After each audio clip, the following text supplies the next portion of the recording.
Things have been looking...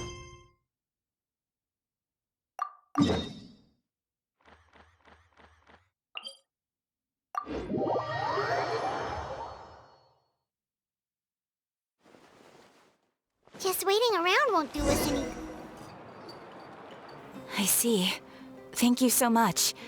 The Adventurers Guild has been overwhelmed these days.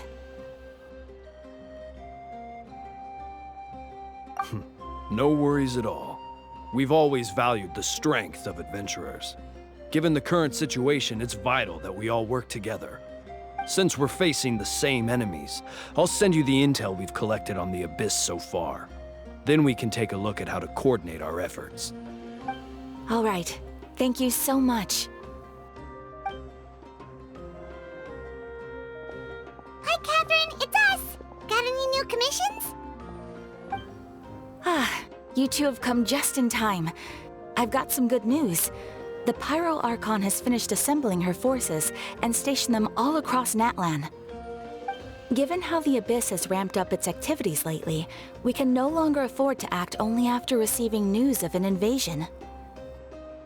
So the Pyro Archon suggested that the Scions of the Canopy and the Adventurers Guild focus on collecting and disseminating intel. That way, we can stay informed of everything that's happening across the land. Once we receive word of enemy activity, we can notify the nearest camp and the stationed forces can take immediate action.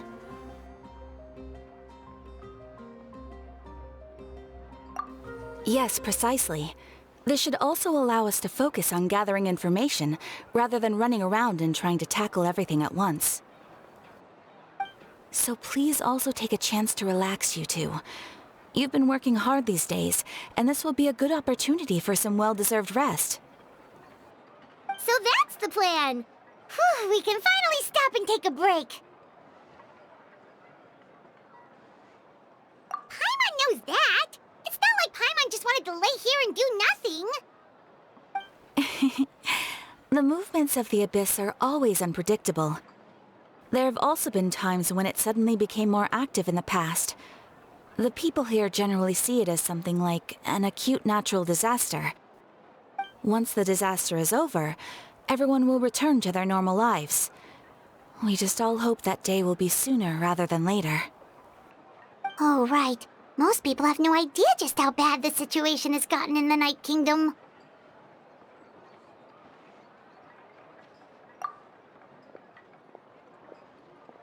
Oh, hey, Kachina! Are you feeling better now?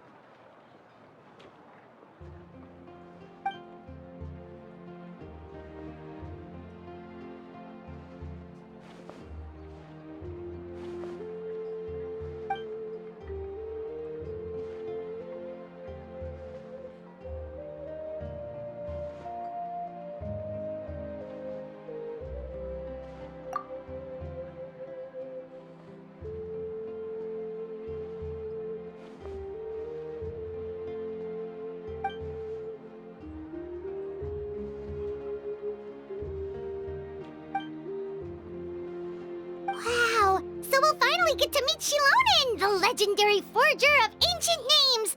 Paimon still can't believe anyone could forge those things.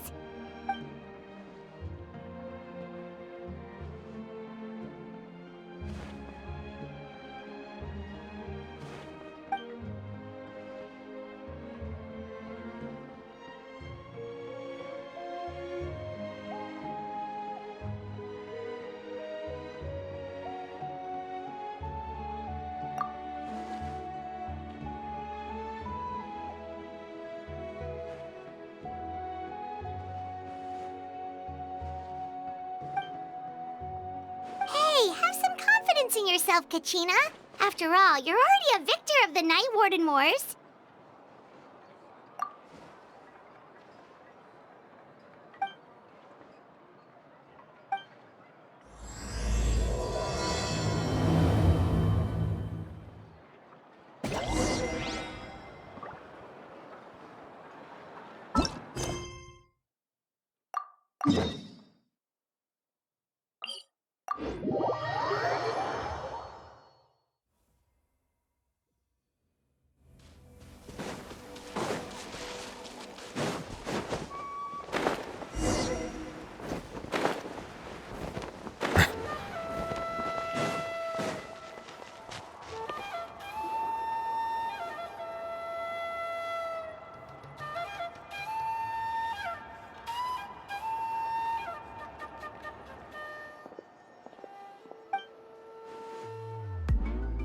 Ah, yes, so I've heard. So young, and yet you've already got quite the reputation. Wait, are you Outlanders?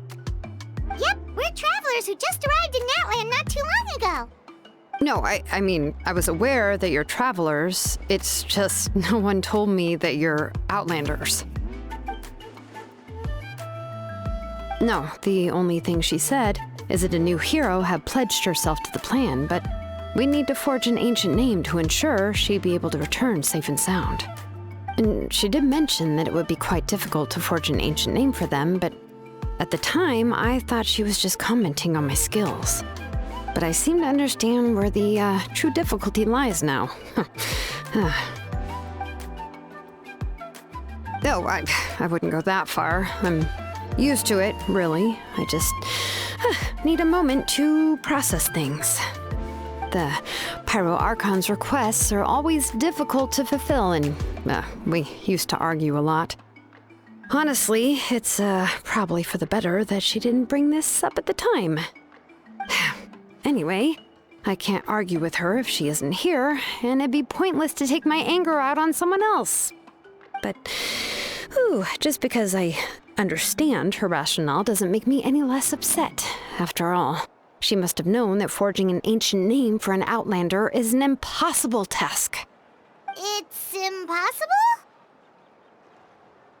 As you probably know, an ancient name is a symbol of a hero's sparing glory, which grows even richer and heavier as generations of successors inherit it.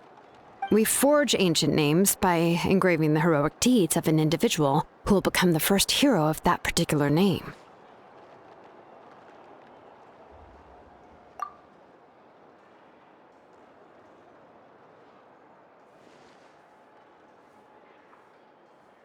But they were all performed outside of Natlan, correct? Yeah, that's right. Then those deeds haven't been recorded by the Night Kingdom. To take it one step further, even if you had performed heroic deeds in Natlan, as an Outlander, your actions still wouldn't have been recorded by our lands. Only memories and experiences that have been acknowledged by the Wyab can be used as a basis for an ancient name. Even the greatest of craftsmen cannot create something out of thin air, you know. That's just how it is.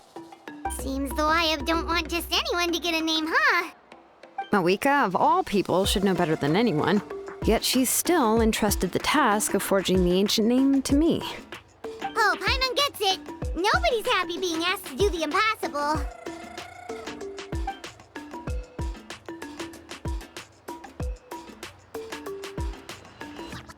Ugh, don't remind me. Let's just focus on how we can pull this off. How to achieve the impossible. You mean you're already willing to accept the task? Well, what else can I do?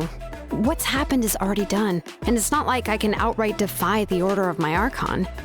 If she gave me this order, then she believes the ancient name is an indispensable part of our plan, and that I'll be able to find a way to make it happen. In other words, the order is an affirmation of my abilities. Oh, not only has she accepted the task, but now she's looking for silver linings?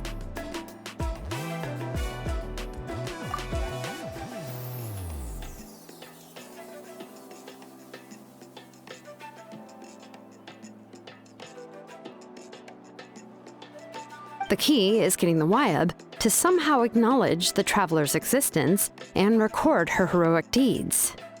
We heard the voice of a Wyab when we were in the Night Kingdom before. We even had a whole conversation with her. If we can talk to her again, maybe we can figure something out together. Well, every tribe has their own Wyab. How do we know if the one you met is indeed the best one for us to talk to? Plus, considering the unprecedented nature of this situation, I have a feeling that the acknowledgement of one Wayab alone would probably not be enough. I don't know. That requires a level of knowledge that I do not possess.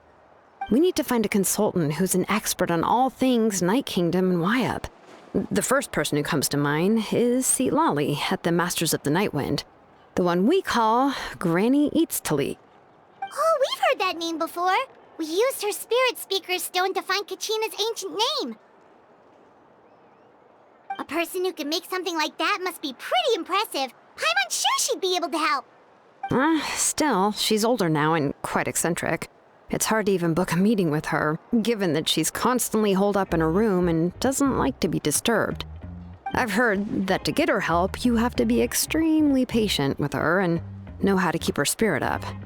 I hate to break it to you, but... Huh.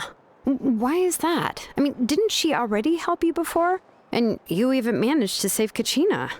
Well, yeah. At the cost of her spirit speaker stone being split into two.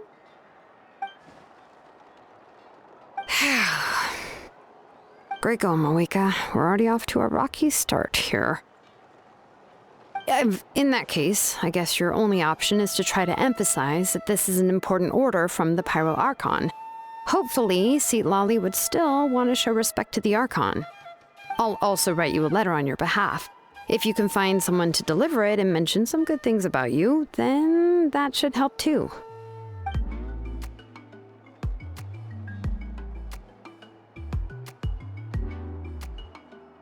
Paimon sure hopes a Hal won't interrupt when he's talking, though. All right, Kanich is a seasoned negotiator. I trust that he'll know the best things to say. Please just give me a moment to write the letter, and we can meet up near the Statue of the Seven later. Sounds good. We'll take a stroll in the meantime.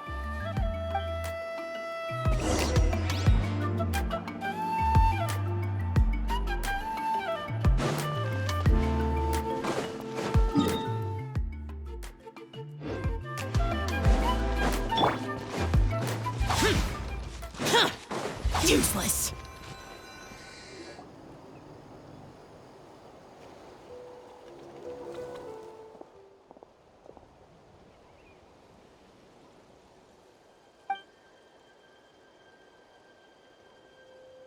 I'm sorry to put this on you, Kanich. It's just that you're probably the only person who knows how to deal with her.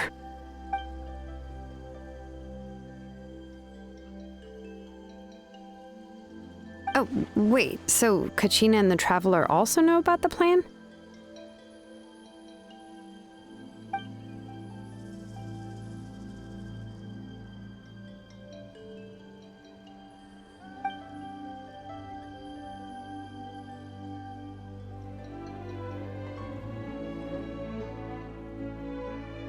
Right. She mentioned there are 6 heroes and that Shilonen is one of 4 that have already been acknowledged.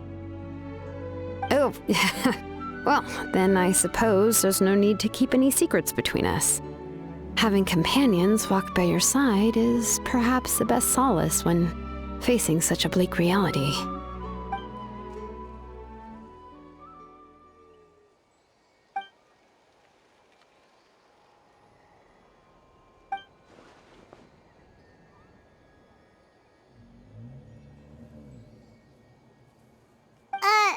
Lali knows him too?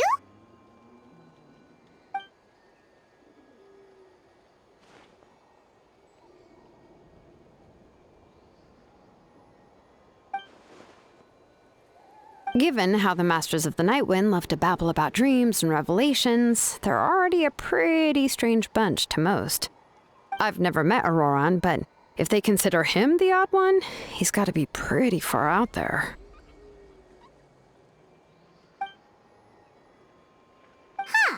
Makes sense. But Paimon wonders how Lali could be the first one to notice Auroran's disappearance if she spends the whole day in her room.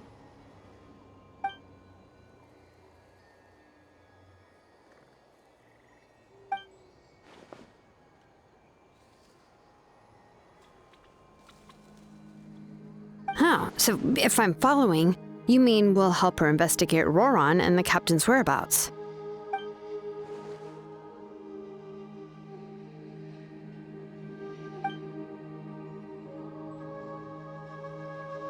Yeah! Plus, we kinda owe her one anyway to make up for breaking the spirit speakers down. Ah, this is a pretty well thought out plan, as expected of Molly Poke Nietzsche. Then, yeah, I'll leave my letter to you. Let's hope Seat Lolly can meet at the stadium in 2 days.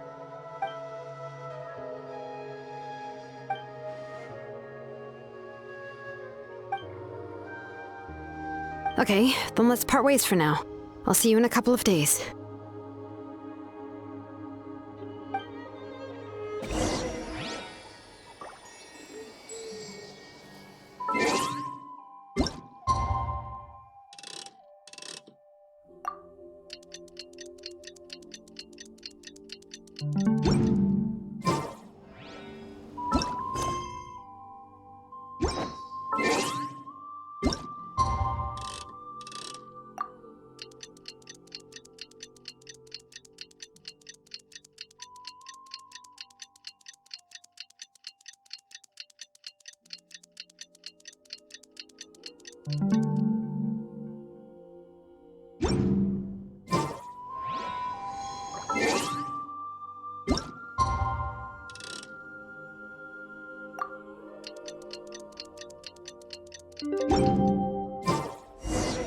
Oh, it's...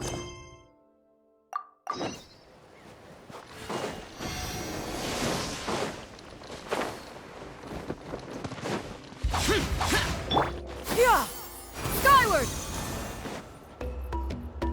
Hey, Shilonen, how's everything going? Oh, hi, Traveler and Paimon.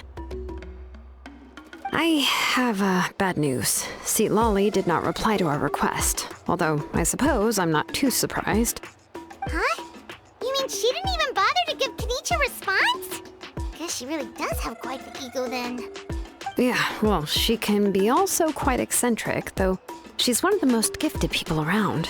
Even the Masters of the Nightwind often struggle to work with her. My guess is that she probably has other reasons for not deigning us with a response. But let's go to the stadium and see if we can meet her there. If we do get a chance to talk to her in person, we can still try to work something out. That's true. Let's go!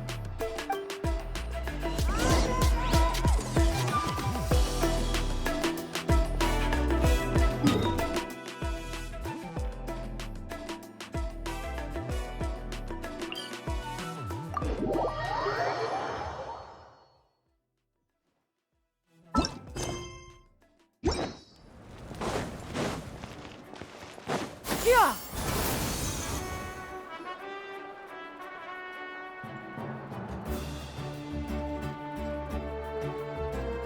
Paimon doesn't see anybody. Seems she's just not gonna show up, huh?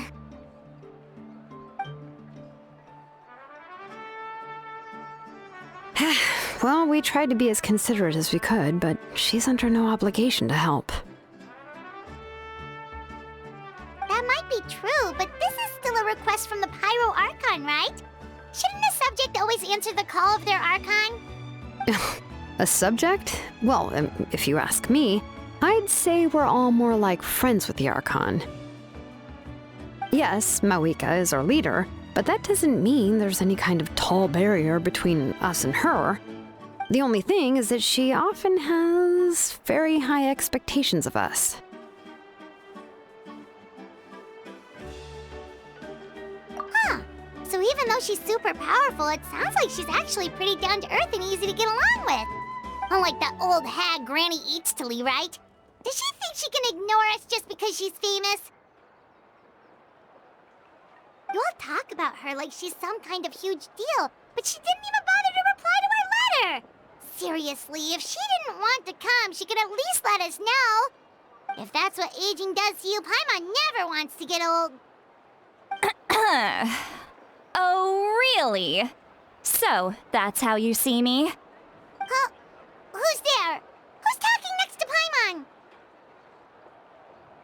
Oh, don't mind me. I'm just a disgruntled old hag, right? Come on, relax. I'm sure my bark's worse than my bite. Huh? See, Lolly. Wait, you're Seat Lolly? You're Granny Eatsley? Yes, Granny Eatsley. But emphasis on Eatsley, not Granny. You must know this trope from light novels, surely. They use it all the time. The young man who's actually the oldest person in the room. The girl next door who turns out to be a seasoned veteran. The wise sage who looks like a little kid. Oh, wipe that look off your face! You've seriously never seen an older lady that doesn't look her age? Okay, well, don't go thinking it's a trick either. See? I'm barely wearing any makeup. Did I forget to mention, she's called Granny, but she's actually pretty young.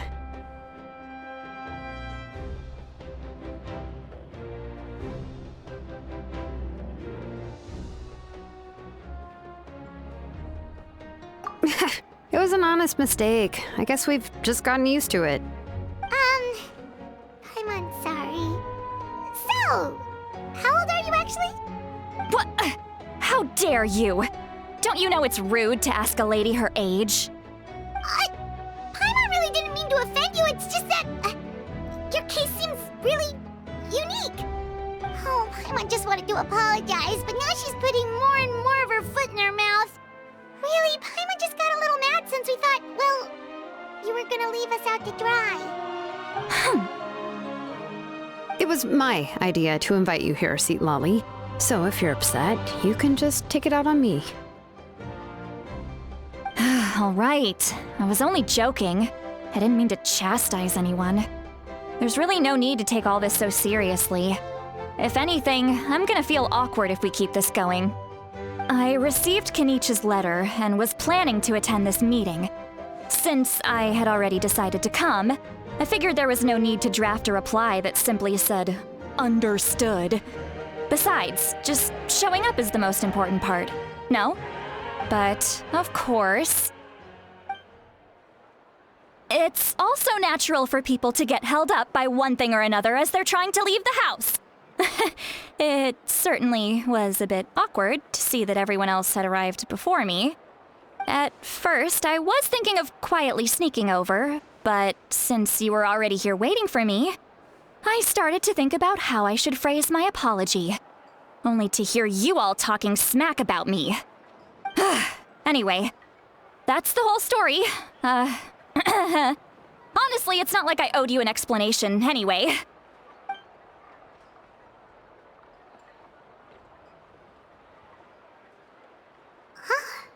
What's with that expression? Was she feeling embarrassed just now?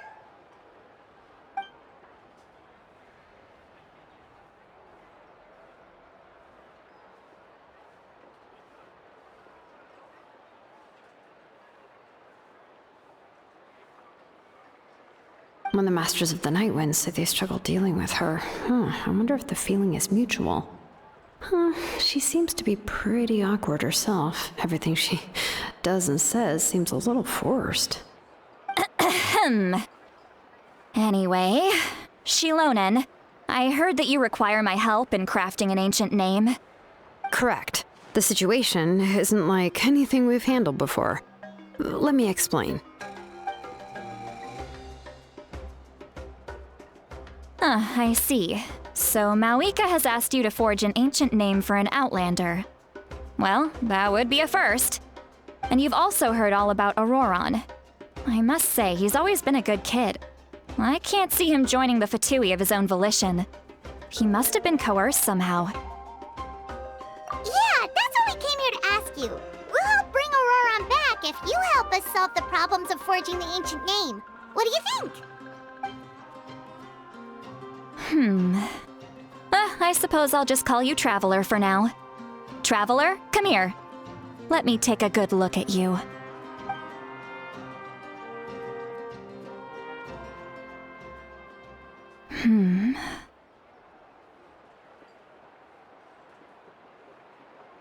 Wealth leads to unending conflicts between people. Yet you alone transcend the value of gold. Baleful thunder and wrathful waves bring terror to mortal hearts. Yet again and again, you've braved them to find new worlds. A weary yet free soul, even the most verdant leaf in the forest will pray for your happiness and safe passage. Those are all the things that I could see in you. You've experienced far more than even most mortals could dream of.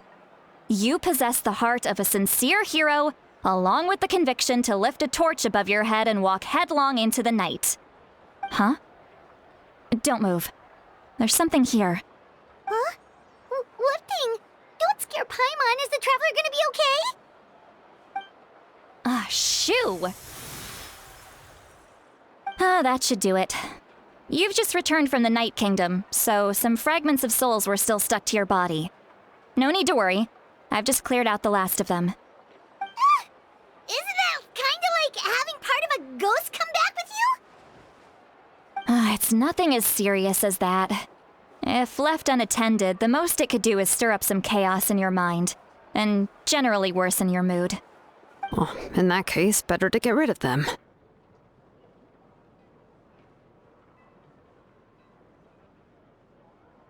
It was nothing. Shilonen, let's follow your proposal. Once you've brought Auroran back, I'll take you to see the Lord of the Night. The Lord of the Night? But don't we need to talk to the Wyab of the tribes? Something this important is beyond their jurisdiction. Only the Lord of the Night can decide whether we can grant an ancient name to one who does not hail from our lands. The Lord of the Night is an ancient entity that rules over the entire Night Kingdom, constantly borrowing the power of the sacred flame to combat corrosion from the abyss. Oh, so you're basically saying it's even more powerful than the Wyab of the tribes. Well, that sort of makes sense, being the lord of the entire Night Kingdom and all. Not exactly. It's not so much that one's more powerful than the other. But never mind. That's not important. It would take too much time to explain. Just listen carefully to what I'm about to tell you. The Lord of the Night is currently in a deep slumber, and we can only communicate with its consciousness while in a trance. In other words, in a dream. But I will need to prepare a few more things if we are to hold a ceremony to achieve the state of the trance. I'll make a list. Can any of you get everything for me? I can go. It'll probably be a long list, so better leave it to someone who knows all the local vendors. Sounds good. Then we'll go with St. Lolly to track down Auroran. Phew, the Fatui are nothing to scoff at, so please, be careful during your investigation. If you need any help, just come find me. Yep, we'll be sure to play it safe.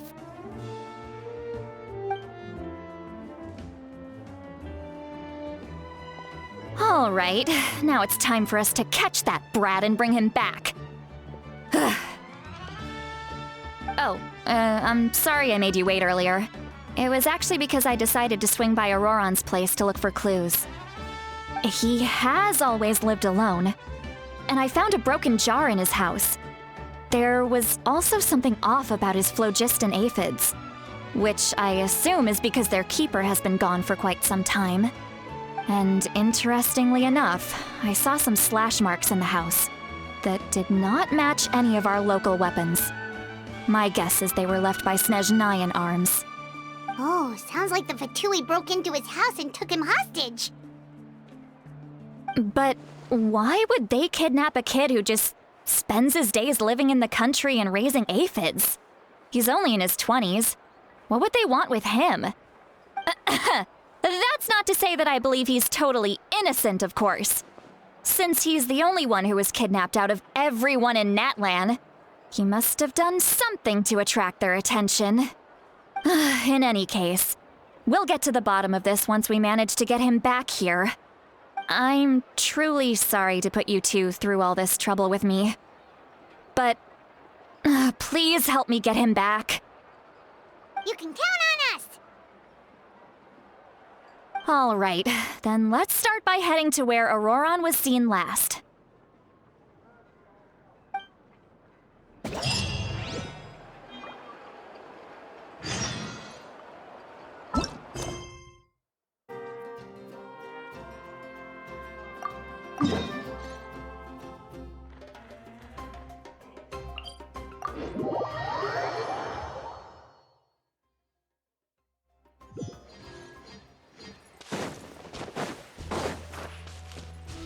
Yeah! Skyward!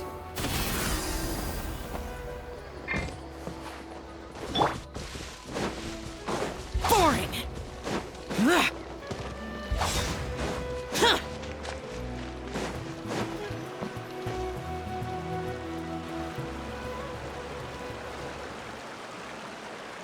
This is the spot. An eyewitness claimed to have seen Auroron speaking to some Fatui soldiers here. I don't know how much you're willing to believe me, but Auroron really is a good kid. I see no reason why he'd suddenly get involved with a Fatui. I'm convinced that what the witnesses saw was actually the Fatui coercing him, or perhaps trying to extract information. However, I doubt anyone would believe me, given there are no signs of a fight. Didn't Kanich say that she's a big name in Natlan? Feels kinda weird to see her so frustrated and helpless like this. Auroron? Well, he was left at the side of the road as an infant, and the people of the tribe took him in. You could say that everyone had a hand in raising him. He learned a lot from us, and once he reached adulthood, he built himself a house out in the countryside. He spends most of his days growing vegetables and raising aphids, living off of what he harvests from the garden. He's always been such a good kid. He would even get his friends to deliver whole bags of fresh produce to my place.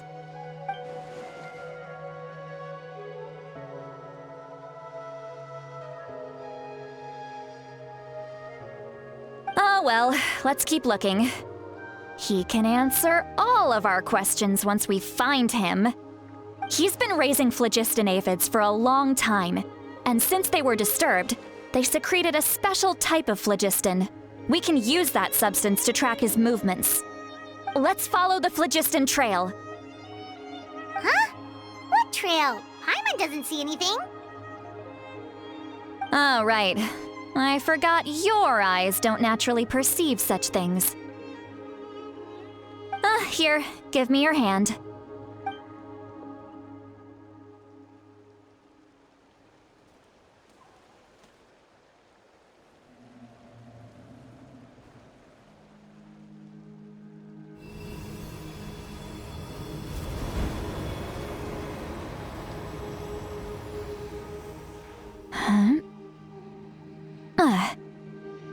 How about now? What do you see?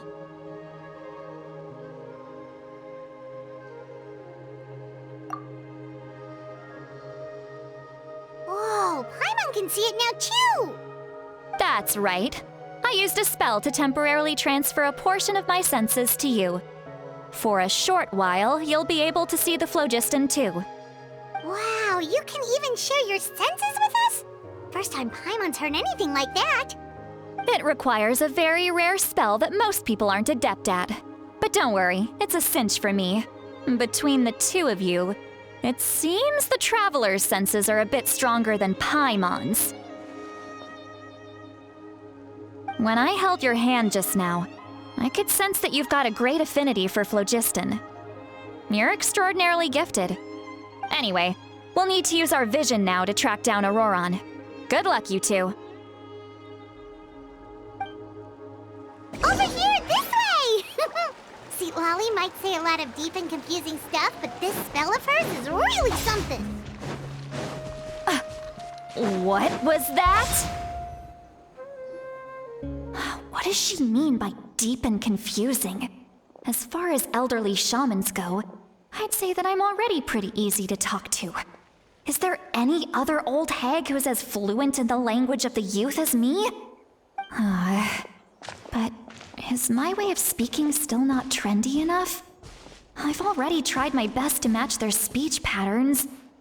But given the looks on their faces just now, or perhaps I'm still not fashionable enough? But that can't be, right? Don't Don't tell me they're still getting the impression that I'm super old-fashioned. Huh?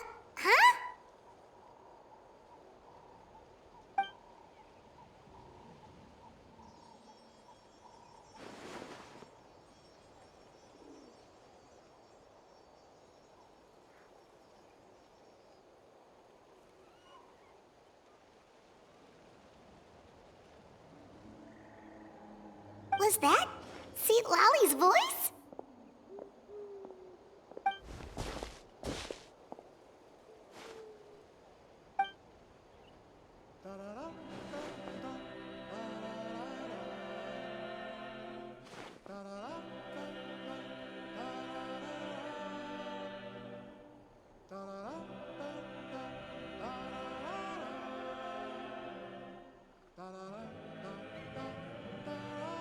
Now that I think about it, it's a good thing I found some helpers this time. Some things are best done with the help of friends.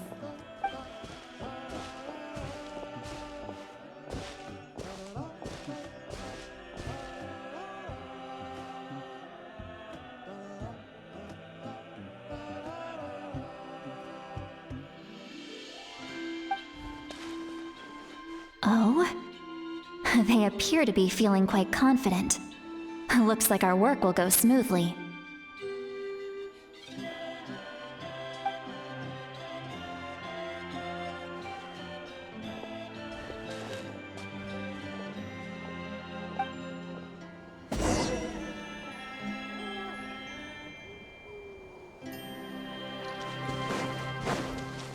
Hey, looks like there's a new camp over there. Yep. Judging by Paimon's experience as a guide, it definitely looks like people set up camp here. Wait. The phlogiston here is a bit odd. Let me see. Paimon sees a small shape here. Could it be some sort of symbol? This is a distress signal for the Masters of the Night Wind. Only someone from our tribe would recognize it. So Auroron was indeed being threatened. We've got to find him, fast. Leaving such a subtle mark implies that he was trying to be discreet. In other words, he was probably under the Fatui's watch. If they notice us, we can just charge in and fight them to the death. But what if my darling grandson is also there? I can't have him caught in the crossfire. No, I've got to be careful. Otherwise he'd get hit as well. How annoying. No, I've got to stay calm and keep my composure.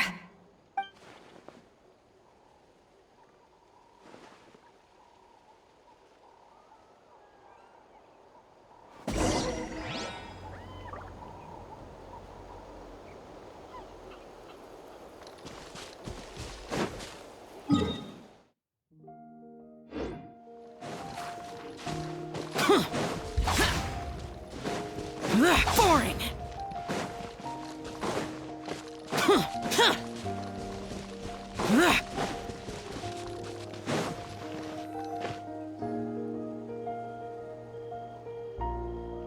There are traces of people staying here too. Wait a second. The phlogiston around here is jumbled up. I can also smell a mix of elements in the air. Pyro, electro, and some other elements as well. Kanich told us that you were super amazing. No wonder you can sense so many more things than us.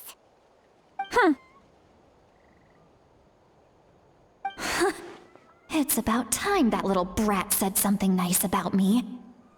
There are signs of a struggle here. Judging from what's left on the scene, there must have been a fight. But after that, the factions seem to have gone their separate ways. Both the phlogiston and the elemental traces in the air support that. Do you still remember the little mark we found before? Paimon's thinking, what if Auroron wanted to leave another distress signal, but was caught by the Fatui?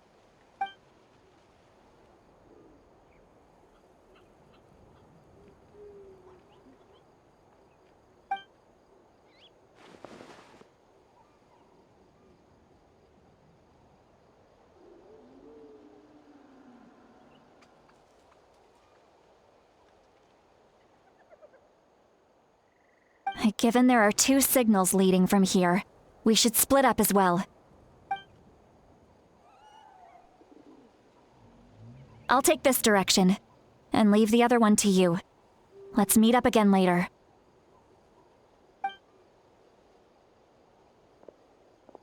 Roran, what the heck were you doing?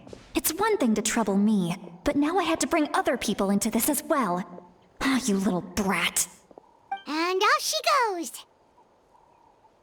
Traveler, did you hear all of that as well? Once Seatlolly left, that voice went away as well. Paimon even tried calling her name inside Paimon's head, but there was no response. So you were thinking the same thing! Paimon also thought that if we could hear what she was thinking, then she could probably also hear what we were thinking in our heads. She did say that she was quite adept at this spell, and it doesn't sound like she's had any trouble with it in the past. Huh, maybe we're a special case and can hear her thoughts as a side effect. If you think about it, she's really got a lively inner world. It paints quite a different picture from Paimon's first impression of her.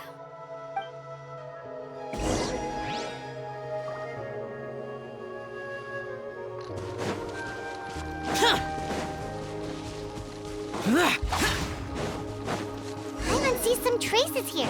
Let's follow them and see if we can find anything up ahead.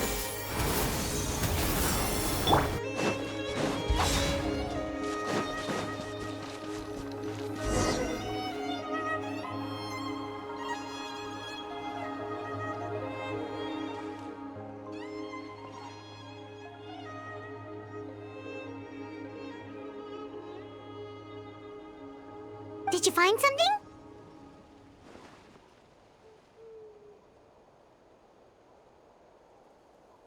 Huh. So we can't tell where Auroran might have gone from here. That's weird. The phlogiston trail suddenly stops. We can't make anything of these footprints either. But he can't have just evaporated into thin air, right? We know he wasn't alone. He had all those Fatui with him.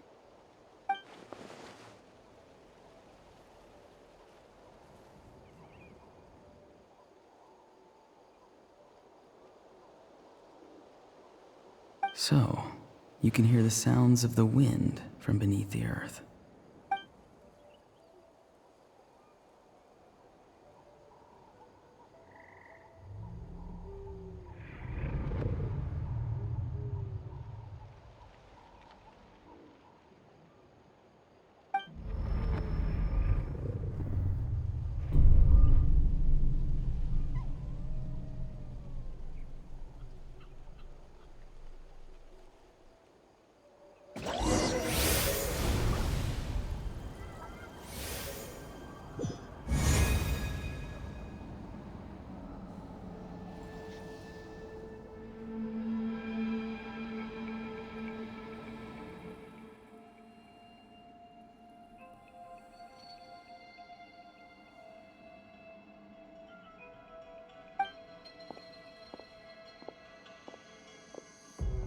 I'm very sorry, but please do not move.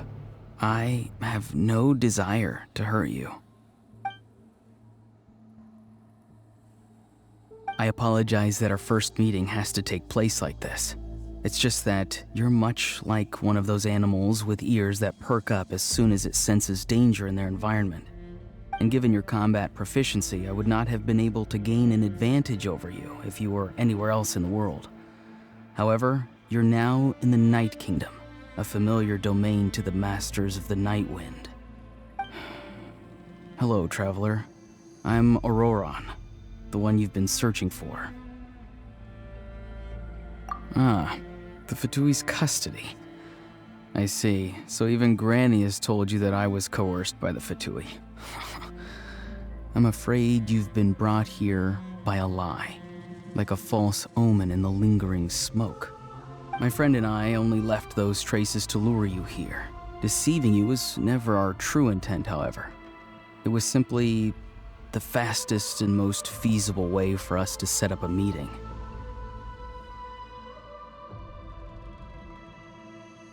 Greetings, traveler from afar. Be careful with this traveler. Her soul is temporarily restrained by us, and it appears to have become more fragile in the process. It's taking all my concentration to hold on to her. It was I who tasked Auroron with leaving the traces to lead you here, and I who used the Master's ritual to bring your soul to the Night Kingdom.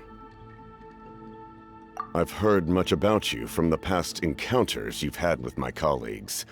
Given the present situation in Natlan, I would like to sincerely request a formal meeting with you, in person. I will use the opportunity to explain my goals and motivations to you, as well as why I mistrust Malwika, the Pyro Archon. I believe there is little reason for you to blindly follow her plan. If you would like to hear our intel, then find us to the east of the stadium. But remember, not a word of this to anyone. I would like to avoid any further conflict. You will see me again once you return to reality. No matter what I say, please, help me keep this a secret. This is all to avoid dragging Granny into this conflict.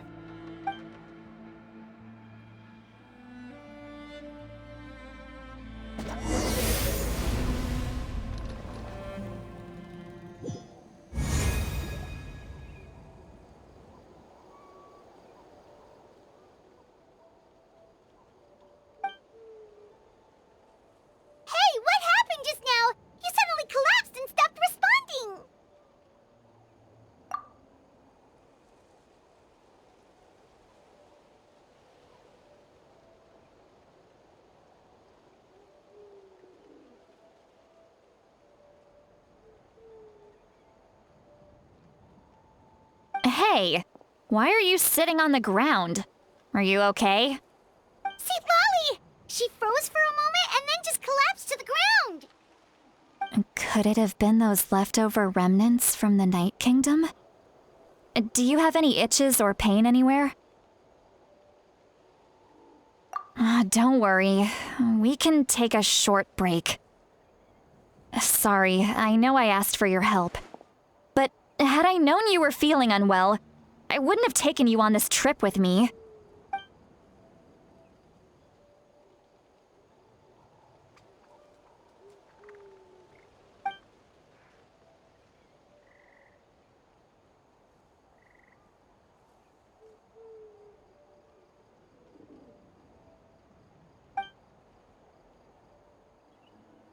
If you're feeling sick, you should just say so. See, Lolly should be able to, exorcise any ghosts or weird stuff that you picked up in the Night Kingdom. A seasoned traveler must know the importance of not pushing yourself beyond your limit. If you need anything from me, just say the word. In any case, let's take a bit more time to rest now.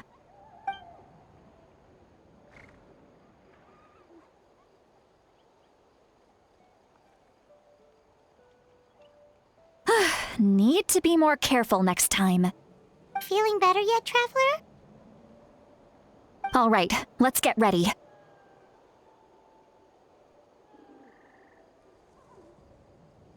I followed my phlogiston trail earlier to a stronghold guarded by soldiers. I have a feeling that Auroron is probably being held inside. Oh, so it's close by. Then let's head over right away.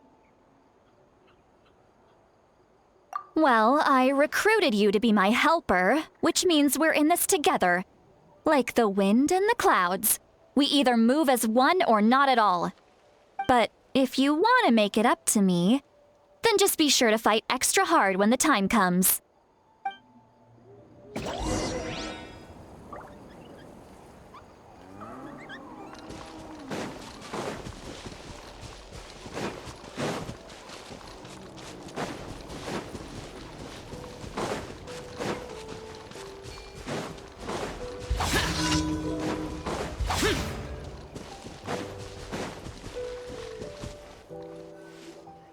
Look over there. Huh? I don't think she sees someone in the middle of the camp. That's Auroron. So he really was taken by the Fatui.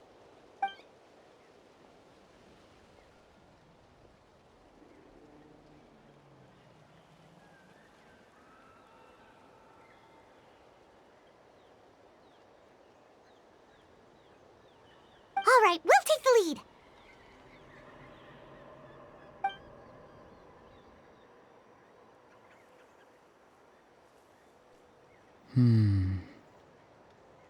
Hey, quit daydreaming. Don't you have work to do? I cannot see the sun. What? Without the sun, I cannot see the truth. You are currently blocking the light, so I must beseech you to move aside. Huh? Okay, Mr. Philosopher. That's enough mumbo-jumbo. Wow. I'm going to rip that guy's head right off. See, Lolly's struggling to control her temper now. Are you ready? Let's go kick their butts. On my count. 3, 2, 1! Still trying to resist? You've got no idea who you're up against. For slacking. Bow your head. This should be fun. Anubis, let the mighty be humbled. This isn't right. Silence! I miscalculated. Of death. Auroron! Granny! Paimon knows she's called Granny Eats to Lead, but it's still kind of weird hearing someone actually call her Granny. And greetings to you too, other Granny. What did you just call her? Granny. Is that not right? You are Granny's friend, are you not? You seem to be approximately the same age as her, so I figured you're also a Granny. How many times have I told you? It doesn't work like that. There are a lot of people who look about the same age as me. You can't go around calling everyone Gramps or Granny. Oh, wait. He's not a child, is he? Don't tell Paimon he's one of those people who look like an adult but are actually only 8 or 9 years old. Oh, your words have pierced my heart like a thorned vine. Given how hard those thorns are to remove, I may just need to find a pair of tweezers. Why are you so upset? You can just say yes or no. Of course I'm not a child. It's just Granny always taught me to show gratitude where it's due. And since the Masters of the Night Wind raised me collectively, I basically see everyone above a certain age as an elder I should look up to.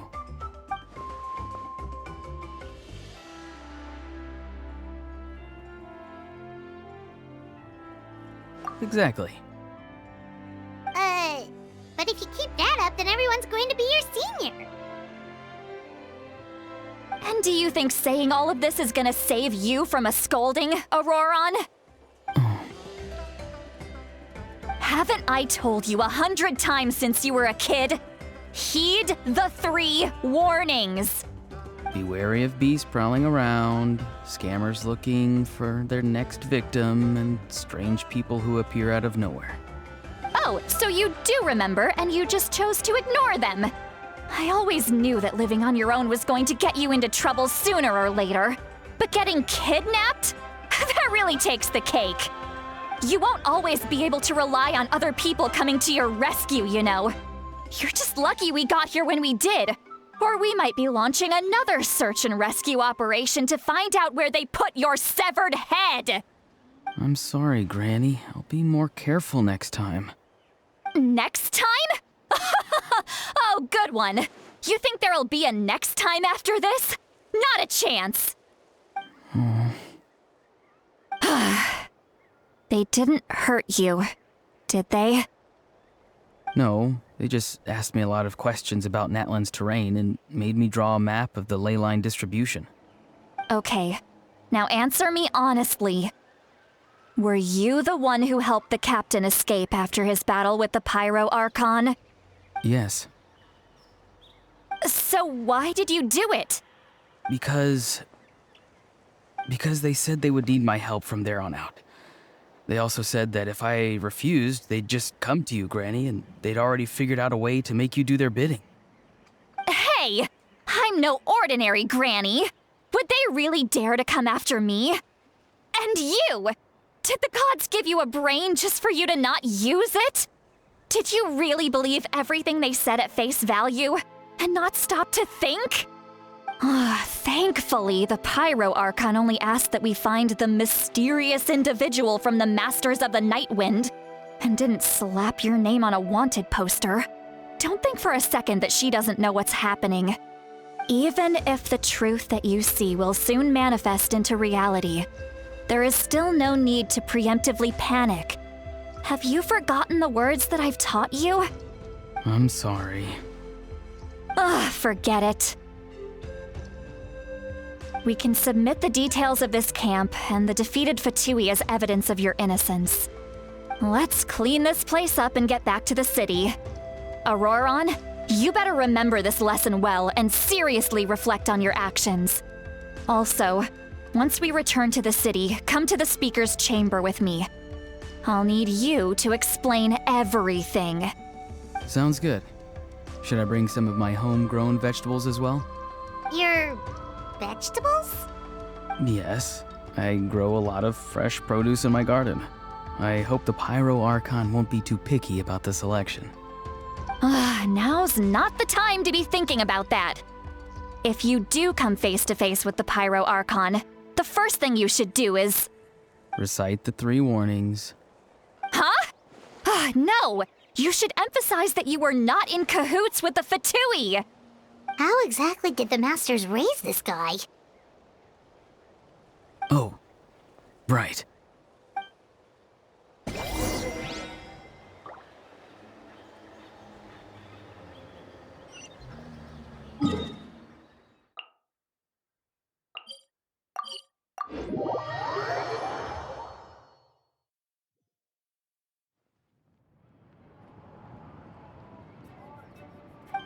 I see. So Auroron came to the captain's rescue because he promised to help him in exchange for Citlali's safety. That's right. I'm sorry. Now that you know Auroron was only trying to protect another member of his tribe, could I ask you to petition the Pyro Archon for her forgiveness? We'll give her a full report. We'll let you know once she's reached a decision. Will I need to stay here? Technically, yes. But if Miss Citlali is willing to serve as your guarantor, then we can release you from custody. Sure. I'd be happy to do that. I don't have any more time to waste here. I still have other things to do. Understood. Thank you very much. Mr. Auroron, please report back to the Speaker's chamber as soon as you've received notice of the Archon's decision. I understand. Thank you. And thank you too, Granny. Well, at least you won't need to hide your face anymore. Traveler, Paimon, thank you very much for your help. And don't worry, I haven't forgotten about my side of the deal. Once Auroron is settled, I'll go talk to Shilonen and get started on forging an ancient name for you. Oh, thank you. You scratch my back, I scratch yours. It's as good as done. You can just go twiddle your thumbs or something while you wait for the good news. Bye for now. Come with me, Auroron. We've got to find you a place to stay for the night. Goodbye, other Granny.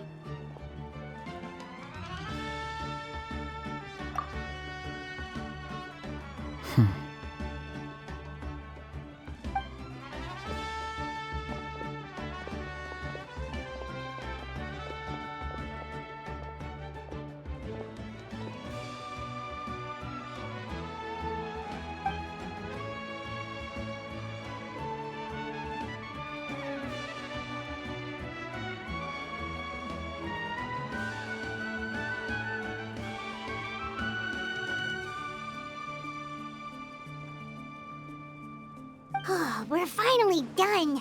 All right, it's time to find some grub. Huh? What is it, Traveler? What? The captain? Sorry. Paimon just didn't see that coming. So you really saw him in the Night Kingdom? And he didn't attack you? Oh, that Auroron, what is he up to? He sounded earnest enough just now. Paimon would have never guessed anything was happening. All that stuff about protecting Seat Lally and being forced to help the Fatui, when he's actually been a willing accomplice all along. Yeah, you're right. Still, Paimon appreciates you telling her about this. Paimon will support your choice no matter what, so if you want to go, we can go together. We still have another whole day before the meeting, so we'll just meet with them when the time comes.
Yeah! Skyward! Scatter!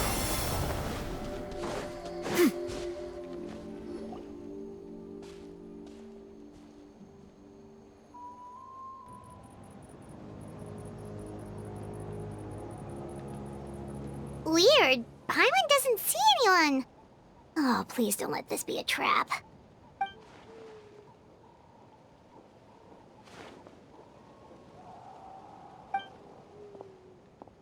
What was that? Good evening. Nice to see you again.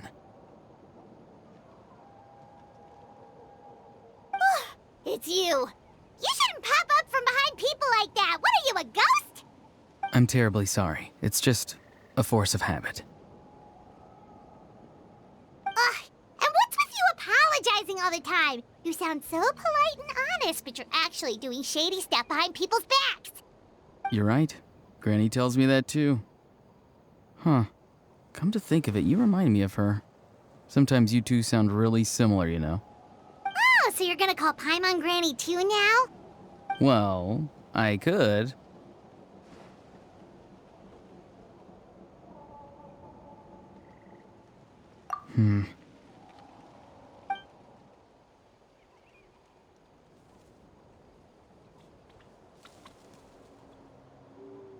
It's all clear. Over to you. Excellent. The fact that you showed up proves that I was right about your character. Yet, there's been a lot of talk about you.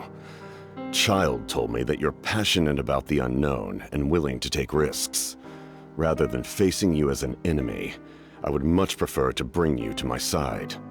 If we allow the current state of things to continue, we will inevitably clash, and that's a scenario that I'd very much like to avoid.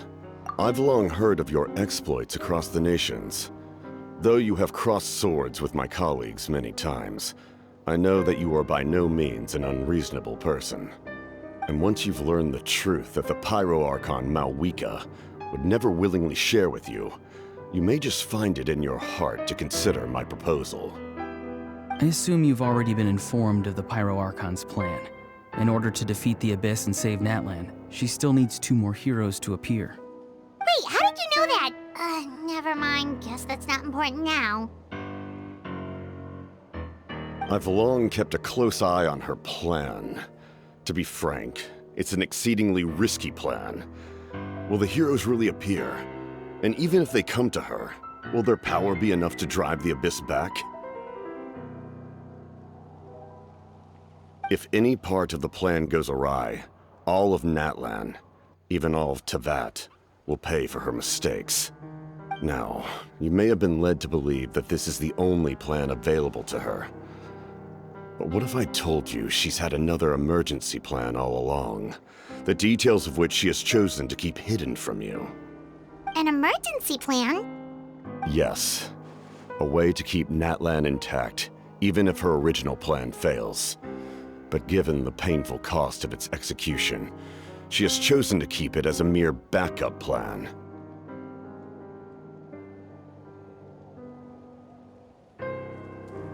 Whether this stems from hesitation, fear, or even naivete, I cannot say. But Natlan cannot afford to wait until she comes to her senses.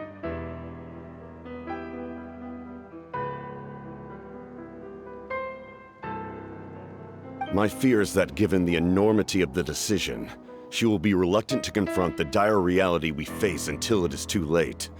There will be no time left to execute the backup plan, and all of Natlan will be lost to the abyss. We have to make the decision for her, here and now.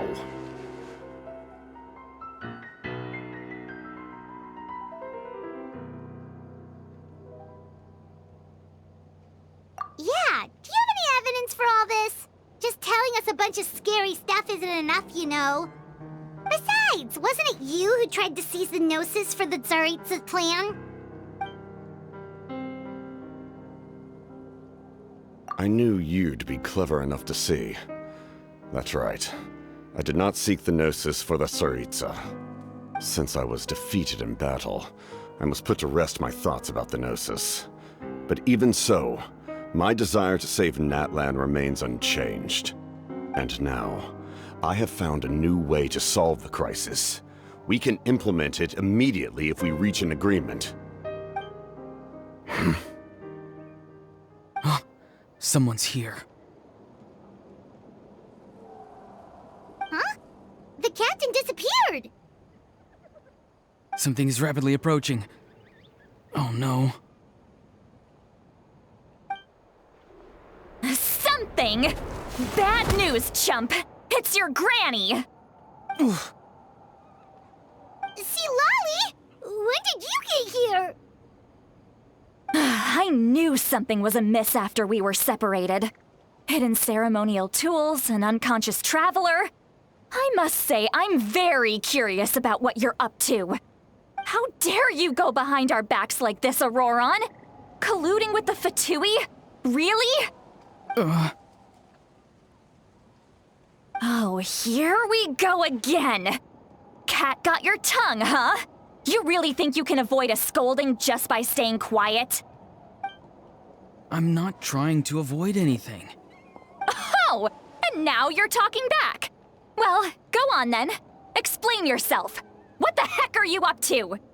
I'm sorry, Granny. I feel so guilty. You! That's it! Where are my tools? I swear if I don't teach you a lesson right here and now, I'll... Wait, see, Lolly! Please, calm down. We, still learned a lot of info, didn't we? Like the fact that the captain isn't trying to seize the Gnosis anymore. So, maybe just save the scolding for later, okay?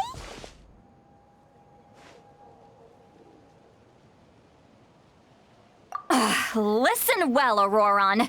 You're only getting out of this now because of the Traveler's plea. This isn't over. You hear me? You're right, Traveler. Let's go. We can discuss this more back in the city. You two keep an eye on Auroron for me, okay?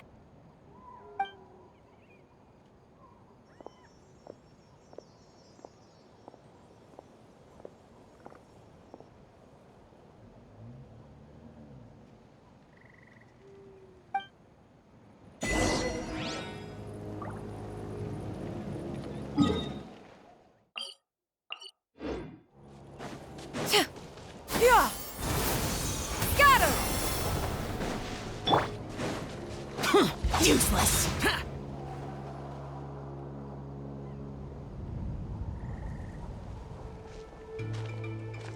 In all my years, I've never had a child cause me so much grief. Do you seriously not see what's at stake here? You've got a head on your shoulders, Auroron. Use it! Why did you help the captain? And I want the truth this time. No answer? Think you're being smart? Then let me ask a different question. What does the captain want? What is his purpose in Natlan? Really? You're just going to stonewall me?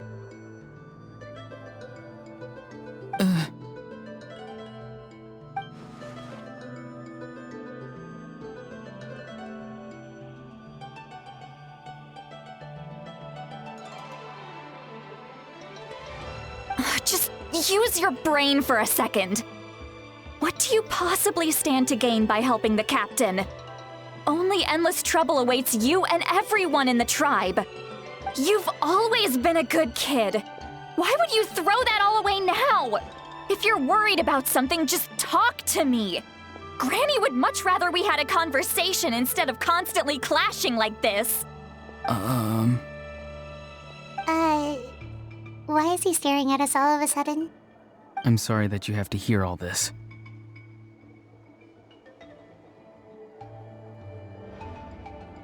Indeed.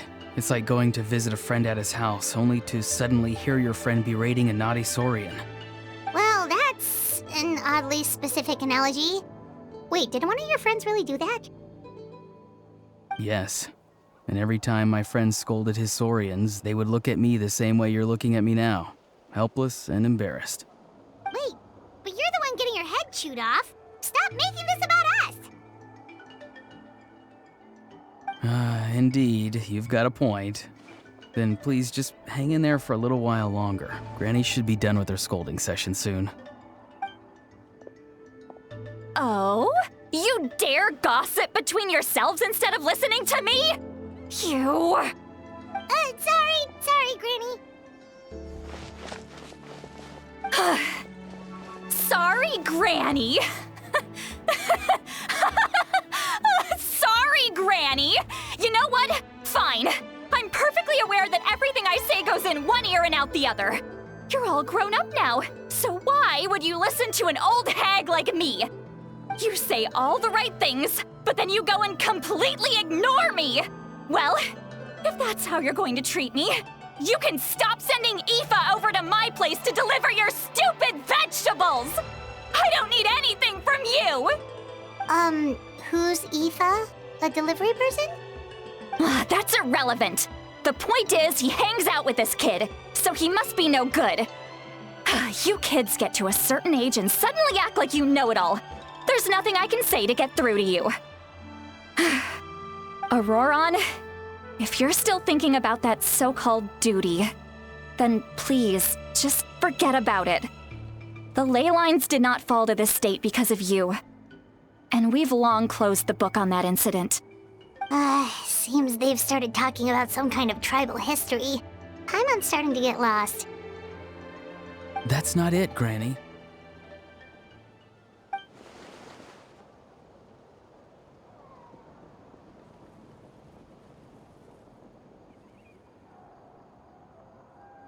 I know you tend to get down on yourself when you're upset, but I can tell I really hurt you this time.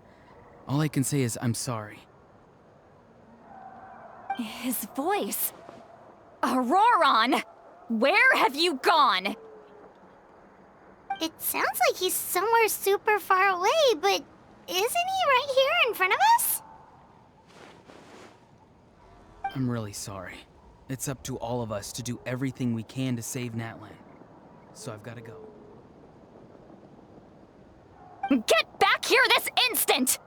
Auroron! What is this? Powder from plant spores? Is that the trick he used? What just happened? How was he able to suddenly get so far away like that? It's a trick of his. If you grind spores into a powder and spray it in the air, it can be manipulated to create an illusion. He pulled it off flawlessly. He must have put a lot of time into perfecting it. Don't tell me that's how he's been hunting in the fields these days. Couldn't he have picked up something more useful?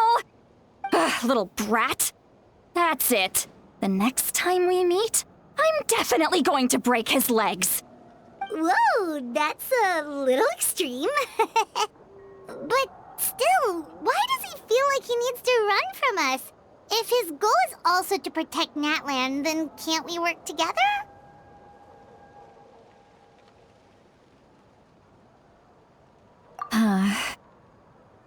I'm sorry for interrupting your conversation with them earlier. But even if you'd been able to hear them out, there's no guarantee you would have gained anything substantial. Auroron probably did everything he could to get away because he knew I'd get the truth out of him sooner or later. Ah, that brat. I swear.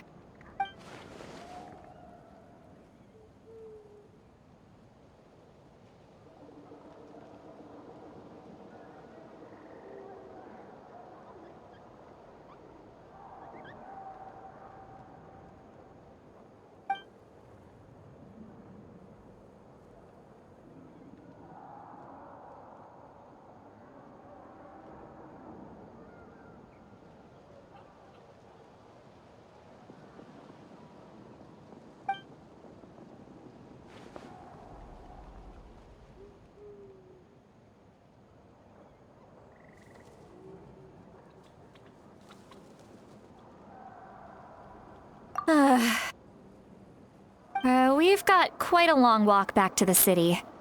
Let's take our time. It'll give me a moment to figure out how to explain all this.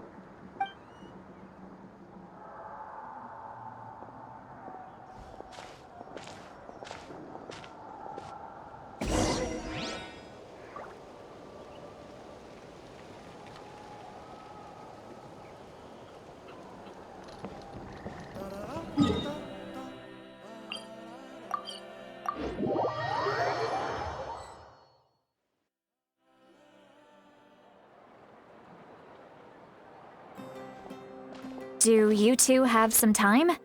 Feeling hungry? How about we get something to eat? Oh, right. It's been a while since we last ate. Now that we can relax, Paimon just realized how hungry she is. Then let's go. We can find somewhere to sit down and talk. Food and drinks are on me.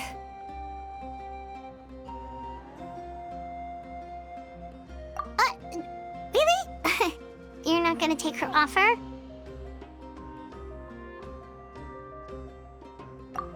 That's right. See, Lolly has gotten a lot quieter since Aurora ran away. She seems to be having a hard time. She's right. We're seasoned adventurers, so we're more than capable of paying our own bill. Hey, come on now. You won't even let me take you out for some food and drinks? I just wanted to treat you to a meal. Are you sure? We can save you some more. Mora is the least of my concerns. Besides, we're definitely due a meal after all the time we've spent together. Let me get this one. I might be an old hag, but I like to think I'm not completely useless. Sure, that's fine with us, but Paimon doesn't want you to be sad, sweet Lolly. Don't worry. I'm sure a juicy grilled steak will work wonders.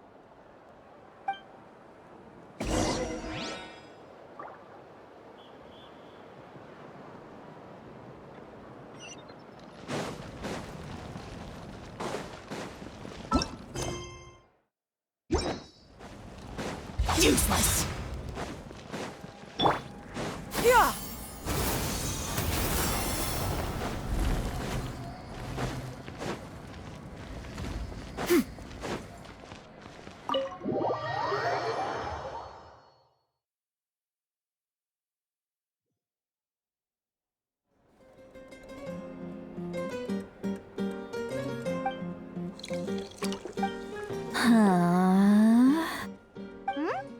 What are you looking at? Do you see two people standing by the door? They look like spitting images of each other. Are they twins?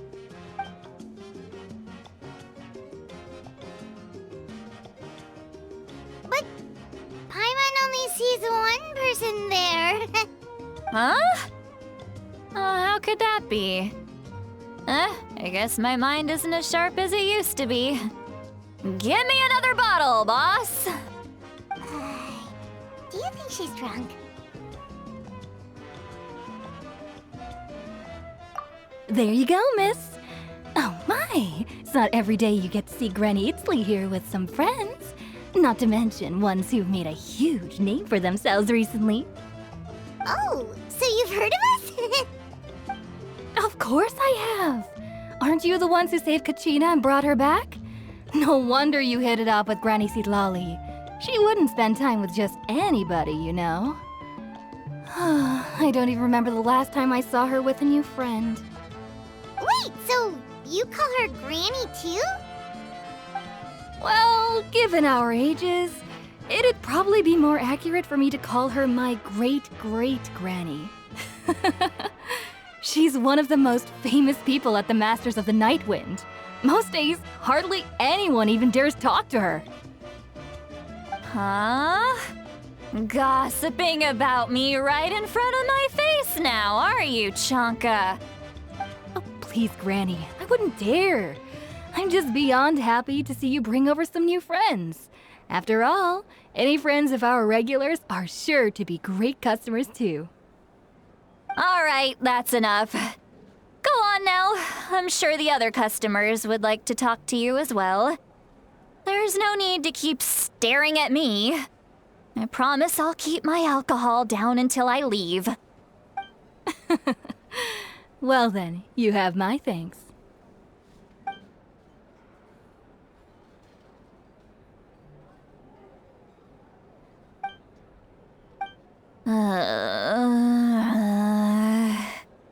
Sitlali?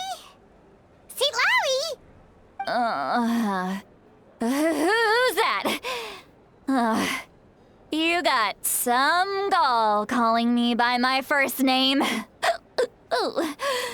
Let me guess. You want to test your skills against Granny Eatsley, don't ya? Are you still with us, Sitlali? You're kinda talking to no one. You chumps come around here, picking fights with me? Well, you know what happens next. You lose, and then run off home to tell everyone about how I'm this big scary bully. It's always the same story. You brats start it, I finish it, and then I end up with the reputation of being some kind of terrible monster among the shamans. I mean, come on. Monster? Me? Really? What did I do to deserve that? Granny Sitlali, you're not a monster at all. Exactly! And while we're at it, I'm not some lazy slacker either.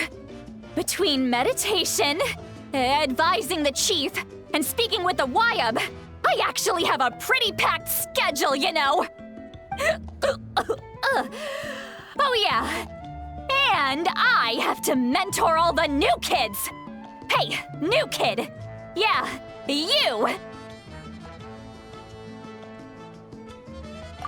Don't play dumb. Didn't I teach you how to find phlogiston? You see? I know my stuff. I'm a good teacher! You tell him!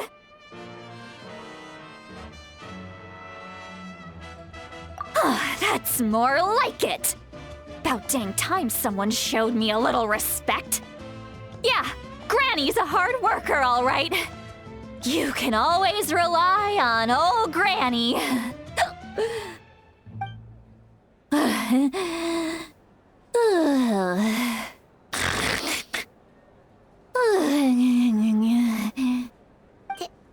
Did she just fall asleep with her eyes open?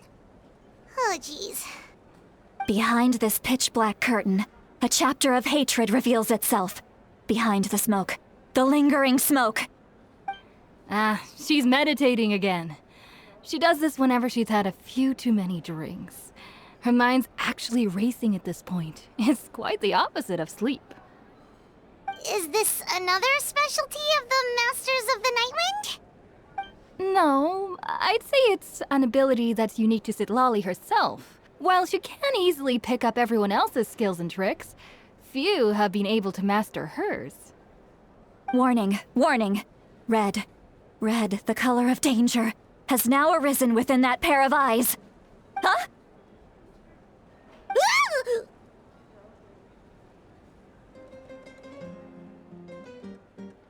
Traveler? Paimon?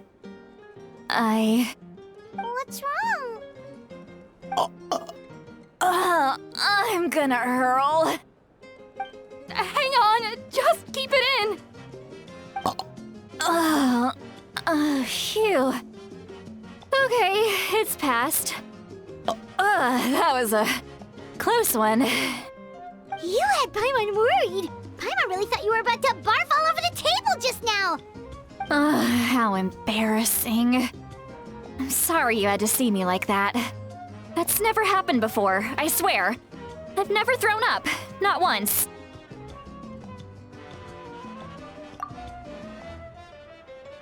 Are you feeling okay?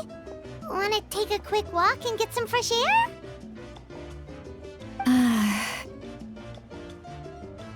There's so much that I want to say, but I can't.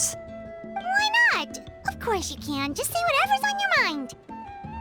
Please, Paimon, it's not as simple as you think. We've only known each other for a few days, right? What would you think of me if I were to start dumping all of my complaints on you after we've only just met? Oh, Paimon gets it. You're hoping that we wouldn't think less of you no matter what you're about to say. No, that wasn't my point at all! Seriously, don't you youngsters know anything about shame? I'm talking about shame! I've lived all these years and still can't get rid of it! Surely, you know the feeling too? Actually, about that. Huh? Tell me what? Yeah, this is as good a time as any.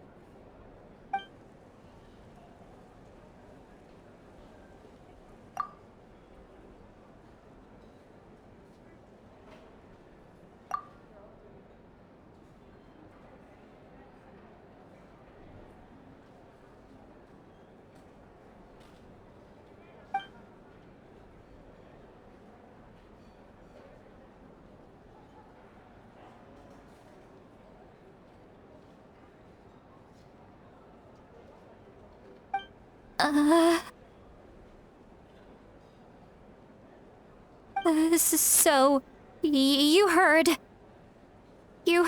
my... It's okay, Sweet Lolly. You had every right to complain about those things. I can't take it anymore! Why do these things happen to me? Hearing me mumble under my breath is one thing, but hearing what I mumble in my own head? That's too much! It's just like when you're rolling on the floor in your pajamas, but you forget to lock the door, and someone bursts in to deliver cabbages and sees the whole thing! So that, happens to you a lot. It happens to people in general, okay? Doesn't matter if you're 200 years old or 1,000 years old. Everyone rolls around in their pajamas sometimes. I was just picking something generic. Take a walk with me. I have things to share with you. Looks like she's completely given up. Like those criminals who just confess everything and accept their fate.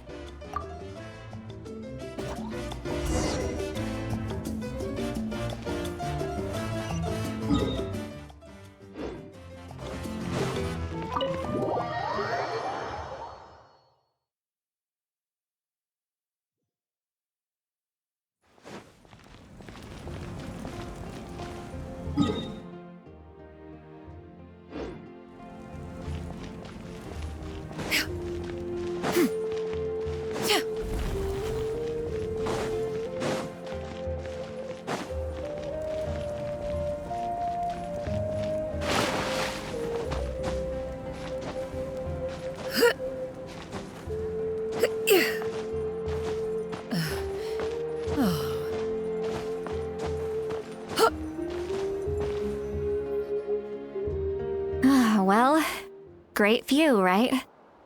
I love coming here by myself. Wow, it's beautiful!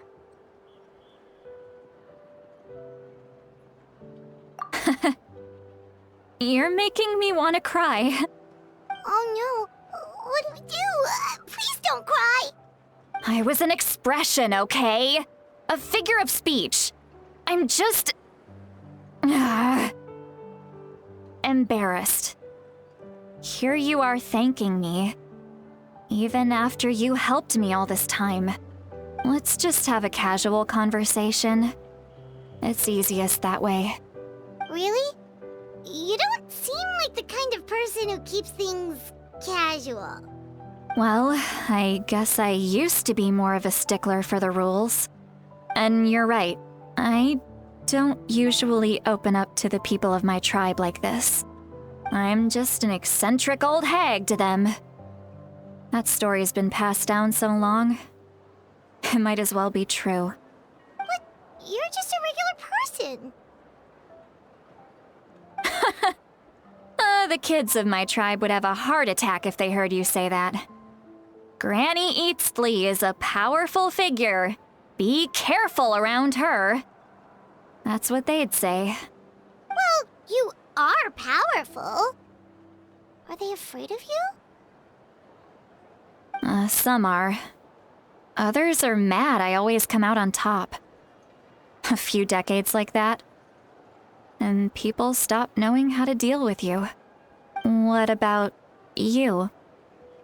Are you scared of me? We don't find you scary at all.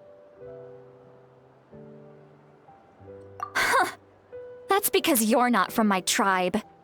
You don't know how many delusions of grandeur I've destroyed just by existing. I make people realize that no matter how hard they work, they'll never become a living legend like me. Oh, not to brag or anything.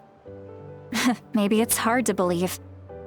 Just pretend I never said anything.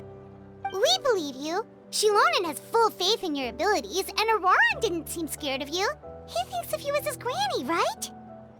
Yes, but Auroran's a special case. miHoYo already told you about her plan. And you've given so much help to Auroran and me. You deserve to learn the full truth. Auroran's not like other people. As I mentioned, he was abandoned as a child. The reason being, his soul is incomplete. The Masters of the Nightwind view this as a bad omen, capable of bringing about illness and misfortune. No one knows who his parents were. He was just left on a rock in the wilderness. It's a miracle he wasn't devoured by some wild beast. The Masters of the Nightwind believe they can see human souls, and in Auroran's incomplete soul, they saw a possibility for Natlan. A possibility to turn Auroran into a vessel for lost souls. The ceremony would allow lost souls to gather within him. Auroran would then be sent to the Night Kingdom to return the souls to their rightful place, strengthening the ley lines and completing the ceremony. Wait, that doesn't sound right. Now you see the problem. When damage occurs to the Night Kingdom, the souls held within disperse and remain adrift, unable to find a way back to the ley lines. This loss of souls damages the Night Kingdom even further. The ceremony can send back countless souls at once, which would benefit the Night Kingdom and the souls themselves. Of course, the vessel, Auroran, would be sacrificed in the process. I wasn't surprised the chief at the time came up with the plan. The ley lines were already in a terrible state. A suitable candidate for the ceremony appears, and now you have the chance to make things better. Of course you're going to take it. When the chief asked for my opinion, I didn't give my approval, but I didn't object either. So they went ahead with the ceremony. It failed, and Auroran escaped with his life. Pathetic, isn't it? By not objecting, I basically gave them the go-ahead. Maybe they didn't have my explicit approval, but it's not like I did the right thing. If the ceremony was successful, Auroran would probably be dead. Of course, in my tribe, death is rarely something to fear. But what kind of message would we be sending by sentencing a newborn to death? By using a human life as a tool? It's not right. So, when I learned the ceremony had failed, I was ashamed by my inaction and absolutely relieved by the result. The plan was never a secret. Or, I guess I should say, there was no point to keeping it a secret. A simple investigation from Auroron would reveal everything.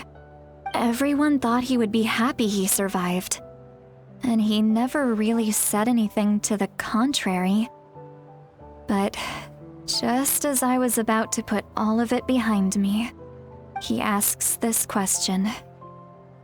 Would Natlan have been saved if the ceremony succeeded? Wait, but it's not his fault. He knows that, but he still feels guilty. Auroron has a strong ability to perceive souls, more than any of us. He understands just how dire the situation with ley lines has become. Maybe he chose to work with the Fatui because he still thinks he owes a debt to Natlan. I can only imagine what they told him. Traveler, didn't the captain say he found a way to solve the crisis? Maybe that's what brought Auroron into this. Anyway, we can't just let things go on like this. We have to convince him to come back! You don't look so good, Sweet Lolly. Maybe you should head back and get some sleep. Probably drank too much. It's okay. The fresh air is doing me good. Okay. You've helped me so much already. How do I even begin to thank you? Hey, we're friends, aren't we? Besides, you already said you owe us a favor, so you don't need to worry about us. Good point. Well, I'll go home and get some sleep. We can figure out our next move in the morning.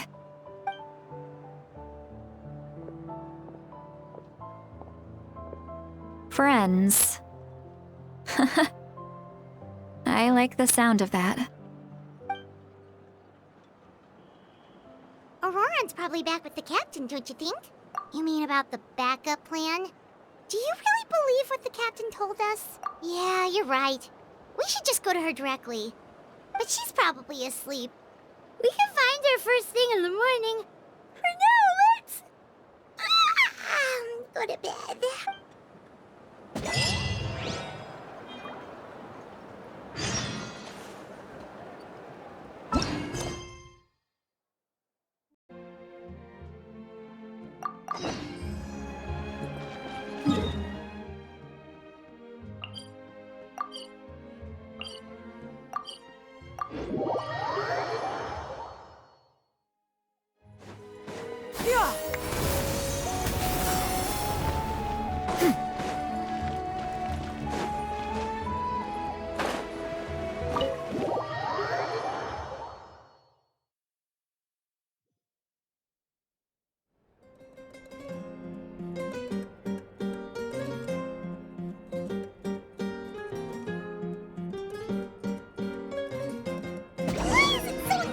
Outside. Paimon still haven't sleep. Well, I guess we should see what's going on. Skyward! Scatter!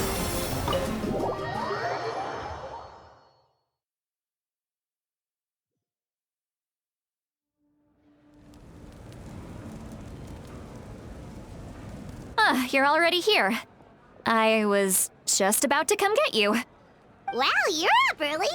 That's impressive, especially after all the drinking last night. Let's not bring up last night. I'm embarrassed about the whole thing. Anyway, I was also woken up by the commotion. Looks like all the warriors from the stadium are on the move. I heard many areas have been attacked by the Abyss, including the Masters of the Nightwind. I need to head back right away. The Abyss attacked again? Are you sure you can handle it on your own? Do you need our help? I'll be fine. We also have the support of the warriors stationed at the various outposts. Given the quick response, things shouldn't get too serious. The stadium could always use more manpower, so you should join the forces here. I'm done making excuses for him. He's not a child anymore. He needs to take responsibility for his actions. I was the one who vouched for him, so I need to report back to the Speaker's chamber. I'll accept however they choose to handle the situation. But I should be able to convince them to let me go back to my tribe first to deal with the attack. As for the ancient name, once we handle this crisis, I'll talk to Shilonen right away. Don't worry. I never forget a promise to a friend. Thank you. All right, I need to start heading back. She left in a hurry. The situation must be really serious. Oh, looks like a lot of people are heading to the stadium. Let's see what's going on.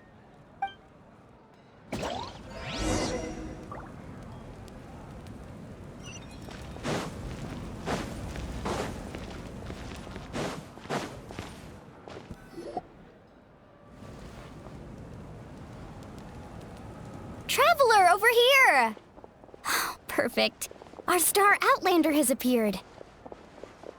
Oh, you're all here! But, what's with the whole Star Outlander thing? Just my way of saying how awesome you are. We've got a real emergency on our hands, so this is the perfect time for you to show off your skills. Alright, but can we get a quick rundown of the situation first? The Abyss suddenly attacked the Collective of Plenty, the Masters of the Nightwind, the Children of Echoes, and a number of our camps and outposts in the wild.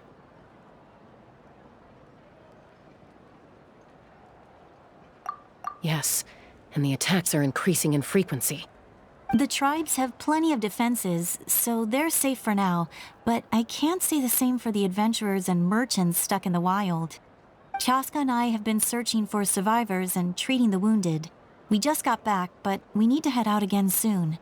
I plan on heading back to the Collective of Plenty, just in case my tribe needs me. What about you, Mualani? Where are you gonna go? I'll go help the Children of Echoes. They're the closest, so I can start fighting right away. What about you guys? We could go together. Yeah, that does sound important. No worries. Just leave the Children of Echoes to us. Who knows? Maybe yours truly will have the Abyss on the run by the time you're finished. That would be pretty great, actually. I hope my tribe gets through okay. It'll be fine. Your tribe doesn't do all that bodybuilding for nothing. Let's part ways here for now. And most importantly, be careful, everyone. Oh, and some of us need to avoid getting contaminated by dangerous-looking substances. That will make my job a lot easier. Koichi, do we really have to do this now? It's alright. She's just looking out for everyone. Alright, let's hurry up and talk to the Pyro Archon so we can help the others.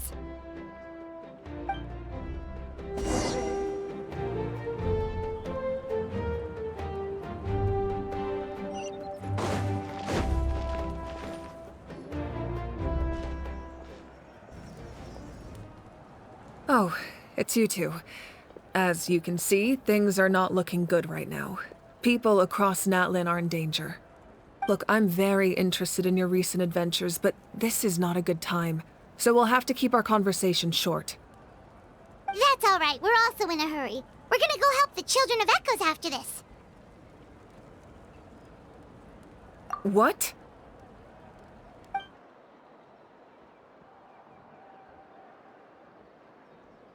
So he thinks my plan is too risky. He thinks I'm being stubborn. I shouldn't underestimate the Fatui's ability to gather intelligence. The Gnosis does have that function, but there's more to the story. I will answer you honestly, but you must help me keep this a secret. I can use the power of the Gnosis to save Natlan, but it comes at a heavy price. The Gnosis would drain all the souls and memories from the Night Kingdom and weave them into a giant net, which would surround the ley lines and protect them against abyssal corrosion. Wait, you can use souls to weave a net? But does that mean... Yes. It means sacrificing those souls in the process. Souls are just another form of life. The cruelty of this method is self-evident. The Night Kingdom not only houses the souls of the dead, but also our memories and legends. Using the Gnosis means converting all three into material for the net, erasing our history and culture. Even then, the net can still become corroded. If we cannot find a way to repair the damaged ley lines before that happens, then all those sacrifices are for nothing. Given the enormity of the price, it's a solution I refuse to consider right now.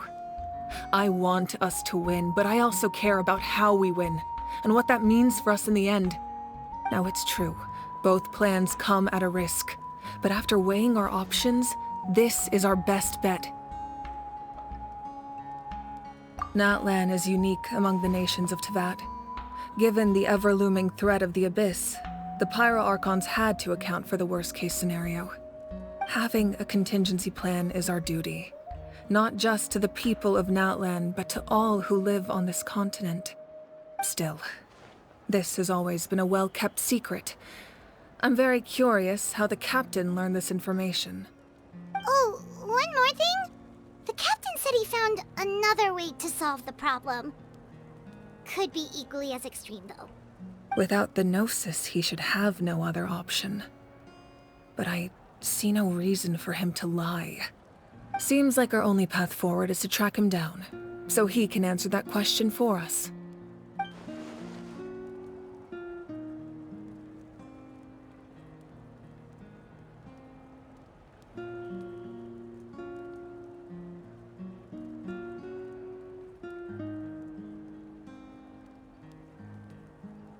Judging by your expression, you must have doubted me, even if just for a second.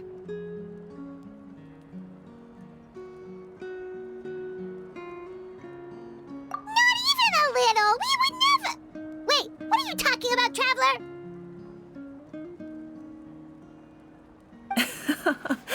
Just as expected.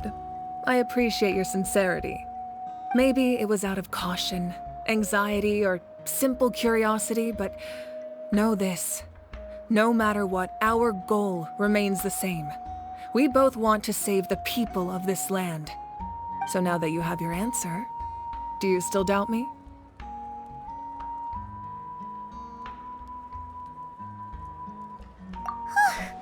You scared Paimon. You've really got a lot of guts, Traveler. That's a good thing. Oh, and feel free to call me miHoYo. It's what all my friends call me, and I like it that way. As for the captain, the intelligence officers we assigned to the Fatui should be back soon. We'll get our answer then. That's great! Sounds like we just have to wait a little longer. Not just yet. Even though the Abyss is attacking several locations at once, I'm confident the warriors stationed in those areas can handle it. Don't worry. I just need to finish coordinating our available manpower, then I'll take a small team to handle the difficult locations. Wait, you're going to fight in person? Didn't you give up your power? That's true. I'm far less powerful than a god in my current state. But don't forget, I was an experienced and powerful warrior before I ever became the Pyro Archon. No matter how you look at it, my duty is on the front lines.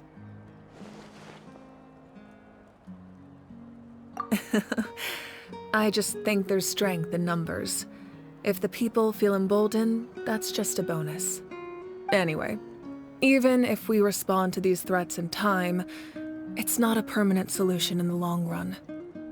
I've considered moving my people to other nations, but given their close connection to the Night Kingdom, a forced evacuation would have devastating consequences. I've told the chiefs of each tribe to strengthen their defenses and advise people against leaving their settlements. Now, I just need to find the right time to disclose the true nature of the crisis to the people of Natlan. Paimon's a little worried about how people will react. Yes, but That won't be the only response. In any case, that's for me to worry about. I'll let you know when we have more information on the captain. All right, we should head out. Maybe we can join up with Moani. She can't be too far ahead.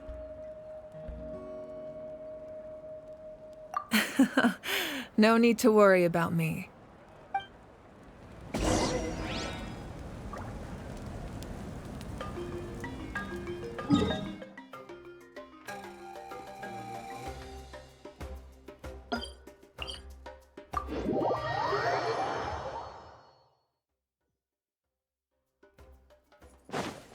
Yeah!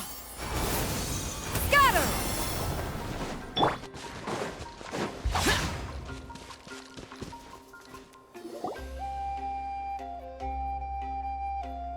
Quick, over here! To safety!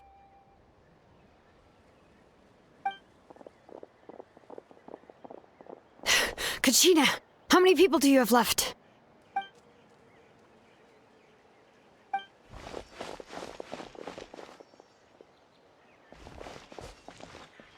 What's the situation?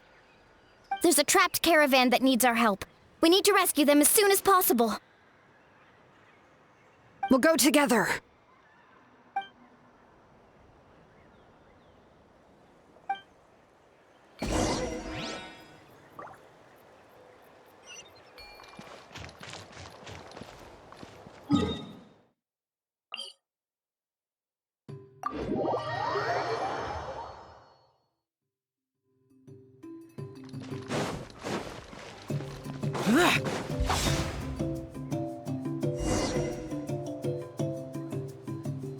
Stay safe. We've got this.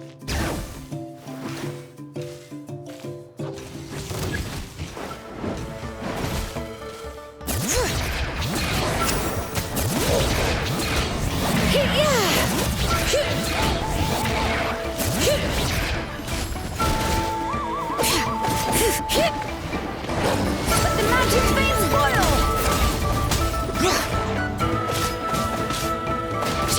Bring it!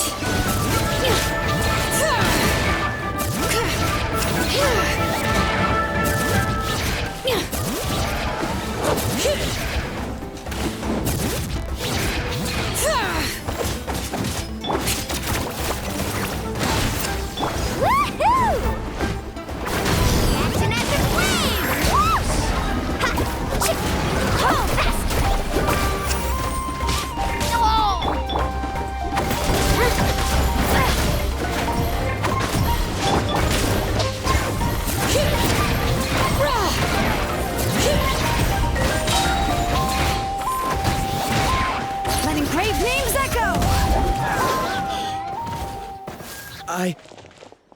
I really thought I was done for. I can't thank you enough. Don't worry about it. We're just glad you're okay. Let's see. Your goods look fine too. Guess the Abyss isn't after Mora. That should be the last abyssal pylon near the Children of Echoes.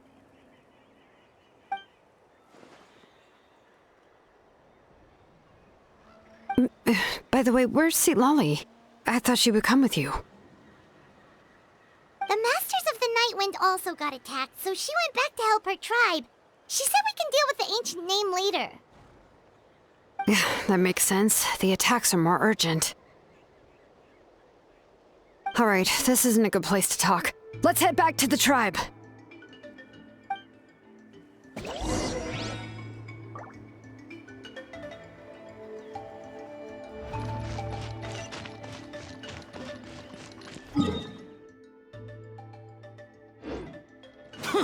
Yeah!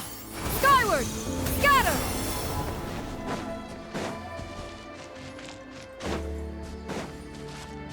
Yeah! Scatter! Looks like a few people were hurt after all. Oh, I should have got here sooner. The Abyss threw a lot at us at once. I rushed out as soon as I heard the alarm, and there were already so many monsters. Before long, Kachina brought over a whole group of warriors, and just like that, we destroyed several pylons as a team.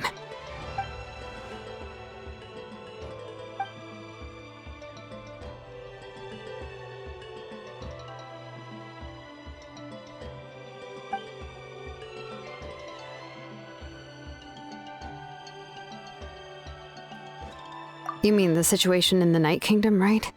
Yeah, I feel the same way. We've managed to keep it a secret all this time, but more and more people are realizing something's wrong. It's impossible not to feel anxious when things are getting worse by the second, and all we can do is wait. That just means we need to buy the Pyro Archon more time. Keep pushing, everyone.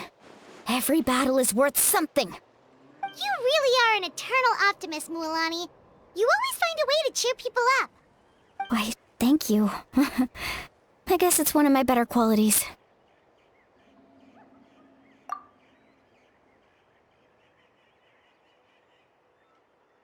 So, specifics aside, the Pyro Archon confirmed the Gnosis can resolve the crisis, but it comes at a huge price.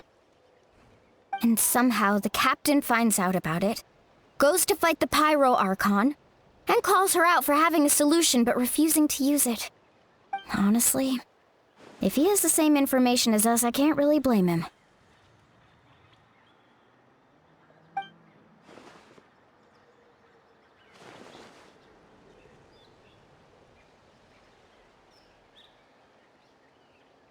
We talked to miHoYo before we left the stadium. According to her, the cost of the captain's plan is too high. And, well, it makes sense. If that was truly the better choice, she would have picked it. Yeah, I trust the Pyro Archon. When I was upset about Kachina's disappearance, she was really sincere and patient with me. Plus, she burned down all those precious mementos for Kachina. She's already proven how much she values even a single person's life. When it comes to Natlan's survival, there's no way she would hold back. I agree. Maybe the captain weighed the costs and came to his own conclusion, but I'm sure we have different priorities. Life is important, but so are history and memory. As the Archon, she can't tell us everything, but it seemed like she wasn't holding anything back this time. The next question is, if the captain found a new way to save Natlan, how come the Pyro Archon has never heard of it?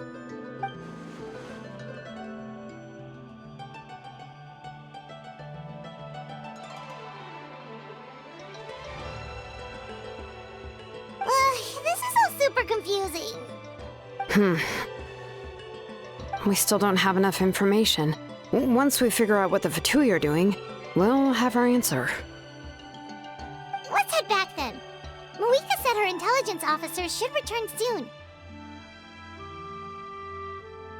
With how many Fatui there are, someone's bound to give something away. Sounds good.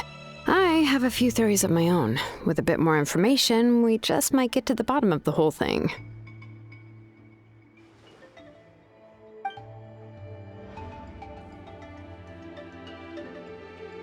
I was just about to ask. Count me in.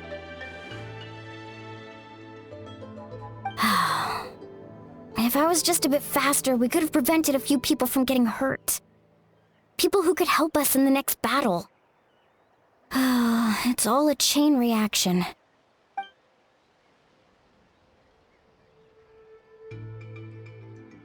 Register? Nah. I'll just follow you around. You know, go where you go, do what you do.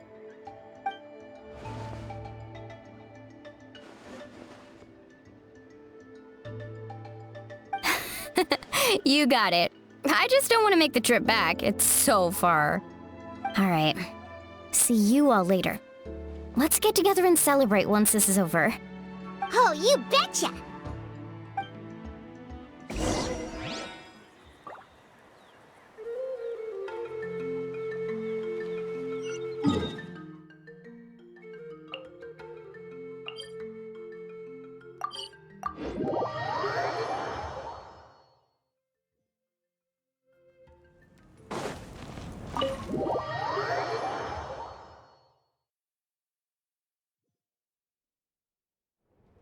miHoYo!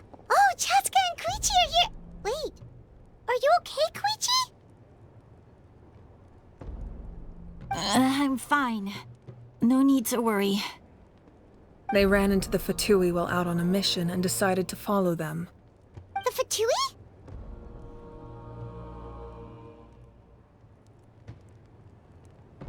calm down and let me explain. Here's what happened.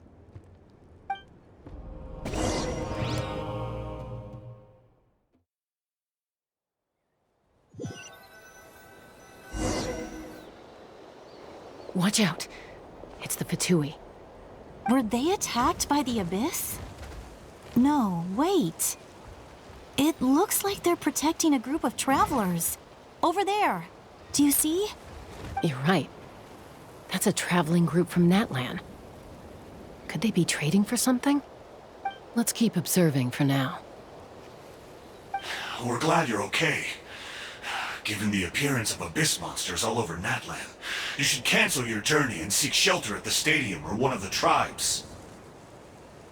Thank you so much. I wish there was something we could give you.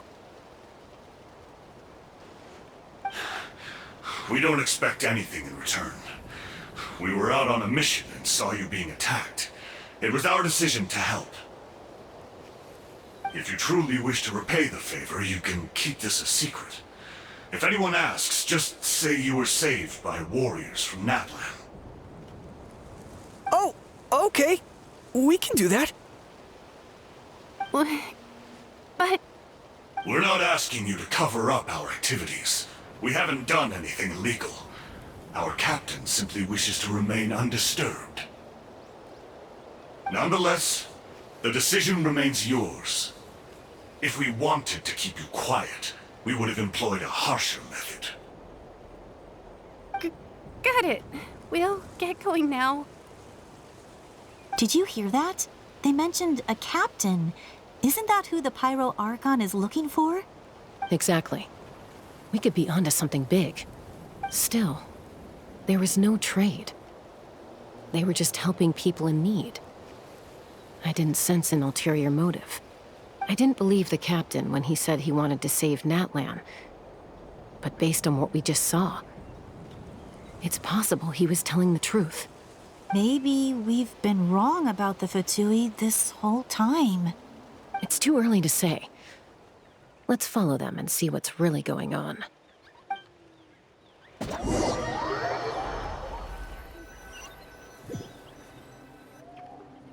So this is where they were headed.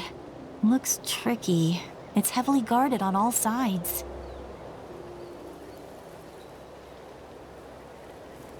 Koichi, wait for me here. I'll go in and check it out. Oh, no you don't. How are you planning to get through all the guards? Look, I can use this terrain to my advantage. With our tribe's special way of getting around, I doubt they'll see me coming. We still can't see anything on the inside. What if you can't find cover? You won't have anyone to watch your back if you go in alone. The more heavily guarded the location, the more valuable the secrets. Even if the captain isn't here, we can still figure out what the Fatui are planning. That intel is worth the risk. Fine. You're not gonna listen to me anyway, so let me come with you. That's even more risky. You've been running around saving people for days. You're already at your limit. I'm confident I can protect myself. I'm not sure you can say the same. At least right now. I can. You really believe that? Fine, don't believe me. But you can't honestly tell me infiltrating a heavily guarded Fatui hideout all on your own sounds more reasonable. You know, growing up, even if I insisted on doing something, it never gave you any trouble. I'm not sure you can say the same. All right. If we start arguing, this will never end. We can't let this opportunity go to waste. Guess that means I win.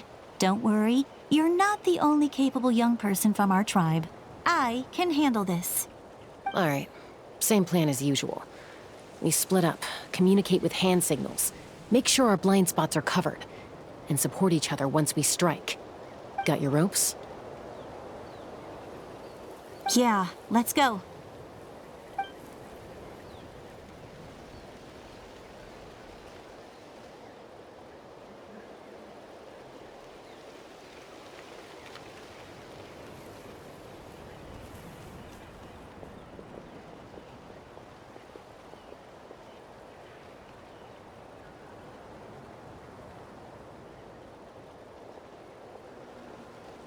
The Fatui have eyes all over this place. I should wait for Koichi's signal.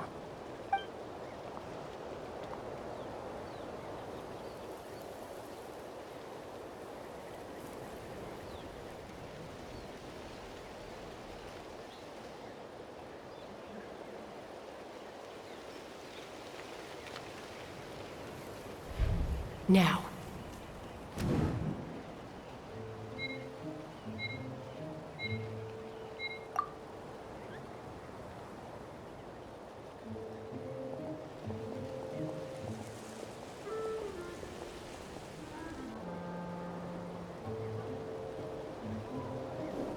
Not sure how many chances I'm gonna get.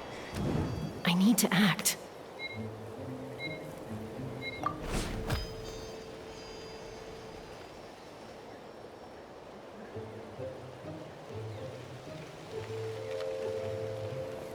Good. I made it without getting caught. I should get to that platform over there. But it's guarded by the Fatui. Koichi should have line of sight. I'll wait for her signal.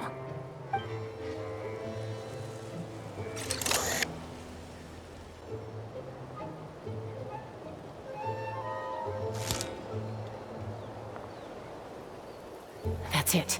Now's my chance.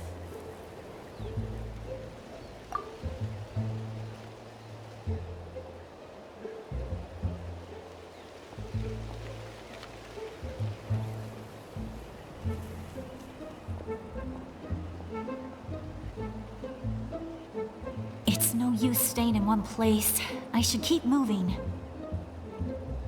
Looks like Chaska is helping me by keeping an eye on the Fatui movements. I'll wait for her signal.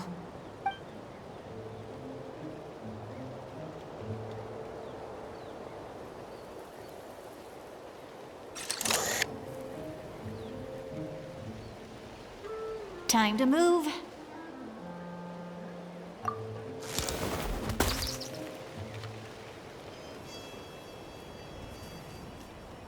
Whew. That was close. Almost got caught. Probably can't make it over in one go. I'll wait for my next chance. Now's my chance.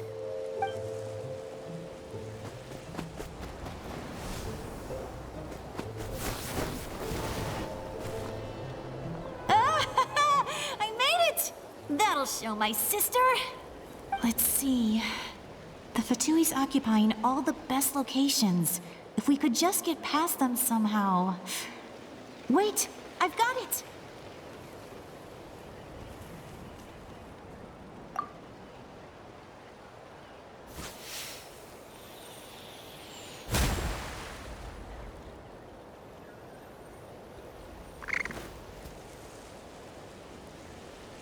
Huh?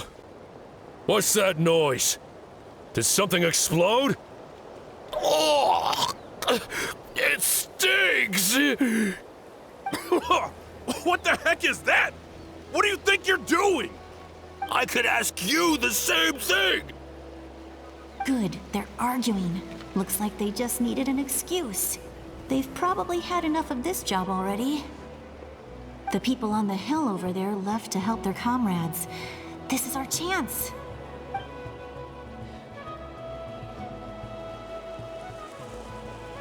Come get me, Chaska. I hope she gets this hand signal. That's Koichi's signal. Smart idea. All right, time to move. Give me your hand, quick. Coming!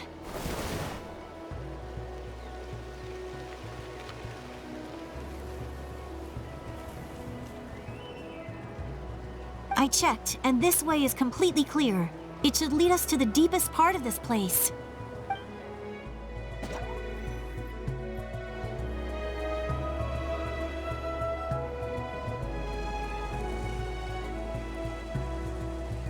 Well, I was pretty helpful, right? You know, everyone usually jumps at the chance to work with me. Not my own sister, though. No, she avoids me like her life depends on it. I was wrong, Koichi. You've done well. Wait, you're just gonna admit it? Now I look like the mean one. let's focus on the task at hand.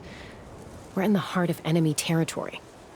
The more time we waste, the more dangerous this becomes. All right. If you're not gonna take the bait, then I'll drop it. Looks like the Fatui are here to dig something up. I'm surprised they mobilized this many people. I doubt it's because they're interested in our culture and history. It seems like they're looking for a dragon relic called the Source Mechanism. The device is ancient. Barely any information survives to this day. And even people from Natlan don't know how to use it. Why would this be the Fatui's target? Not bad. Looks like it's in good shape. This should be what our Lord's looking for. Took us long enough. Come on, let's get this thing back. Back? Back where? Should we keep following? You really want to keep going? Of course. We make a good team, don't you think? No reason to stop now. What was that sound? Uh-oh. We've been spotted. Time to go. Falling rock incoming! Watch out for your gadget! What? You'll regret that! After them!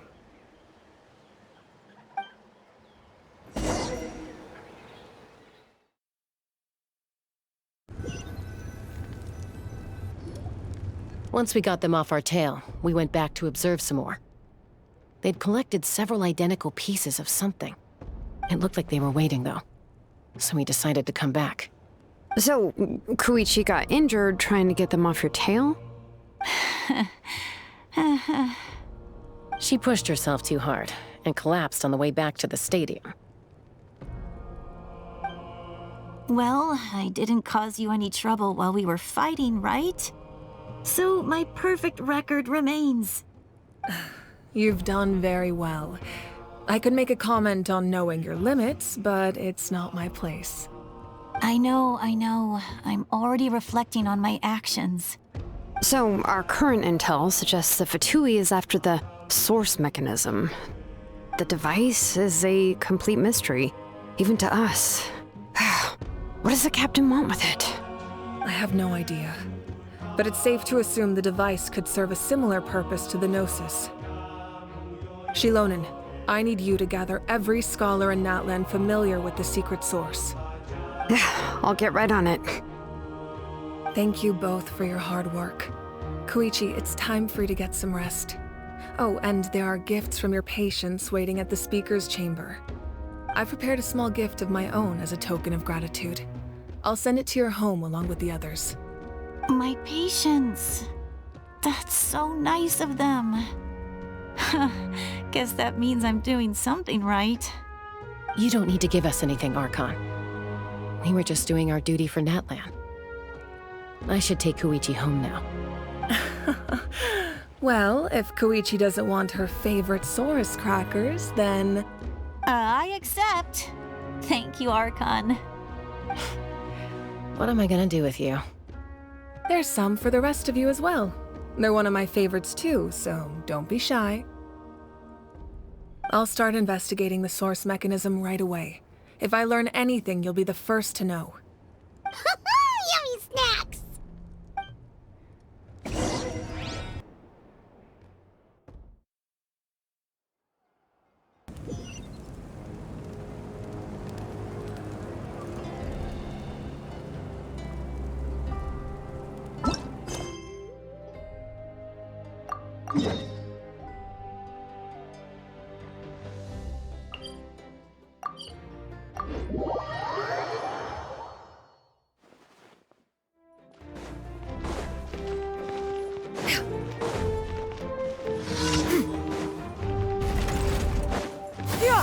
Skyward!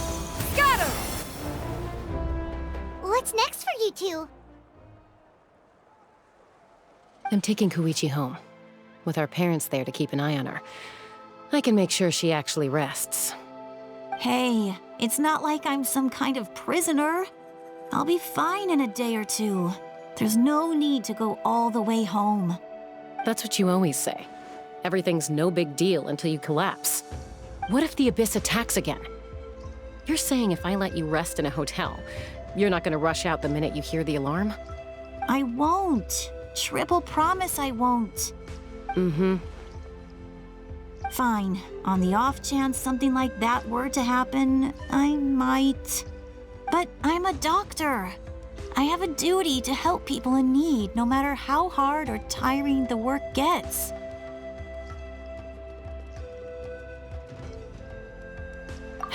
I guess you're right.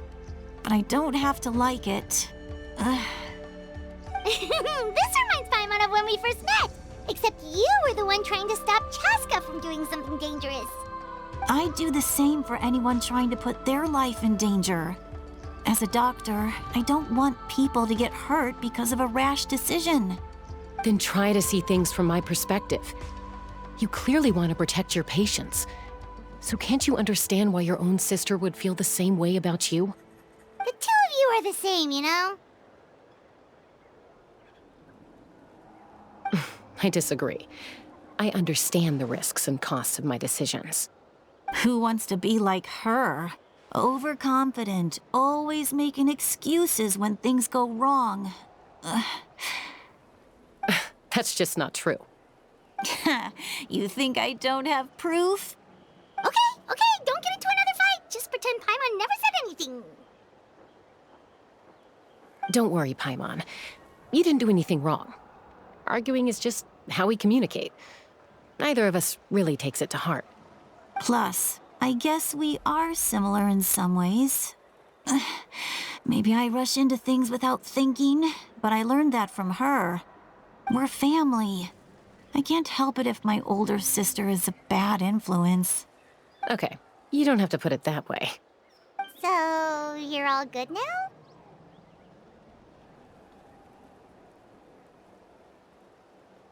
Neither of us are really the type to back down, so we'll always have our differences.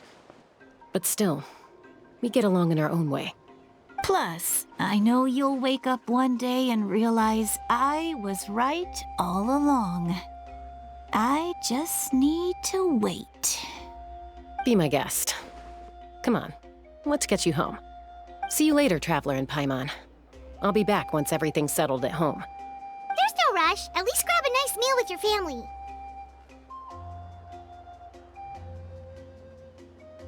Bye, you two. Take care of yourselves out there. Those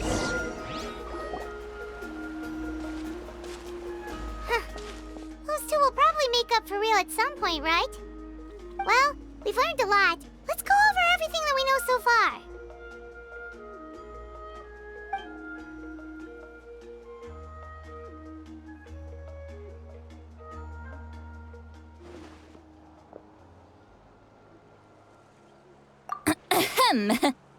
Sorry for popping up out of nowhere. Again.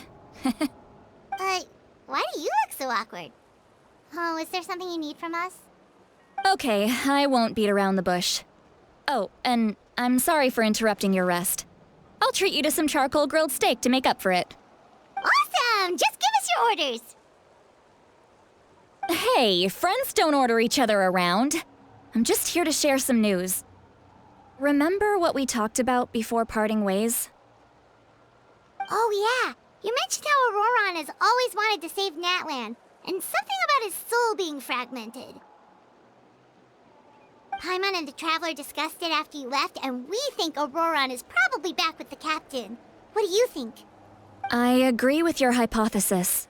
And just now, I confirmed it myself. Auroron came back. He helped the Masters of the Nightwind defend our camp. What? He came back? I told him to give up whatever he's doing, but he refused. He said they're just one step away from success, so there's no way he can back out now. Apparently, he came back to fulfill his duty to our tribe. When he left, he said it was because he still has a duty to Natlan as a whole. I'm surprised you let him go at all. I had to prioritize my tribe. Besides, the situation was intense. I couldn't focus on outside and inside threats at the same time. Plus, he was on guard. He knew I would try to go after him, so he made sure to keep his distance. I kept an eye out for a good opportunity, but it never came. All these years of calling me Granny, and I couldn't do a single thing for him in the end. Don't say that! Your tribe all raised him together, right? That couldn't have been easy. You're right. Seeing him come back reminded me of when he was little. Running around the tribe, dropping by random houses right and left. He's not only a child of the Masters of the Nightwind, but a child of Natlan. It's only natural for a child to want to do something for their family. Besides, Auroron is my apprentice. He might have a few tricks up his sleeve, but I guarantee I know every single one. Wait, what are you saying? Look. Remember how I said Auroron's soul is fragmented? This is the talisman I created to keep it stable. And this gem is what makes the talisman work. It just so happens that Auroron is due for a gem replacement. Since I can't get close to him, I put the new gem in a supply bag and asked Aoife to bring it to him. You guys know Aoife, right? No? Well, he's a pretty famous vet around these parts. He's always bringing me all sorts of things, and he happens to be very good friends with Auroron. Aoife doesn't know what's going on, so he agreed, no questions asked. Auroron would find the gem as soon as he opened the bag. He knows how important it is, so I knew he would make the switch. He probably suspected that I tampered with it. But here's the catch. The trick is on the bag. The moment he touched it, a portion of his memories were copied onto the old gem, which he no longer needed. That's amazing. You can do something like that? Most people can't, but I can. That trick he used to bring you to the Night Kingdom isn't anything special, by the way. My technique is much more subtle. He won't notice anything. So in other words, we have a whole backup of Auroron's memories in this gem. The kid thinks he can take me on? Like I wasn't the one who taught him everything he knows? That's amazing, Sweet Lolly. Let's take a look right away. Once we get to the bottom of this, we can finally track him down. I know he thinks of me as his grandma, but do you think he'll get mad at me for this? You can be honest. That's a tough question. Paimon doesn't have a grandma, so she's not the best person to ask. To be honest, I've always doubted my ability to look after him. I didn't stop the ceremony all those years ago, and now I'm useless again. But if I stop here, it will haunt me until I'm 500 years old. Every night I'll wake up in a fit of anger. Yeah, you're right. First anger, then tears. Oh, wait! Who are you calling a crybaby? You're just making it worse, Traveler. I need to look at his memory. Even if he resents me, refuses to see me, or runs away for good, I don't care, and I won't blame him. A family does whatever it takes to protect their own. You sure you'll be okay? We can come with you if you want. Did you just say you'll come with me? Is that okay? We have a pretty good reason to see it too, don't we? Because, right, we need leads on the Fatui. You really mean it? Fine, you can come. Just promise me you'll see this through. No backing out. Got it? Don't worry, we're professional adventurers. Then I place my trust in your professionalism. All right, time to sneak into someone else's memory and engage in some, unwanted spying. You heard it here first. I wouldn't be doing this if I had any other choice. Are you ready?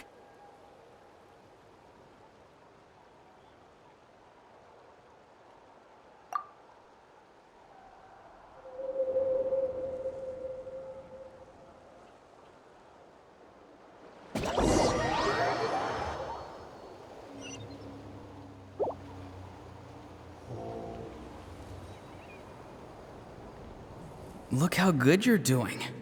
You'll grow into nice big radishes in the future. And you?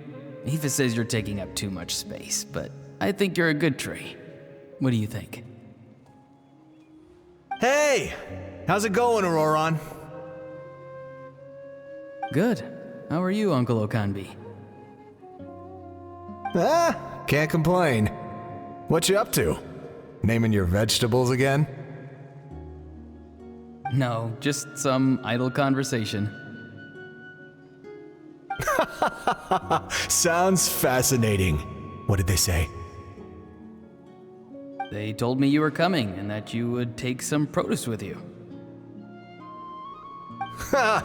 Only if you're offering.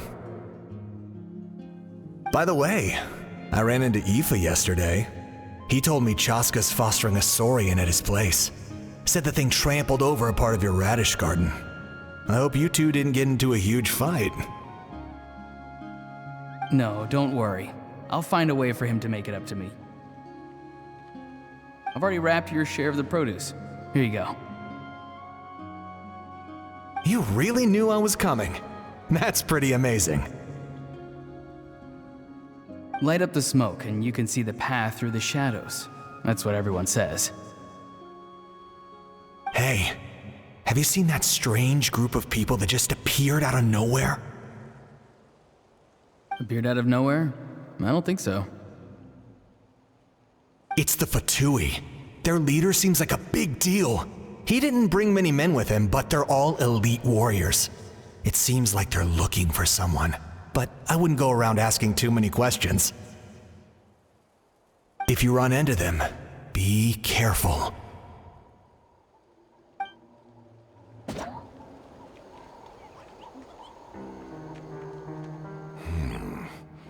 You're from the Masters of the Nightwind, are you not?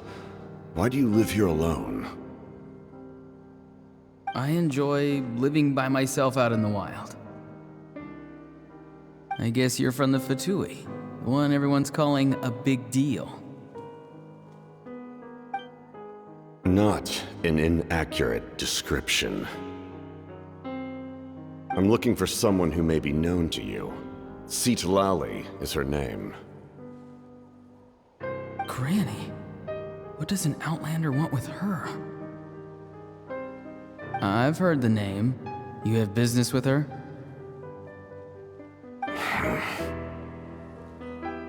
There's no point to further questioning if you insist on hiding things from me.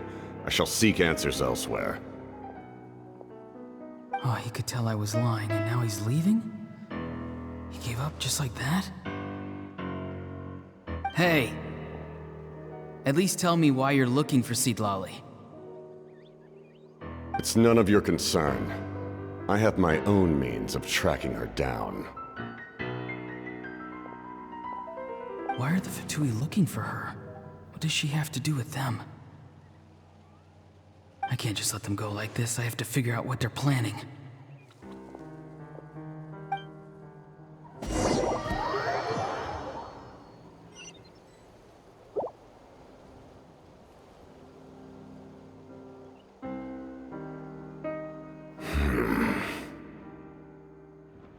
I've just been studying the ley lines and asking for leads on Granny.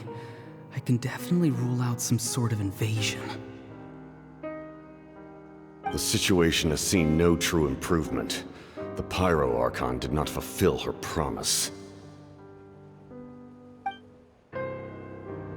My lord! Ignore him. He is no threat. He knows I'm following him, but he doesn't seem to care. He's strong, I can tell. But there's something unusual about him and also familiar in some way. I can't describe it.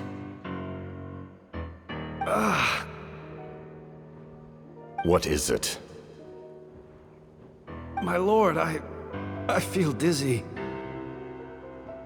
A ley line disturbance. Certain presences have been forced to wander outside their rightful realm.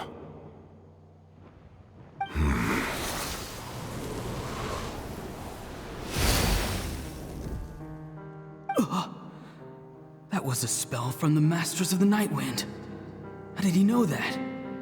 Is he sending those escaped souls back into the ley lines? How did he do that so easily? Soulfaring is supposed to be extremely difficult. This could be related to why he's searching for Granny. I feel much better. Thank you, my lord. Think nothing of it. Stay vigilant and continue to gather information. The Abyss could attack at any moment. If you notice any irregularities, assume drill formation and be prepared to fight. However, there's no reason to over-engage. Information is our first priority. Yes, sir. Why are the Fatui fighting against the Abyss? Do they really mean us no harm?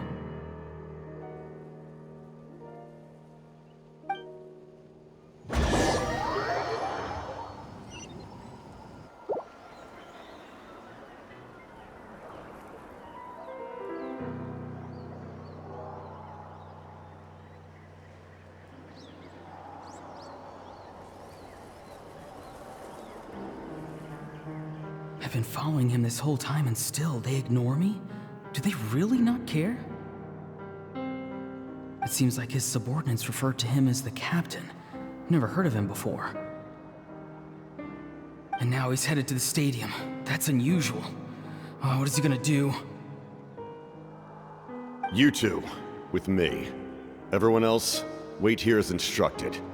Send word to the other teams to retreat immediately if this fails. Yes, sir. He's going inside? But the Pyro Archon is in there.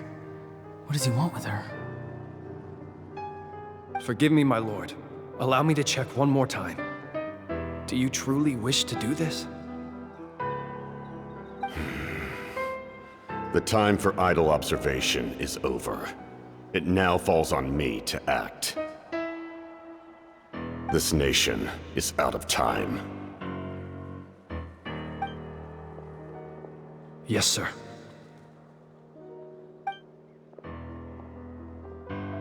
He just walked straight into the stadium.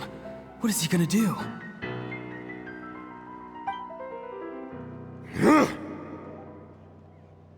They're both incredibly strong. How long will they have to fight until someone comes out on top?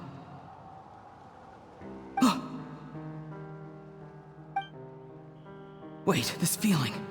Just like the other day near the ley lines, it's faint, like a soul's trying to escape. Where is it coming from? Is that why he's looking for Granny?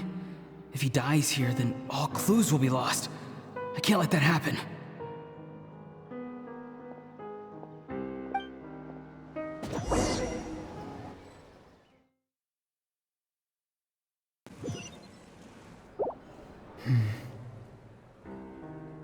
As for you, I must confess, I did not expect that little trick of yours to save the day. No matter how dense the fog, as long as the sun remains, we cannot turn day into night. She could have dispelled it. She simply chose not to. You don't have much time, and you're injured on top of that. What do you plan to do next? I'm beginning to see just how useful you may turn out to be. You heard something from here, didn't you?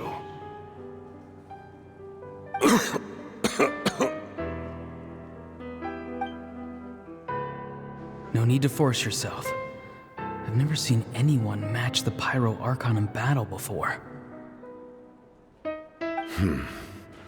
I didn't expect you to intervene at such a critical moment. You know I've been following you. Why didn't you stop me? When walking in the forest, it is only natural to encounter wild beasts. However, not every beast has the courage to come out and bite. And yet, one of those very beasts saved your life.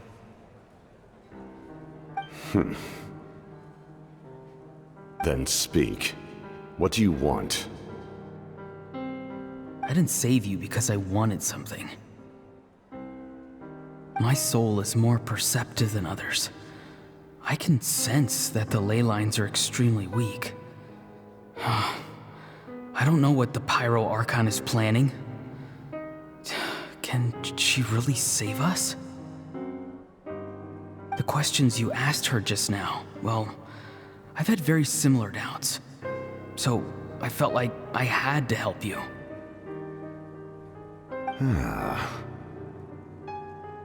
So, you can tell the truth. That was quite a reckless decision to make. I'm not sure you realize that. There's no turning back for me now. What I did back there is going to get me in a lot of trouble. You attacked the Pyro Archon in broad daylight, and I used my spell to save you. A single glance was likely all it took for her to recognize my tribe. So, we're in the same boat. You seem to care little for my thoughts on the matter. It's too late for that. Start from the beginning. Why are you looking for Citlali? Do you know her? Explain your relation to her first. I know you two are acquainted. It was obvious the moment I mentioned her name.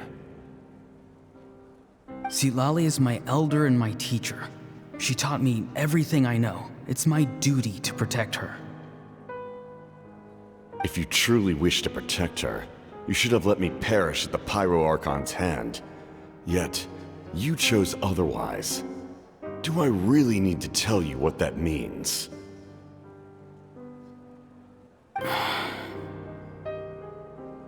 I want to do something to change Natlan for the better. Something I can accomplish with my own two hands.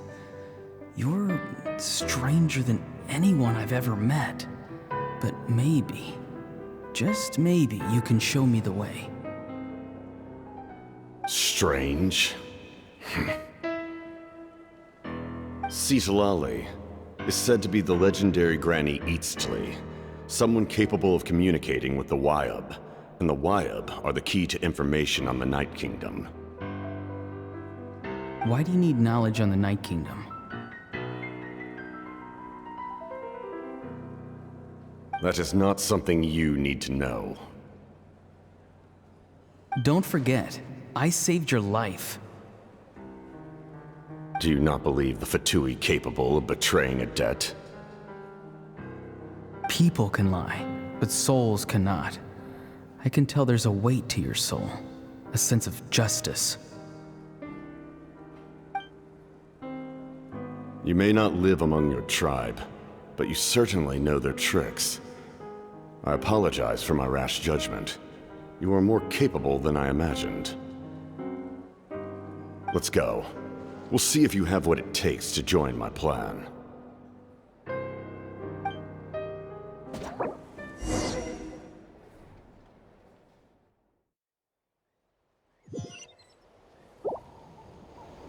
I see. Interesting approach. Worth trying, I think. Rather than weaving a net to protect the ley lines, this method would address the root problem by reconstructing the ley lines themselves.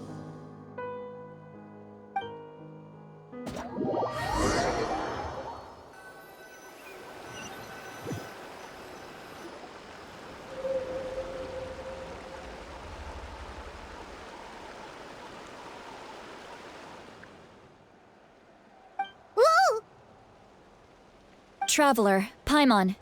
Are you two alright? Paimon's fine, just, a little dizzy.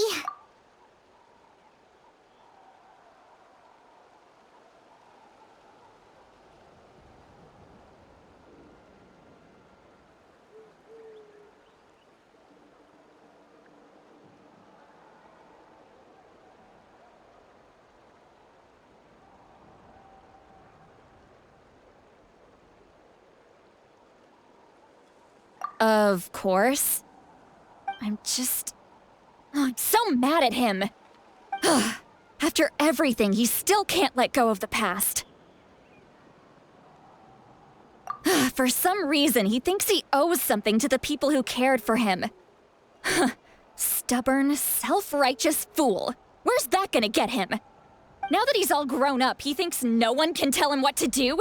He thinks he can just run away whenever he wants. I'll show him. If he tries to run one more time, he's got another thing coming. Maybe stubbornness runs in the family. Like grandmother, like grandson, as they say. Is that supposed to be a compliment? Huh, that kid's got nothing on me. Anyway, back to what we just saw. I don't even know what to make of it. Yeah, the captain seriously wants to reconstruct the ley lines? What does that even mean? Something like the loom of fate, maybe? But how does that help with the abyss? The loom of fate? Oh, it's kind of hard to explain.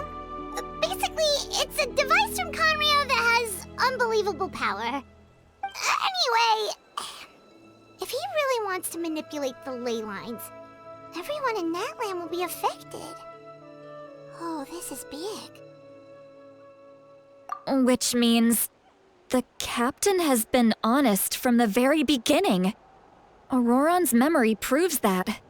Why is he so obsessed with saving Natlan? Oh, we've got to tell miHoYo about this right away.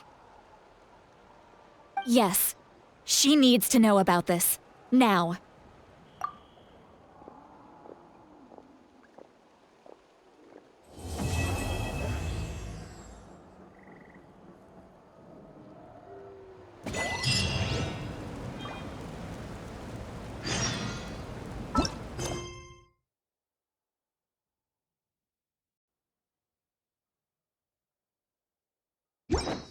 Peace prevails throughout.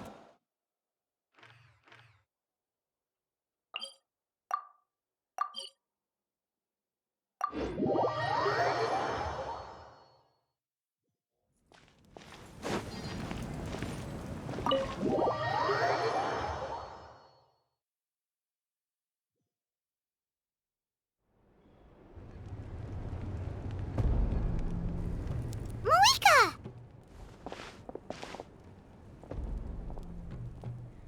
Traveler, Paimon Sitlali. Perfect timing. I've located the captain. Really? That's great! We also just took a peek at Auroron's memories and discovered something huge! Oh, with his granny's permission, of course. Or no, actually it was... Calm down, Paimon. I'll take it from here.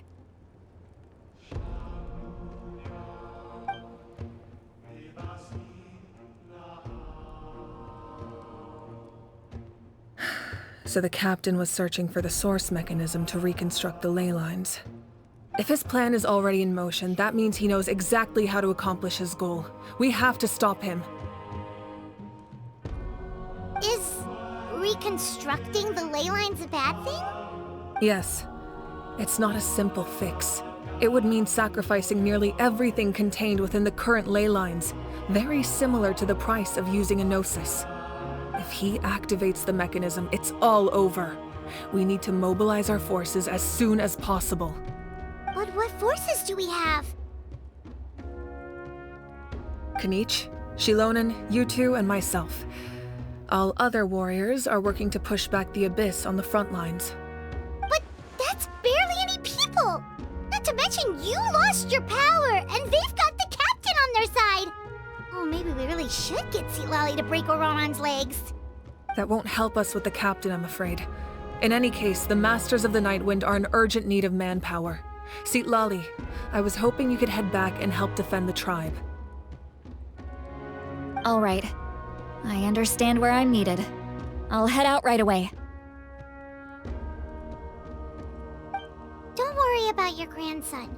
We'll figure something out for sure. I'll leave him to you all then.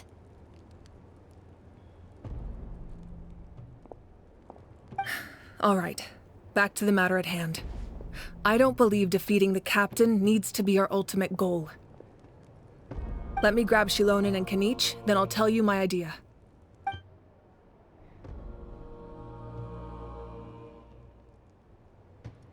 As you all know, Auroron is working with the captain and we need to stop their plan. The captain is a formidable opponent, but that shouldn't deter us. In any case, a head-on confrontation isn't the best way to solve the issue. Their plan hinges entirely on a single element, the source mechanism. If we leverage our forces, we can destroy it, and then success is ours. We'll head out together. In the event that a confrontation becomes inevitable, I'll stall the captain while you advance.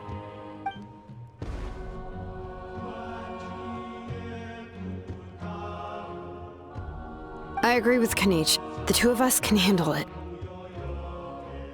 Listen to my plan first. Kanich, I want you and Ahau to launch an assault from the front and break through the Fatui defenses. The captain won't be on the front lines. As a seasoned warrior, he'll be stationed in close proximity to the device to ensure its protection.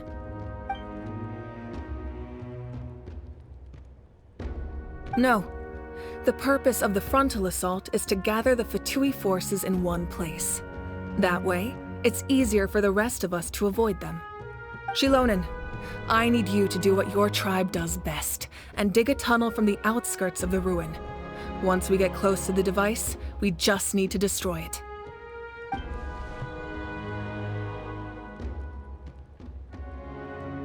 Exactly. The Traveler and I will join her as well.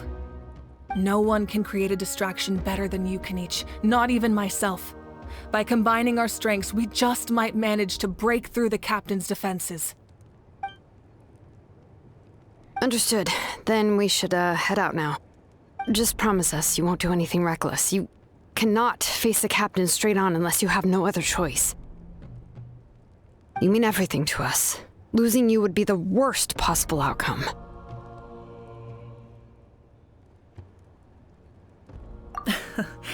Thank you, everyone. You have my word. I'll proceed with caution.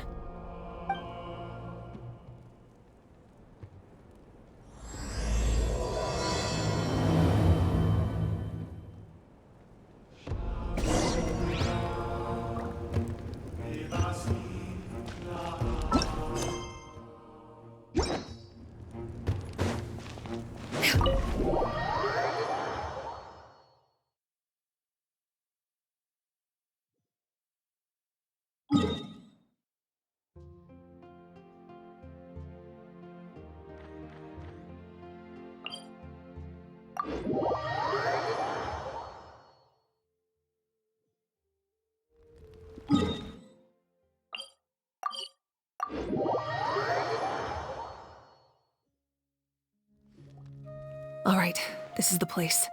Their tunnel must be behind that gathering of Fatui guards. Any of the nearby mountains could be a good infiltration point, but if we want to stay under the radar, we should approach from the side. There are only a few Fatui stationed around the perimeter. We should take care of them first so they can't alert anyone.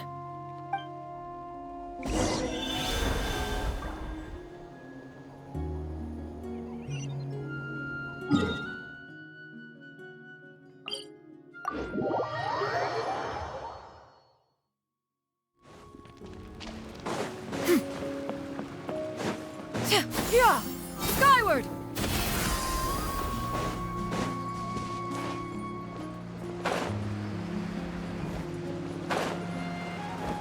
You'll get frostbite. Scatter!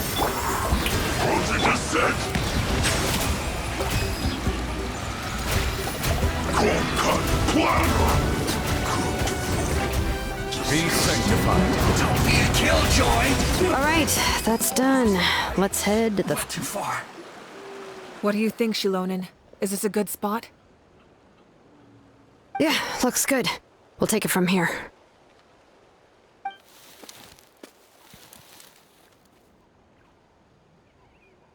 I can see the inside! Perfect. We'll keep going. The rest of you should head back. Things are about to get dangerous. All right. Please, take care.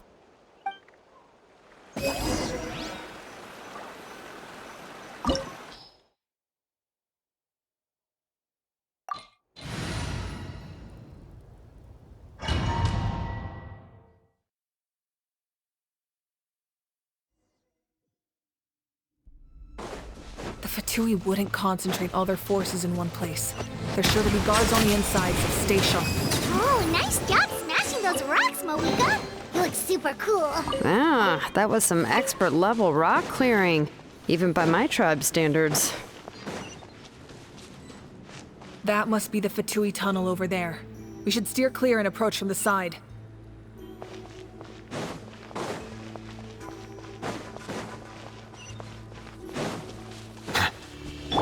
Yeah!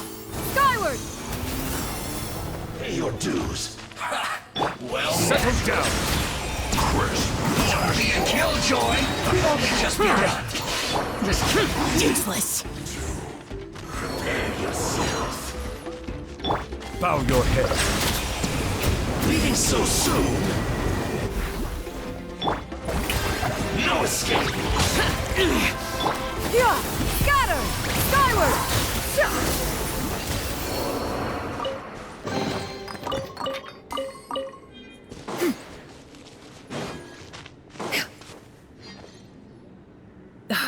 This spell is from the Masters of the Nightwind. It's Auroron's doing. They're probably trying to buy time.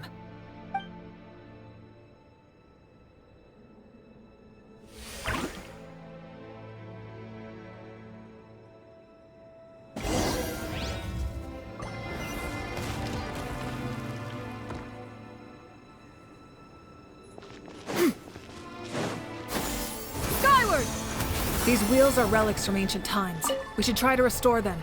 These mechanisms probably control that wheel, right? Let's give them a try.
Clouds converge!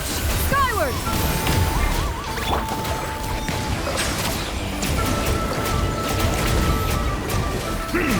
The tides beckon.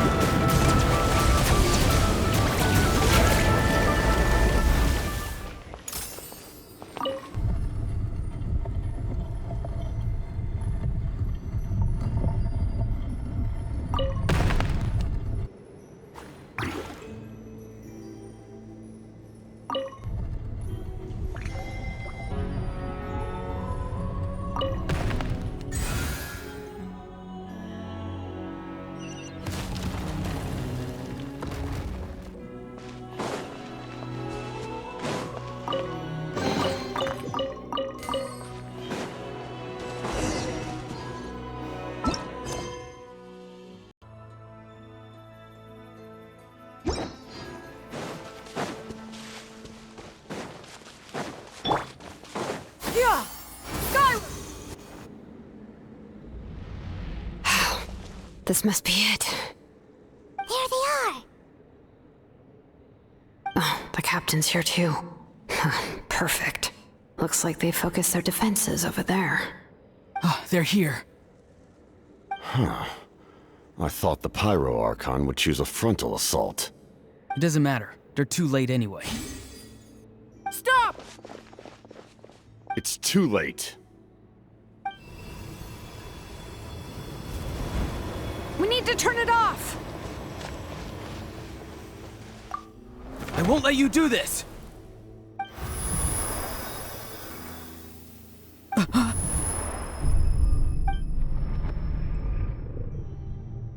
The sound of lament? What was that sound? It was like a piercing cry. Now's our chance to turn off the device.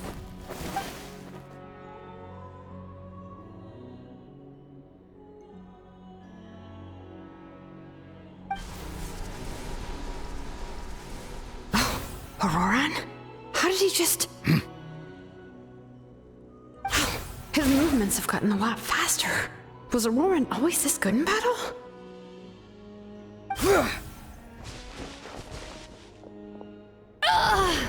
This ends now. Huh?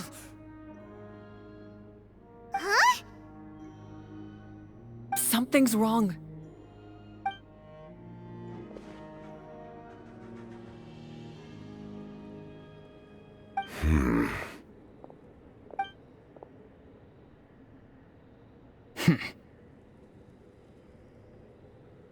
You are not Auroran. Who are you? What? Commander. You.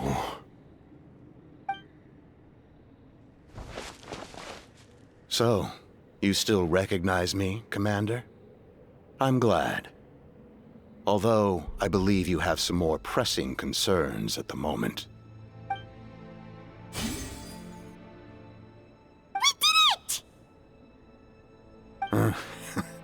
You see? You indulge your sense of honor for just a moment, and now you've lost your chance. Even now, you're still the same as ever. His voice is completely different. Is someone inhabiting Auroran's body? Stop worrying about other people's survival, about their losses and sacrifices. You just need to win. That must be why I've returned. For this moment. Please finish what you set out to do, Commander. I didn't expect to see you here, but I have to disagree. Abandoning one's comrades is not the way of a warrior. Why do you care about a doomed man? I know you can see it. He's already close to death. After all, his soul has been incomplete from the start.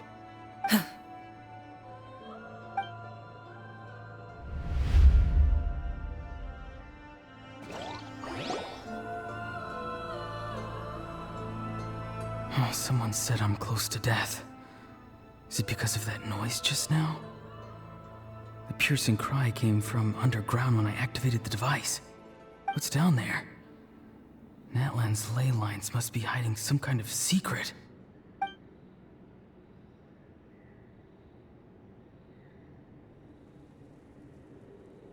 Am I dying? Oh, no. It's too soon. Ah, Auroran, it's you. What'll it be today? Oh, why the long face? Don't tell me you still haven't let that go. I knew it was a bad idea to tell you. I heard everyone wanted me to be the savior. Savior? Ha! Sounds nice, doesn't it? But, does such a person truly exist? Even if they do, why would you have to become that person, hmm? Auroran, is that you? Oh, here, have a seat. Let Granny cut you some fruit. We just got a fresh batch. Can I get you anything else? Some grilled meatloaf, maybe? Ask for anything you want. We've got plenty of ingredients.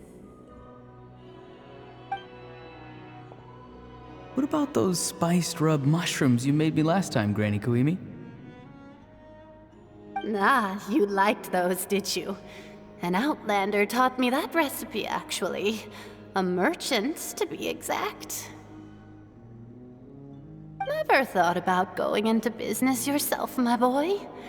You could travel all over. Our Auroran? A merchant? He's far too honest for that line of work. Well, at least an honest merchant like him wouldn't prey on old-timers like us.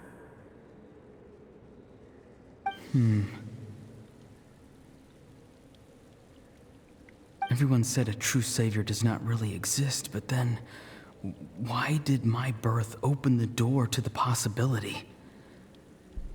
Why give people false hope?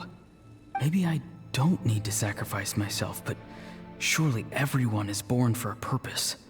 So, what's mine? If I had succeeded back then, would the world have become a better place? What's the meaning of my existence? Done spacing out, Auroron? Did you finish your homework? Yes, Granny, it's just... Will learning all this really make me as strong as you? Of course not. I'm a special case. Other shamans study their whole lives without reaching a fraction of my abilities. Because you're a genius, right?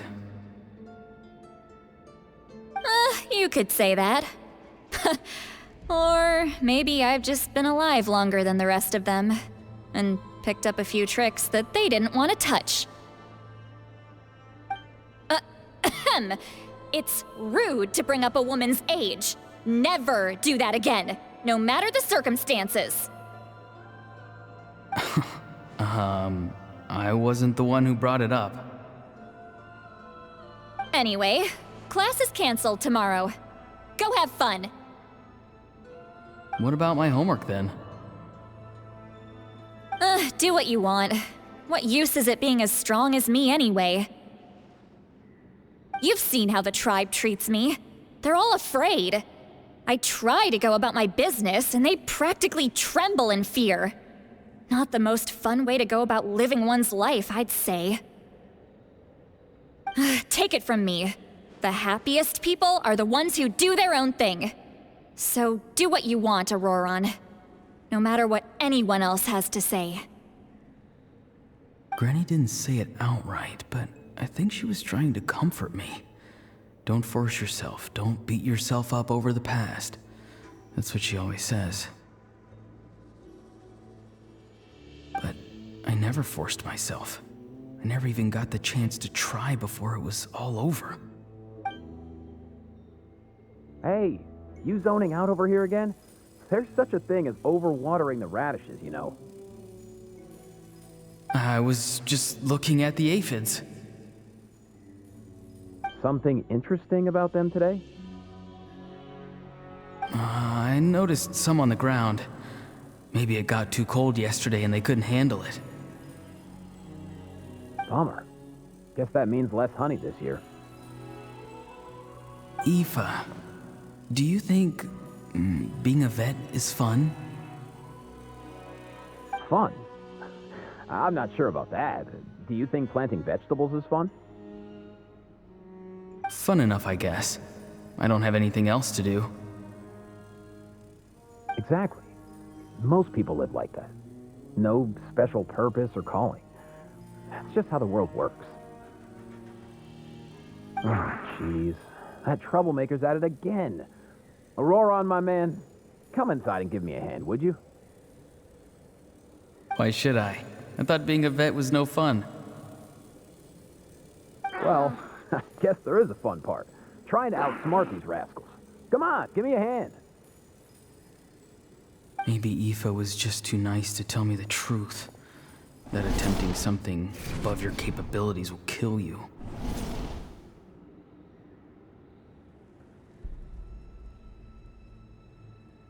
My soul is unstable. I only survived because I had people to help keep me in one piece. A part of me has always been missing. That's why the other spirits said I was close to death, but... Why struggle? It's a miracle you were even born. Just close your eyes and wait for death. It was you, the thing that came out of nowhere. Thing? I'm a warrior. Far stronger than a weakling like you. I'm not weak. There's just a limit to what I can do. And that's exactly why your fantasy is so ridiculous. You really think a useless thing like you can save the world? Useless? Savior? Ha! Sounds nice, doesn't it? But, does such a person truly exist? Even if they do, why would you have to become that person? Hmm? Exactly. Most people live like that. No special purpose or calling. That's just how the world works. Take it from me. The happiest people are the ones who do their own thing. So do what you want, Auroron. No matter what anyone else has to say. But I don't want things to end here. Auroron? It's all right. We'll take things from here. Every time they marched into battle, I had to stay behind. Don't worry. With the Archon on our side, the Abyss doesn't stand a chance. All the best warriors are fighting on the front lines. I want to do my part too. Both of us are bound to disappear. But your end will come sooner than mine, because you've been broken from the start. Once your soul shatters into pieces and dissipates into the wind, I will take temporary control over this body. I will serve my commander until the end. No. No, this isn't right. My life can't end like this. I still haven't done anything important with my life. My end will not come first, and I'm not giving up. I can't die here, no! I won't die here!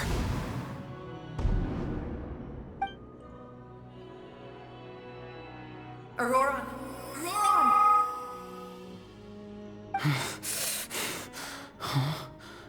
That voice.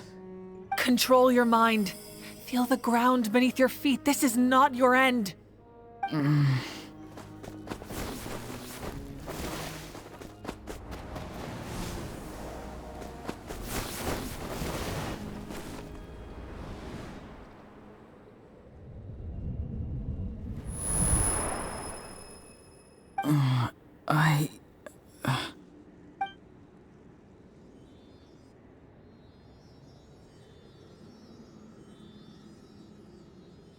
His eyes are open! He's alive!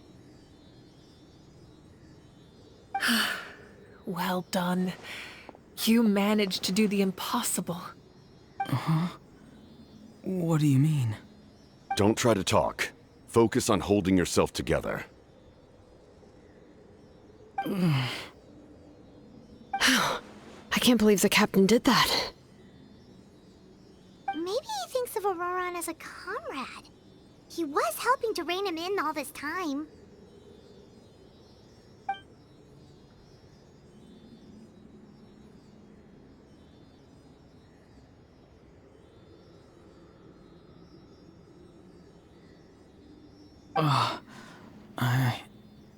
I'm fine now. Damage to the soul is a tricky thing. The pain almost consumed you for a moment, but you managed to hold on to yourself. That's no easy feat. The worst appears to be over. I'm sorry for causing so much trouble. We can talk about that later. Our plan. It failed, didn't it? I'm sorry. We were so close. You saved my life, and now the debt is repaid. Auroron, I never thought you actually wanted to sacrifice yourself in that ceremony. But you never gave up. Have you come to a conclusion on what it is that you truly want? I just want an answer. A reason why I exist and why everyone always did so much for me.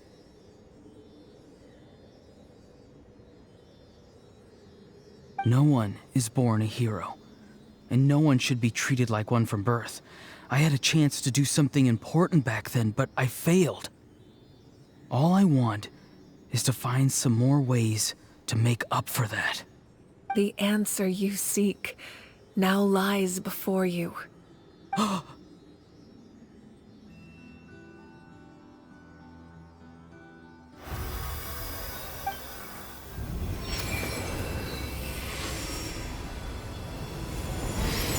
You are the inheritor of my name. The hero from the masters of the Nightwind, who shall fight for this generation. Fascinating. You're not the person that the others thought you were. And yet, you're also not the kind of person that you thought you were. It can take a lifetime to truly discover who we really are. Like you, I never thought I had what it took to be a hero. I was too cunning, too self-absorbed. But in the end, I sacrificed my life for this nation. Now, remember your name. Even if others will see a different meaning, it still symbolizes your nobility and yearning. My ancient name. BD. It means devotion. You will give your all, not for the sake of a heroic death, but to do justice by the answer you found for your life. For that answer, you will offer all of your strength and be born anew. Through your devotion, you will prove your worth. Having foretold his own death, the omniscient man holds a feast in celebration. Let us raise our cups in honor of his heroism and send him off with this final tribute. For at last, his wish is now fulfilled.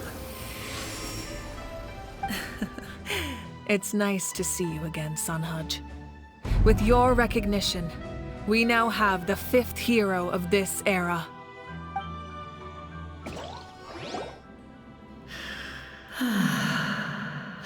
I am happy to see your plan advance one step further. It seems that my cry did not cause irreversible damage. What is that voice? Just as I thought. The Lord of the Night has awakened.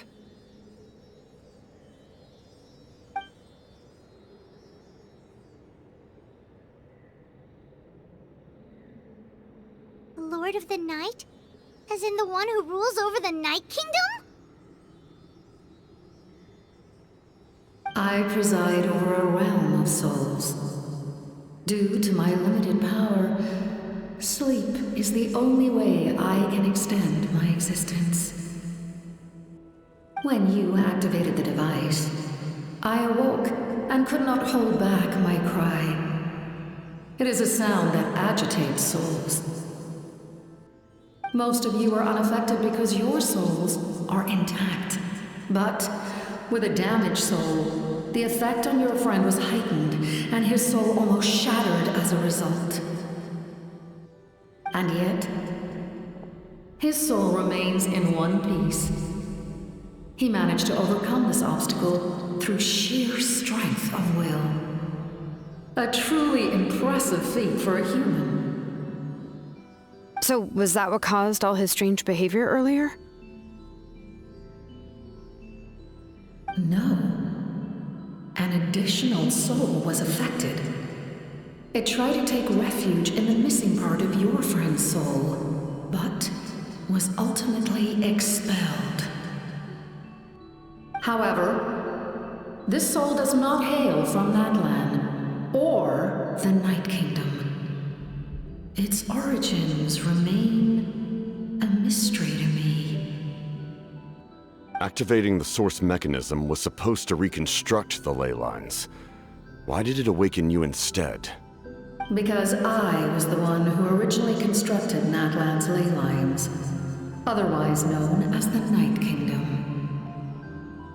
The ancient battle between the Descender and the dragons destroyed the corner of the world, allowing the Abyss to invade. Natlan's ley lines took the worst of the damage. To aid the people of Natlan, the Lord of the Night used the fragments of the old ley lines to reconstruct a similar network. That's how the Night Kingdom was born. The first Pyro Archon, Xbalanque, strengthened that realm and established the rules that aid our fight against the Abyss. The Ode of Resurrection and the Pilgrimage, both of which are practices that survive to this day. Oh, right! You said before it all came from the power of the heavens. The ancient dragons tried to use this device to strengthen the ley lines by imbuing them with power. Back then, this method was rather ineffective. They lacked the skills to navigate the intricate structure of the ley lines.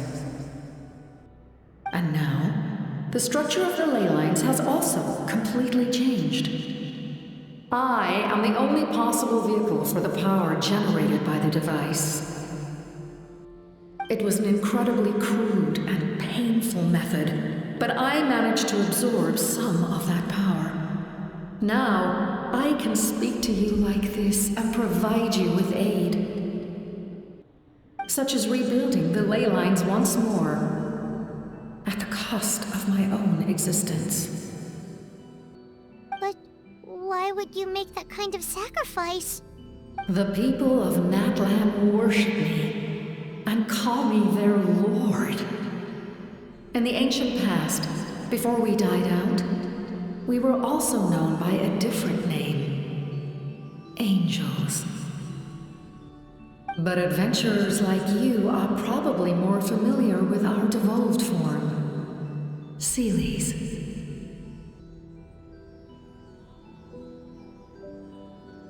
No wonder there are Seelies around here. A Seelie also helped us in the Night Kingdom. Few angels remain in Natlan, so the same is true of Seelies. Everyone rallied around me and offered their power to humanity to reconstruct the ley lines. Now, I have witnessed your determined pursuit for survival, and I have become your faith. I am very pleased. miHoYo, inheritor of Xbalanque's will, and leader of Natlan. Despite all the obstacles and misunderstandings, I have awoken, and the efforts of this harbinger and the young hero have imbued me with power. Say the word, and I will once again work to fulfill my mandate, just as I did thousands of years ago. You need only nod your head. For the sake of your people and your nation, for the sake of overcoming the invasion from the Abyss, give me your orders. I will not. After reconstructing new ley lines, you will cease to exist. The rules of Natlan are founded in the Night Kingdom. If you disappear, so do they. Not to mention, all the memories and legends recorded within the old ley lines will disappear along with you. The people of Natlan will face memory loss, mental disorders, and cognitive issues. Just like the consequences of using the Gnosis, that is a price I refuse to accept. Humanity's survival is worth any price. Once the Abyss runs rampant, all that remains will be a land of corpses and ruin. And when the new ley lines are invaded again by the Abyss? What then? How are future generations supposed to survive? A land without the Lord of the Night, without the protection of the rules, is doomed from the start. You presume too much. If you cannot ensure survival in the present, you have no right to think about the future. What will it take for you to realize that? How many hundreds or thousands will have to die? The situation hasn't gotten that dire yet, has it? Why? Because I am a survivor of Conria. I've witnessed the devastation and terror of the Abyss with my own eyes. Conria? That's right. My family, my comrades, my homeland, We're all lost to the abyss. It is an unforgettable pain. One that no amount of time could ever dull. Not even 500 years. You've experienced something similar, miHoYo.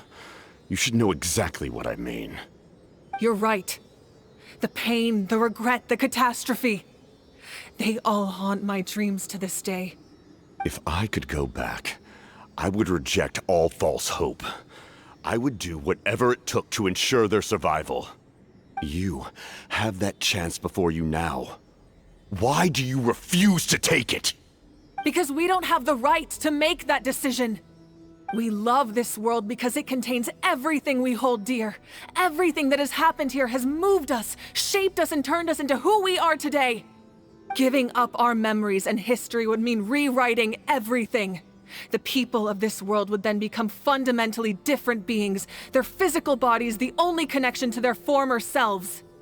Even so, given enough time, a new civilization would inevitably flourish.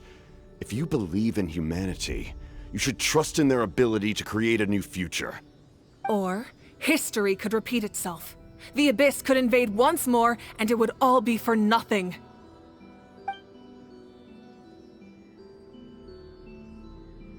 Can I say something? I once carried the hopes of many people, and I was also desperate to save our nation. In the captain's plan, I saw a chance to ensure our survival. But as I was on the brink of death, my wish for life and purpose was rekindled. I've been very fortunate to be well cared for by all the people in my life. I refuse to forget that. My feelings were so strong, they overrode my compulsion to sacrifice myself for their safety. No matter what path lies before us, we still have a destination. If we lose our way now, we will lose the meaning of our existence. That's right.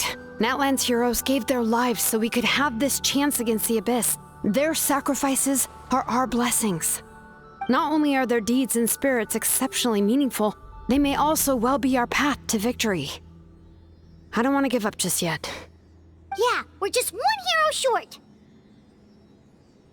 The power from the device will allow me to remain awake for some time. I stand at the ready should you change your mind. Even if you fail, you need only send someone my way. My offer still stands. Humanity is truly remarkable. Even the gods in the heavens hold you to be special. Even now, you stand before me, dazzling like the sun. You must have a profound connection to this land since you're so determined to save it. But what are you really trying to protect? The land or its people?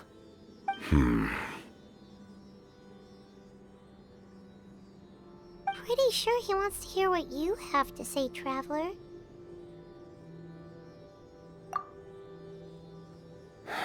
Fine. I suppose we can wait. Now that Auroron has inherited the memories of his forebearer, there's only one hero left. Your plan does have the potential to generate the best outcome. In the meantime, you shall have the aid of all the Fatui under my command. Thank you. Having such a powerful harbinger on my side is a big advantage. I know we may never completely see eye to eye on what it means to protect life, but for now, I'm willing to fight by your side.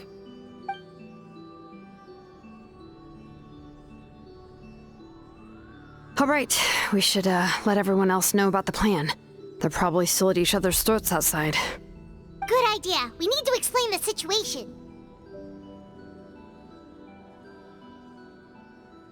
Oh, guess we'll stick around then. I'll update everyone outside.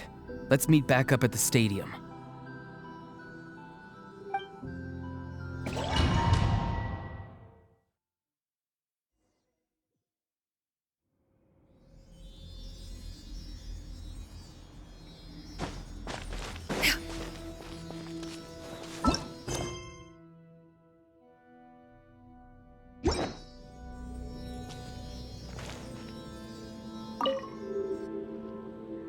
You come to me with many questions, and you should be.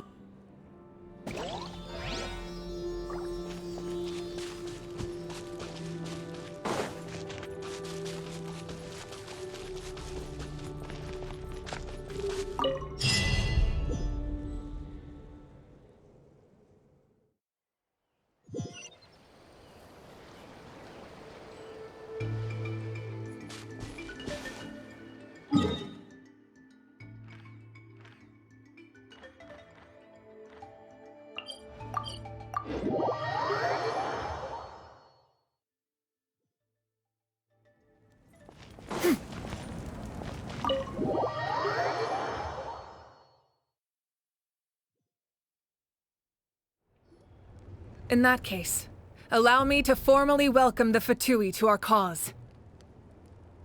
We now face a common enemy.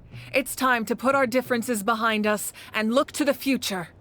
As for Auroron, his actions may have been out of line, but I don't intend to punish him right now. I'd rather give him a chance to prove himself. A magnanimous decision. We're back! Whoa. Seeing the two of you chatting like this, Paimon almost feels like she's dreaming. This may be an unexpected outcome, but a favorable one nonetheless. Now that we're all here, I have some questions of my own. Tell me, how did you discover the source mechanism?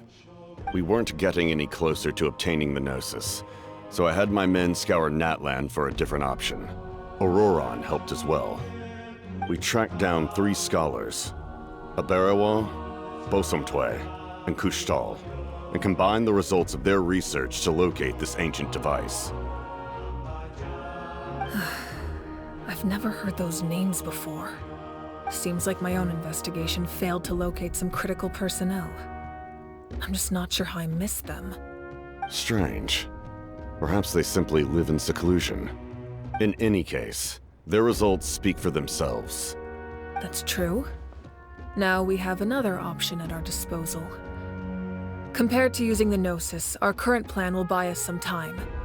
And if all else fails, we still have this plan as a last resort, even though executing it will come at a heavy cost. But that means making everyone forget their past! We should definitely try to avoid it if we can.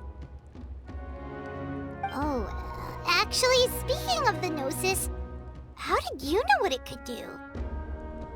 That story begins with the Cataclysm 500 years ago.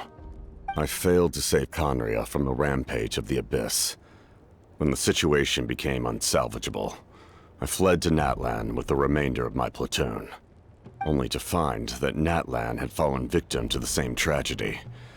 I defended this land for quite some time, and, in the process, met the chief of the Masters of the Nightwind, Aizu. I'm sure many people viewed Conria as the cause of the tragedy, but Aizu was kind to me all the same, and even helped me in my time of need. From that moment, I made it my mission to aid Natlan. In battle, a warrior fights to win. Even though my homeland was lost, I was already committed to this fight.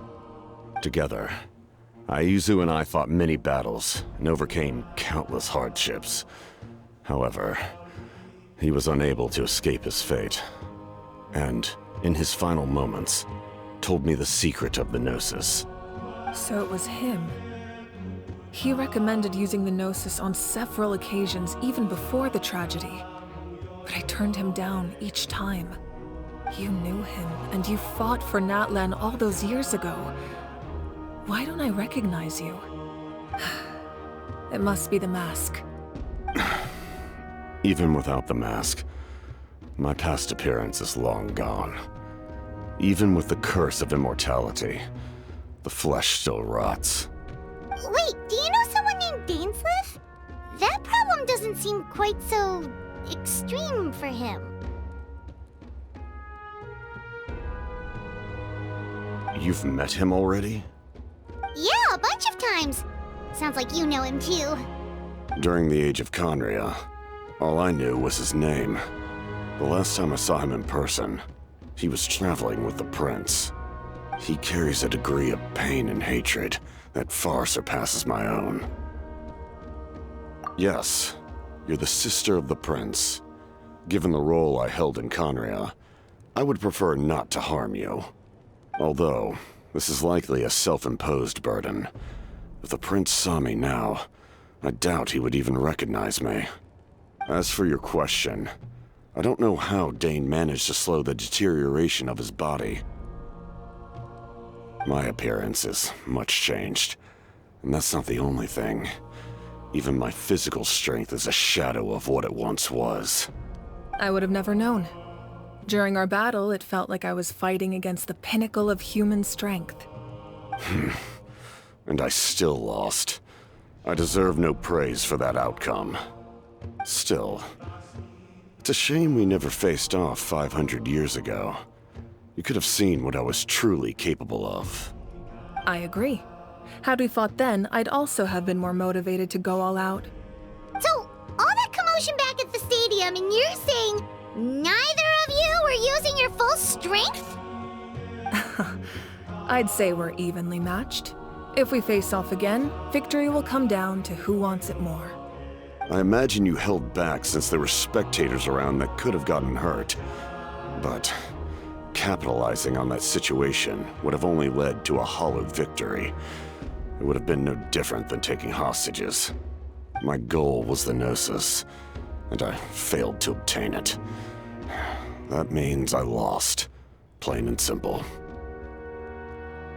Her Majesty the Tsaritsa allows every Harbinger the freedom to pursue the meaning of their existence. When the time comes, that freedom can take precedence over her orders. That's why our methods can be so radically different, despite sharing the same goal and the same sovereign. I needed the Gnosis because I came here to save Natlan. That was my primary motive. Once Natlan is saved, if the Gnosis still remained in my possession, I could bring it back to Snezhnaya. My decision regarding the Gnosis will not change. So let's focus on the Abyss for now. Right! What happens when all 6 heroes are together? We will unleash a great power that can be used to thwart the Abyss. But only once. It's a power that Xbalanque gained from Renova. Renova is a god whose existence predates any Archon. You can think of her like an emissary of the heavenly principles. She controls the power of death. Wait, is that why you have the Ode of Resurrection? Yes. Renova also orchestrated Natlan's rules. As for the Divine Throne, like I said before, when a human ascends to the Divine Throne, their inner flame will awaken. The size of the flame depends on the person's potential. The same principle applies to the ruler of Death's power, with one notable distinction. The amount of power inherited will not change depending on your ability to tolerate it. In other words, it's a kind of power that not everyone can withstand. But if you survive the trial, you will gain unprecedented strength, and the ability to harness powers more formidable than any Archon. That still sounds really risky. We cannot walk this path without accepting risk. Mualani charged into the Night Kingdom despite the abyssal contamination. Auroron fought back from the brink of death. In the face of their bravery, I must respond in kind. That is my duty. Spoken like a true leader. All right, that's enough for one day. You should head back and get some rest. I'm sure you're exhausted. The Abyss will likely sense the change in Auroron. It's possible the frequency of the attacks will increase. There are many challenges to come, so we need to be prepared. When you put it that way, Paimon feels even more exhausted. All right, let's head back.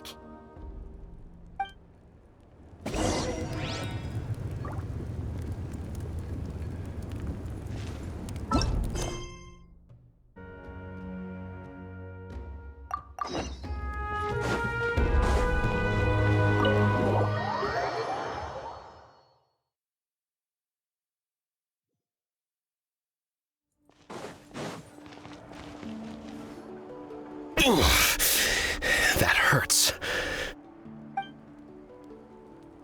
The monsters keep increasing in number. It's like something changed. It's definitely unusual, and we should all be careful. But don't worry too much. You have us by your side. If there's one thing the Abyss fears, it's strength. If they think we're easy prey, they've got another thing coming. Oh, someone's calling us.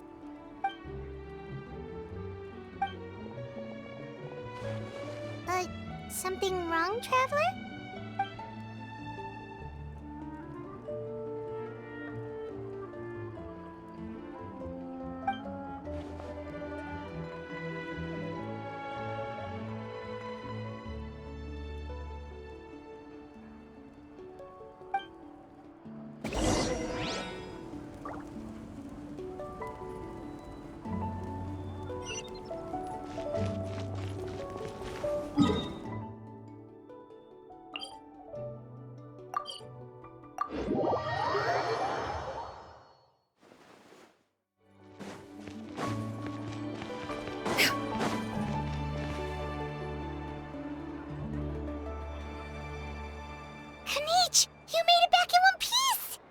Oh, these must be friends of yours. Well, I'll head out then. See you later.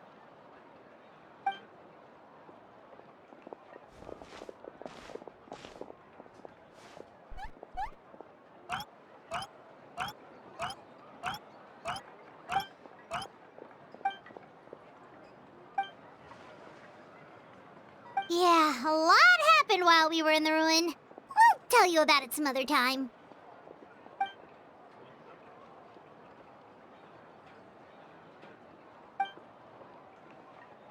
We won't keep you then. Let's talk later.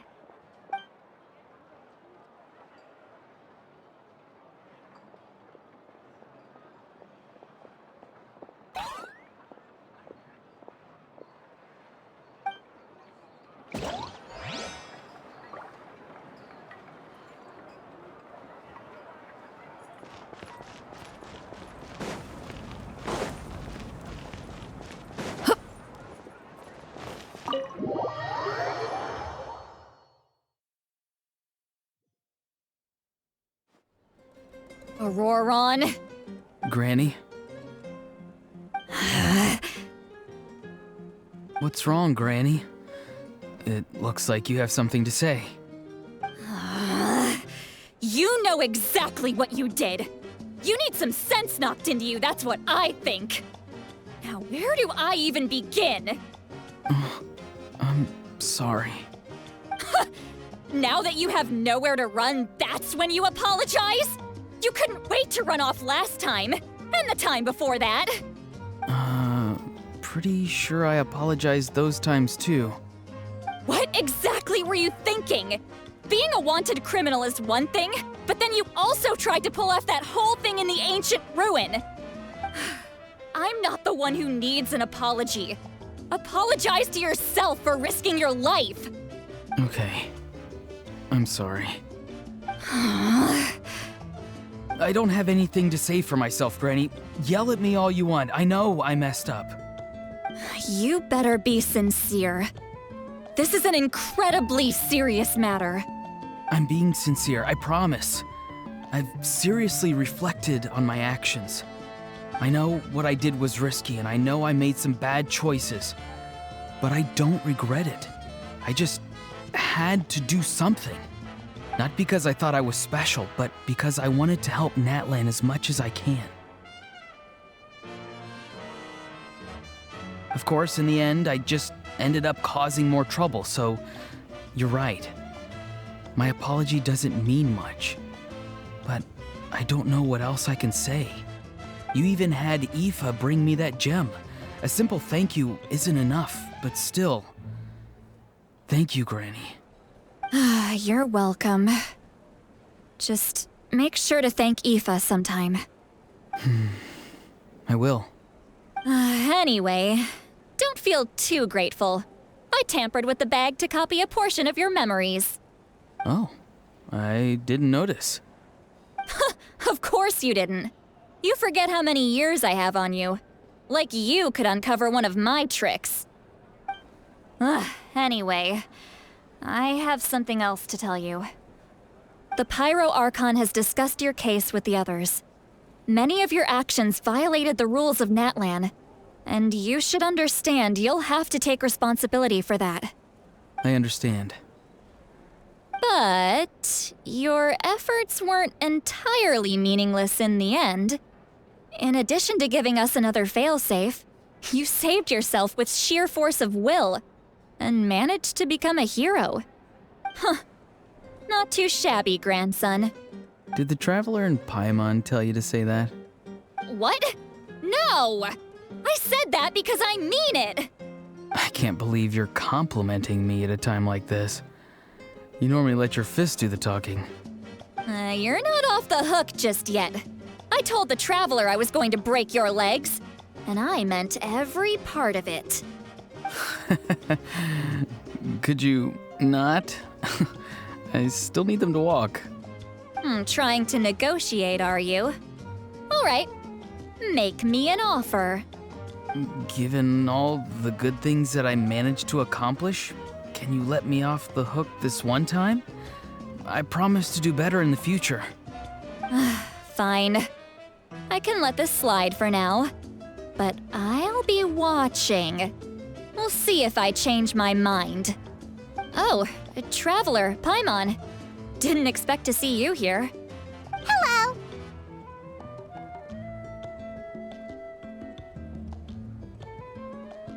Yes. Looking after these little rascals is rather exhausting. Taking care of the Traveler isn't easy either. Paimon's life is an uphill battle. Traveler, Paimon, I want to thank you for your help back at the ruin.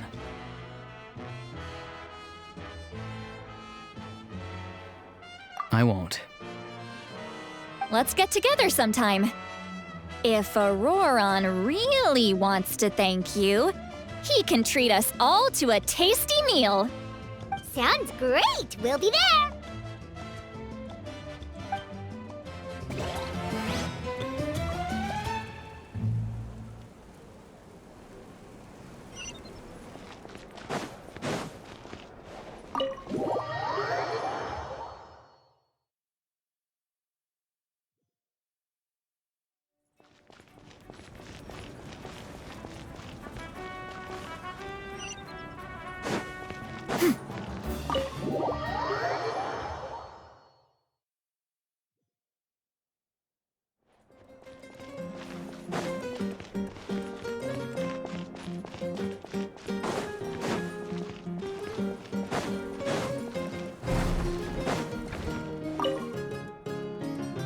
If you're done for the day, we should get some rest.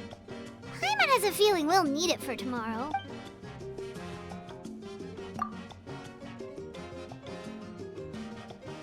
You ready? Yep. Let's go meet the Lord of the Night.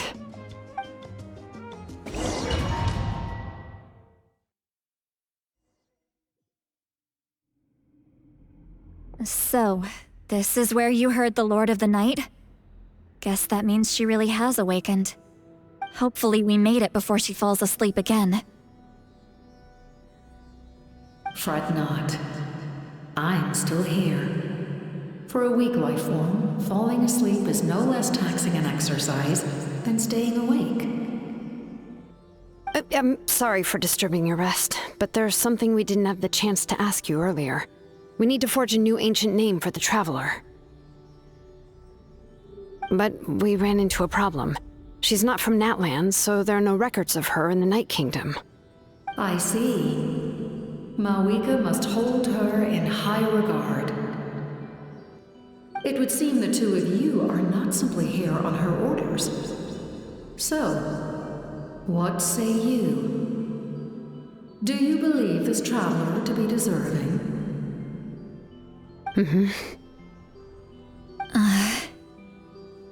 Speak your mind. There are no others here.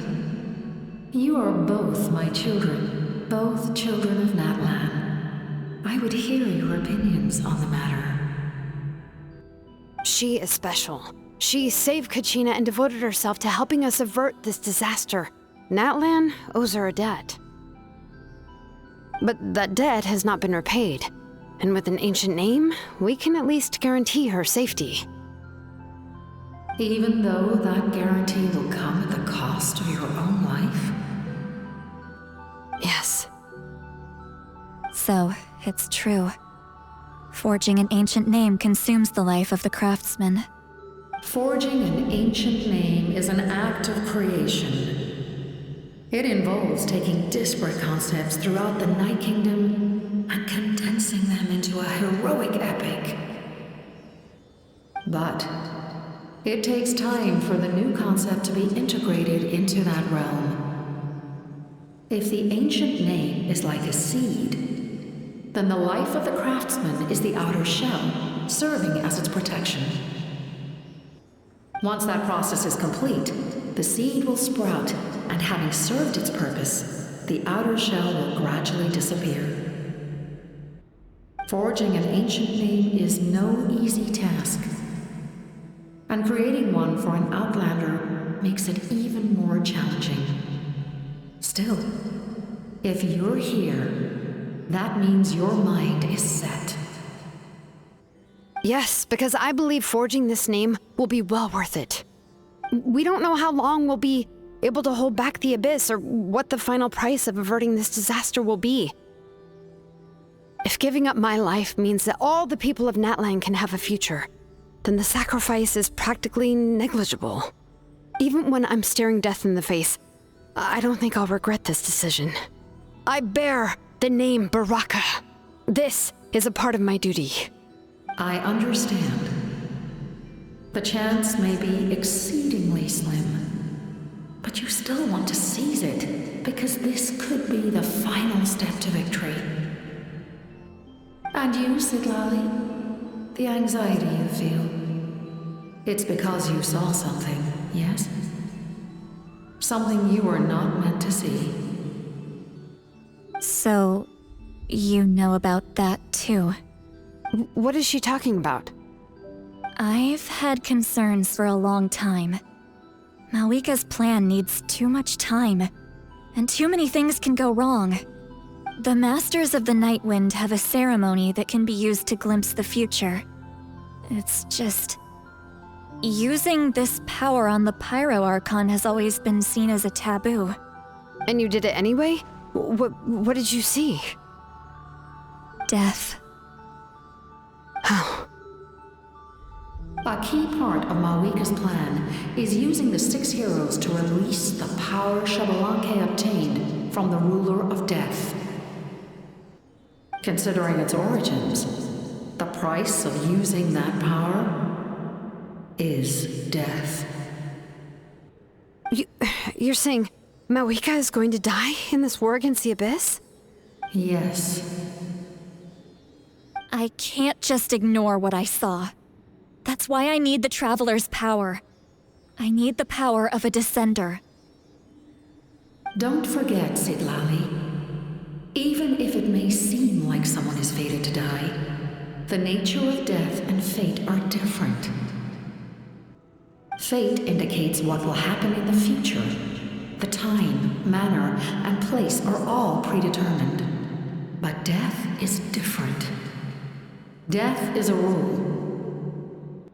The ruler of Death's power will allow Malika to triumph over the Abyss, but she must offer her own life in the process. The ruler of Death cares little for the time and manner of a death. She simply guarantees that it will occur. Fate may be able to influence the timing, but that is all the Traveler can change. Wait, you're saying we might be able to change when she dies, but not the outcome? I cannot help you with this, I'm afraid. It's beyond my capabilities. Malika knows about all this, doesn't she? Yes. I imagine she has long accepted this eventuality. Well, I can't. She's so strong. She never gives up, never rests until a problem is solved. She's not the type of person to just quietly accept her death. The Traveler shares that quality. That's why I think this gamble is worth it. Together, I know they can overcome the impossible. Be it fate or death. We shall have to wait and see, but I will curb my expectations. My time is running out. It is my honor to witness humanity in this moment of absolute determination. We won't forget your contributions. Once we deal with the Abyss, we'll find a way to keep you alive. Thank you for saying that, but there is nothing you can do. How many years of life are enough? 10? 100? 1,000? 10,000? The Night Kingdom will disappear. The humans will continue to fight against the Abyss, and in the end, all will cease to exist. When you consider all of that, extending my life is meaningless. That's what makes us different. Even if our end comes tomorrow, humanity will still do whatever it takes to survive today. Exactly. Times like these always fill me with admiration and reinforce my commitment to the mandate I shoulder. My creator was right in esteeming you as special above others. Here. This is my gift to you and an extension of my will. It can record the traveler's experiences in this land, whether from the past or the future. With it, you can forge the ancient name you desire, and the traveler will also become a hero forever recorded in the memory of Natlan. Thank you.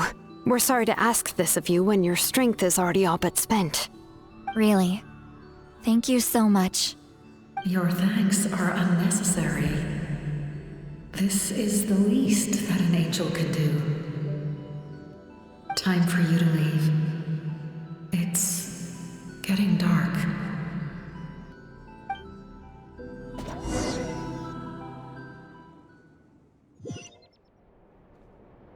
I can't sleep with all the noise outside!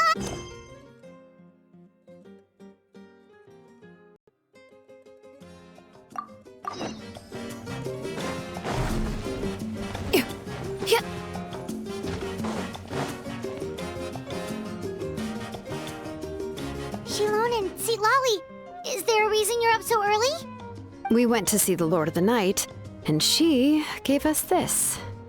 Like I said before, I couldn't forge your ancient name because there was no record of you in the Night Kingdom. But with this, we can finally record your deeds. Just keep it with you during your time in Natlan, and eventually it'll be full of your adventures. Really? Let Paimon see!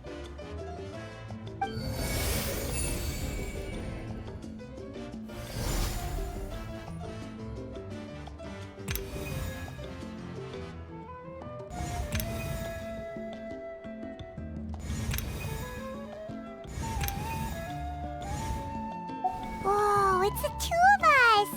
And a sun in the middle! Oh, and that must be... Kachina? It's not a concrete medium. It reflects the Lord of the Night's will, and shows what she wants you to see. Oh, in other words, don't worry about its form. When you want to check the contents, just take it out and have a look. Sounds convenient! It's also super light and doesn't take up too much space. This is a really awesome gift. Oh, yeah. We'd feel bad accepting something like that. Oh, yeah, don't worry, you two. It's, like you saw yesterday, aiding humanity is the Lord of the Night's mandate. She would have willingly reconstructed Natlan's ley lines at the cost of her own existence. She wouldn't ask anything in return for this. Exactly. Just take it. Well, if you say so.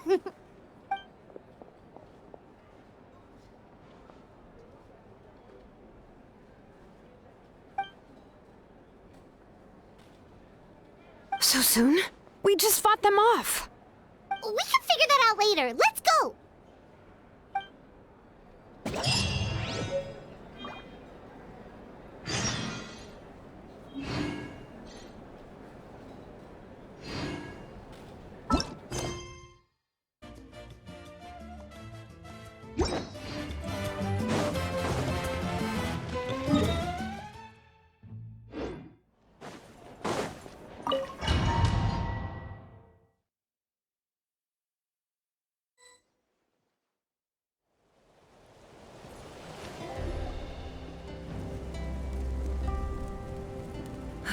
I see. I'll send reinforcements to those 2 locations. This other one is too dangerous. I'll handle it myself. The remaining locations are remote with no inhabitants. Let's bring our warriors back and make sure they're careful on the retreat. Understood. I'll spread the word.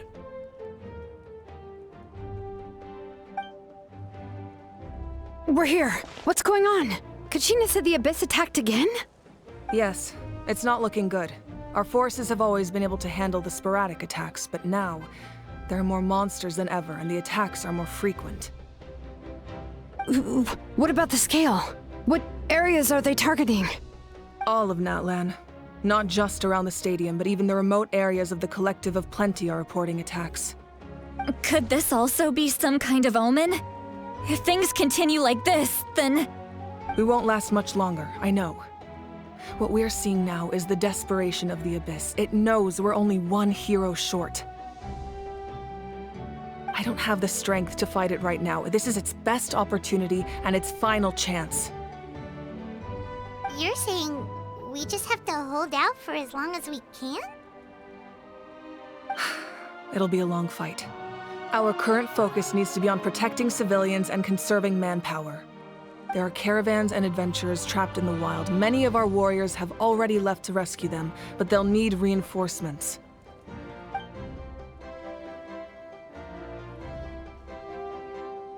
All right. Shilonen, Kachina, head to the camp near the Children of Echoes. Citlali, you're needed in the Masters of the Nightwind. As an important figure in the plan, Auroron will stay here. Your tribe is too far from the stadium. Understood. I'll leave right away. I prepared a hot air balloon to take you where you're needed. Messengers from the Scions of the Canopy are traveling all around Natlan. Update them once you've completed your mission, and they'll compile the information into a battle report. As I receive intel from the various regions, I'll plan your next move. All right, no time to lose. Let's go!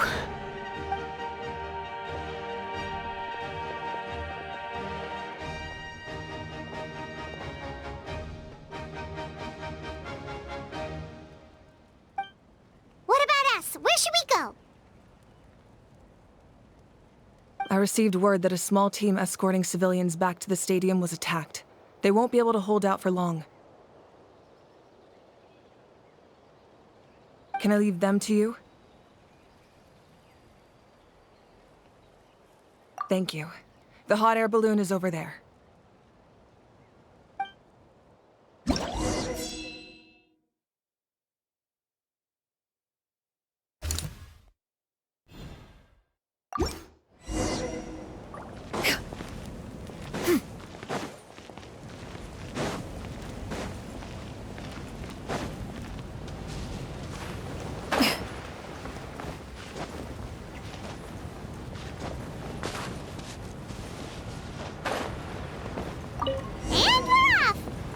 This thing is pretty convenient. It's not only fast, but also saves us a lot of energy.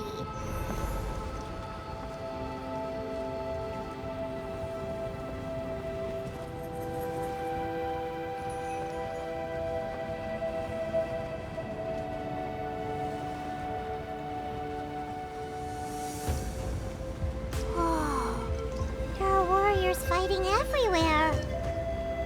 Seems like chaos in the making. Good thing for those battle reports.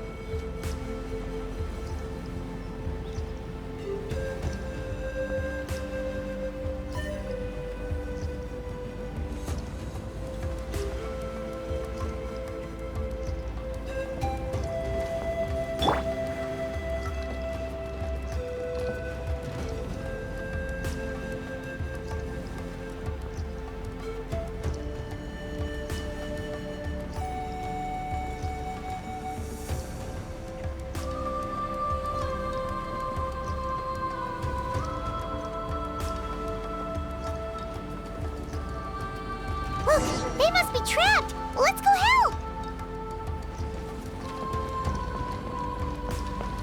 Reinforcements! Thank goodness!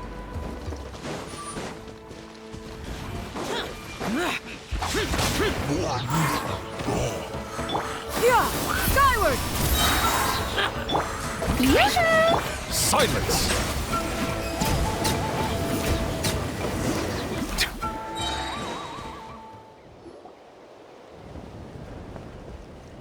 Thank you for coming. We were almost at the breaking point. There were just too many monsters. They just kept coming, wave after wave. I've never seen it this bad. At least we got here in time. You all should get going. I know, but it's not that easy. A lot of people were hurt in the battle just now. Our cart was also attacked, and now our supplies are scattered everywhere. That's not important right now. We need to focus on getting out of here alive. I know, but these were medical supplies. What if they need them back at the stadium? It's them! Over here!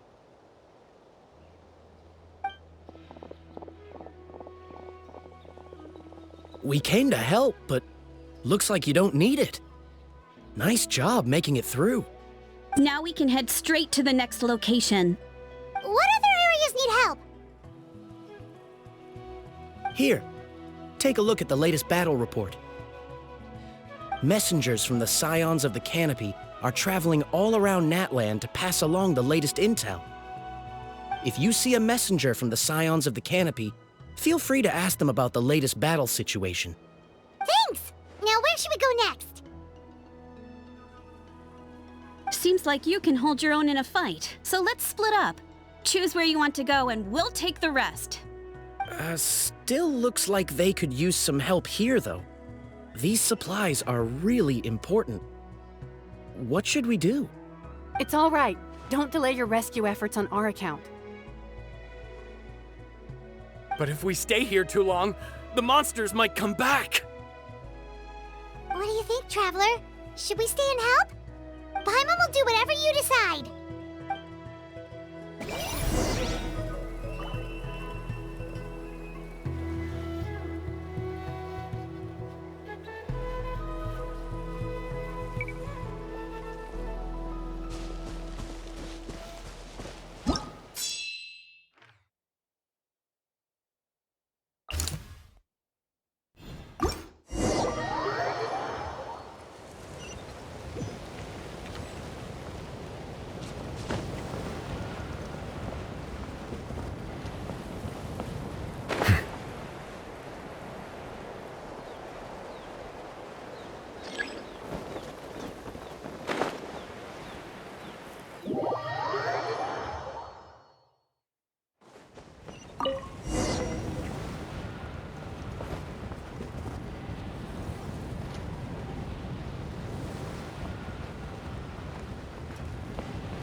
Hey, Kanish just ran past. He must be busy delivering messages. At least he didn't look hurt.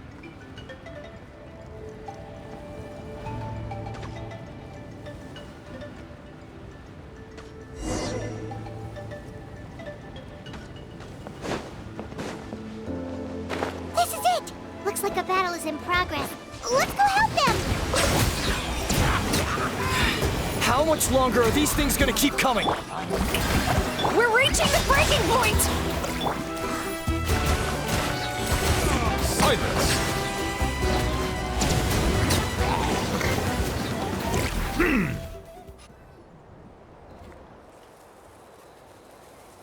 Oh, thank you so much.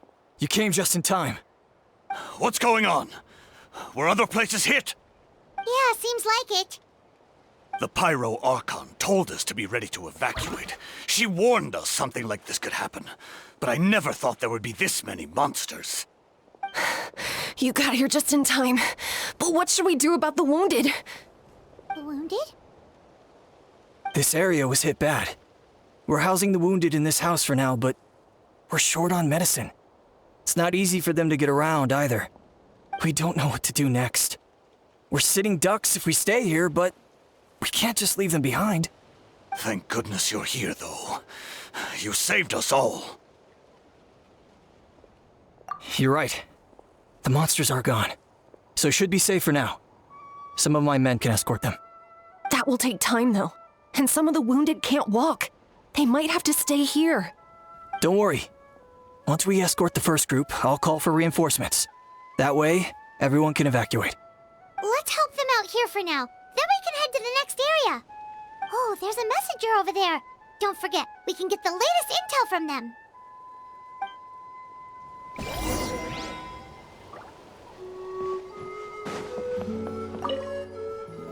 Thanks for your help. I've updated the intel on this area. I'll start spreading the word. Hang in there, you two. A lot of places still need your help.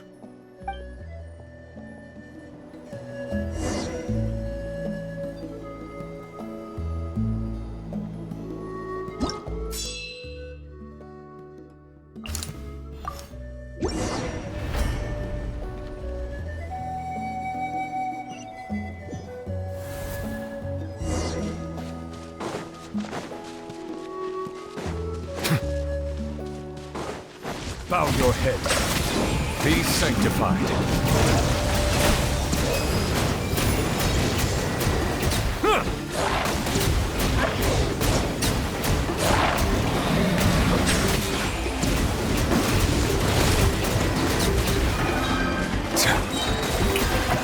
Let the world collide! Is it? Yeah! Skyward! Useless. Seize the skies!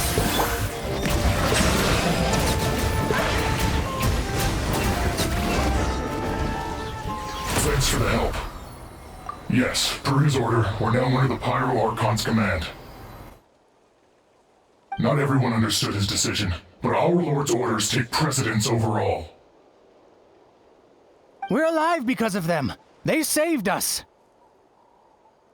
Well, guess that means we should thank you guys. This feels so weird. Agreed. Where are you headed? The people of the Springs? That was the plan, but I don't know if it's safe anymore. I suggest heading to the stadium. Most of the manpower will be focused there, so it'll be safer than staying with the tribes. Once we take care of these monsters, some of our soldiers will escort you. Thank you so much. Guess a little extra help never hurts. People from all over Natlan are heading to the stadium. That area needs to be the center of our defensive efforts. If your other tasks are complete, I'm sure the people there could use your aid. Hearing those words from you also feels quite strange for me, but I can only accept the situation at hand.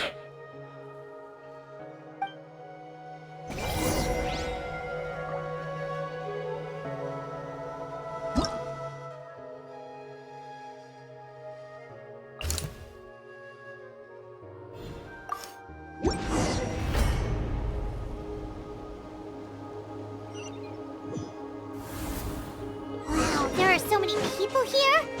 Looks like it really is getting too dangerous for people to stay out in the wild. Guess that means the situation isn't getting any better. Well, we'll just have to keep fighting.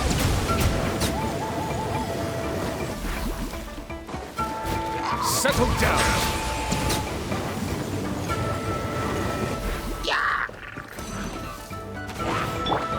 Yeah! Skyward!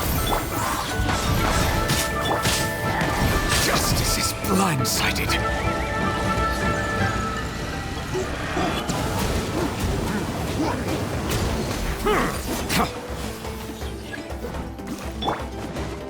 Yoo-hoo! Time to shine! Yeah! Skyward!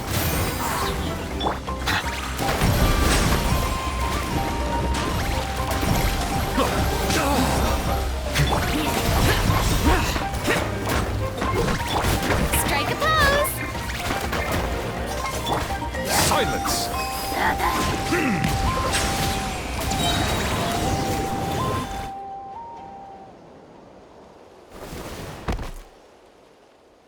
Oh, Kanich, you're back!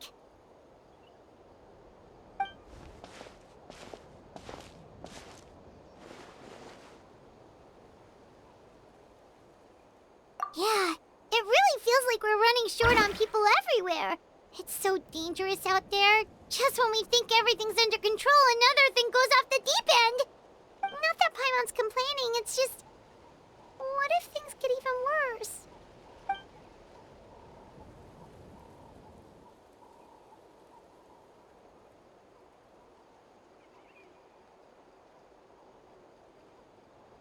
Okay, that's enough out of you!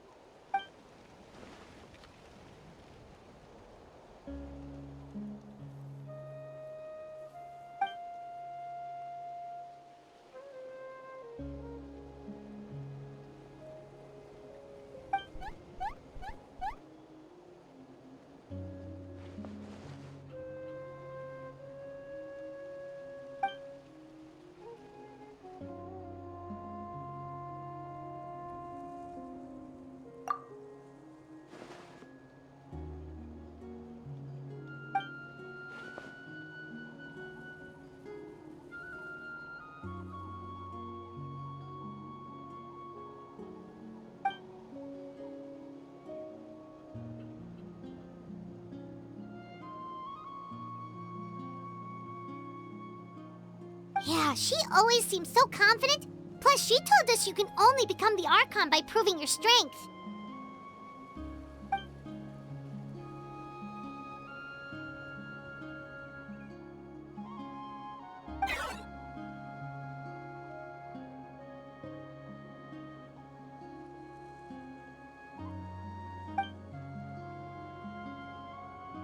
Good idea! Maybe we can see if the people around here need anything in the meantime. Looks like we're on the same page. There are a lot of people in here. Could they all be refugees?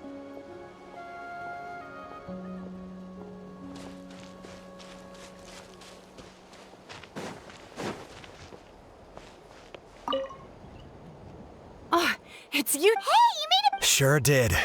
Dargo made sure we got back safely before rushing out again. Plus, we managed to deliver the medical supplies to the stadium. I really can't thank you enough for your help.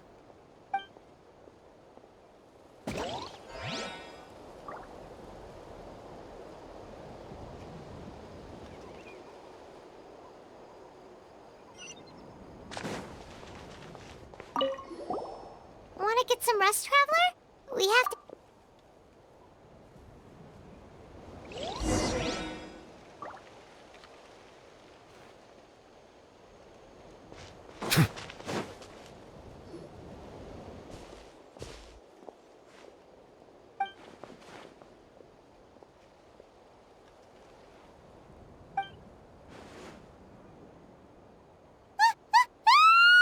What's going on?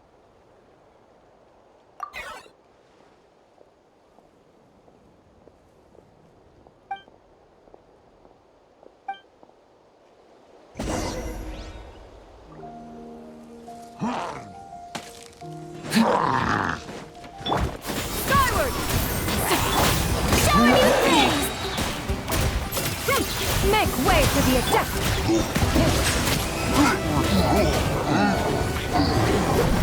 The tides beckon.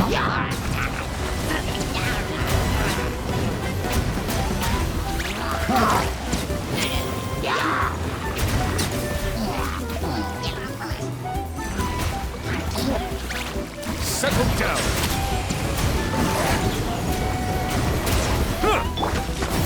Scatter! Let my name echo in song! Useless.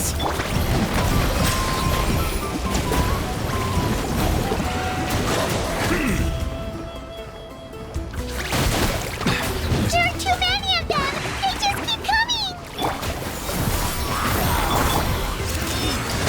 Here! There are too many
Thanks.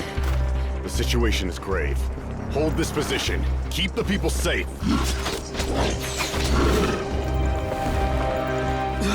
Chaos and emptiness. So that's the abyss. And it knows that now is its best chance. But the sacred flame! Archon's on the case.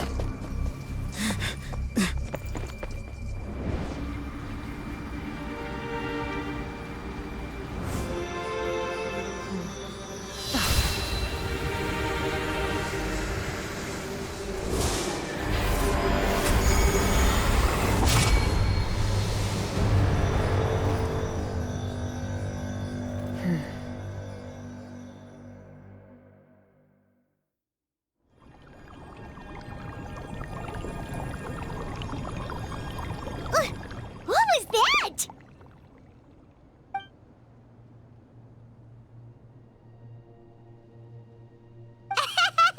Laugh all you want, it's gonna eat.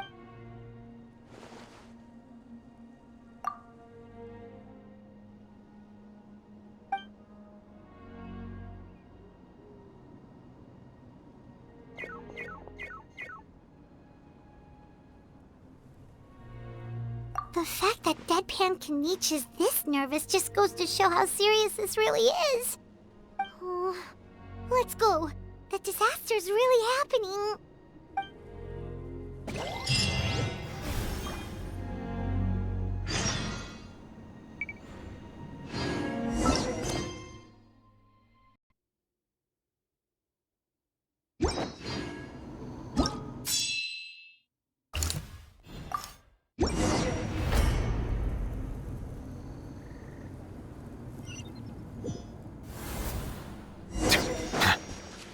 Whoa! Those Saurians are fighting each other! Oh, wait, something's wrong. These Abyss monsters!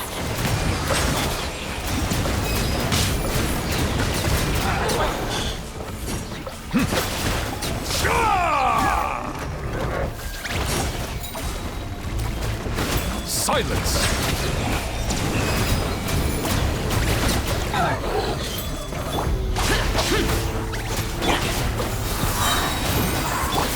Yoo-hoo! Bow your head. Be sanctified.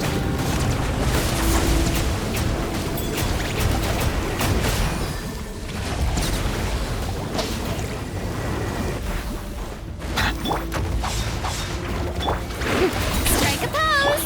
Silence!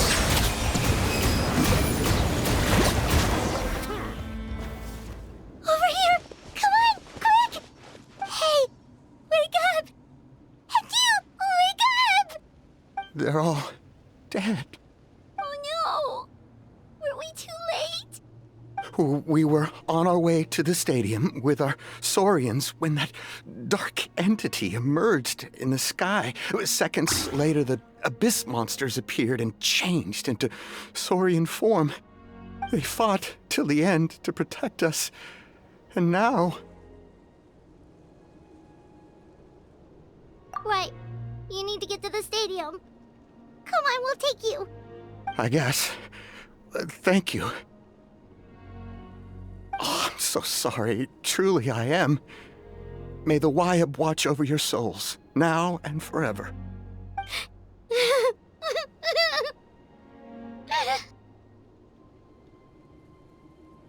Huh?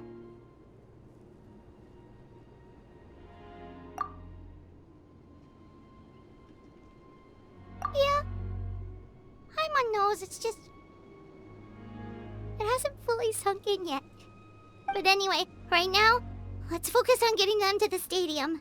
With any luck, there'll be an update waiting for us there. If not, we'll just have to play things by ear.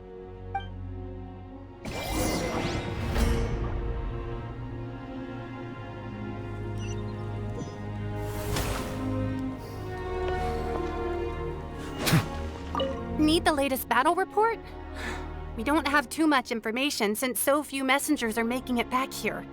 But as I understand, the folks at the Scions of the Canopy outpost suffered a large-scale abyss attack as they were trying to evacuate civilians to the stadium. If you're free, please head there immediately.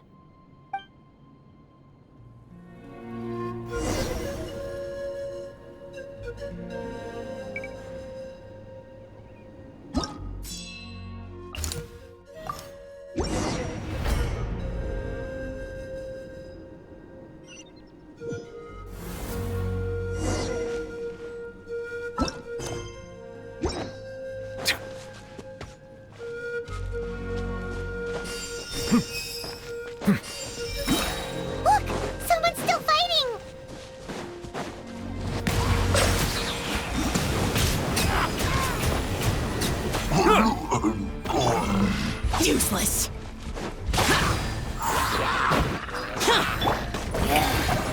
Let the world collide! Bow your head. Be not perturbed. Unscathed. The tides beckon.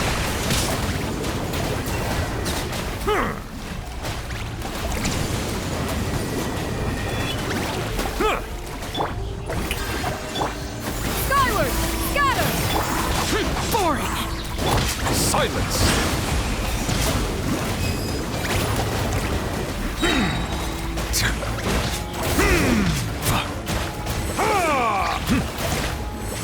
Settle down!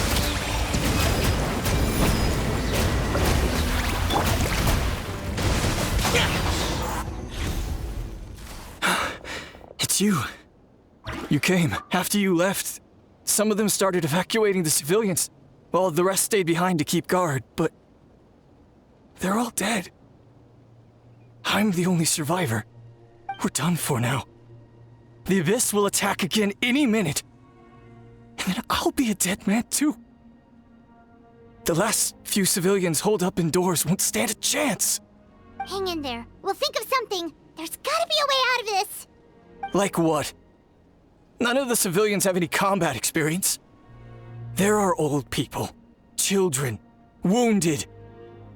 They can't defend themselves. The monsters are gone for now, right? Get back inside. It's too dangerous out here. I know it's dangerous. That's why I came out. Same. Huh? What is this? Can you spare some equipment for us? I've never been in a battle before, but I'm young and I can hold a weapon. That's gotta count for something. And I used to fight in the pilgrimage when I was a younger man. Admittedly, I never made it very far. But if you hand me a spear, I think the old muscle memory will kick in. There are others willing to join us as well. I persuaded them to fight.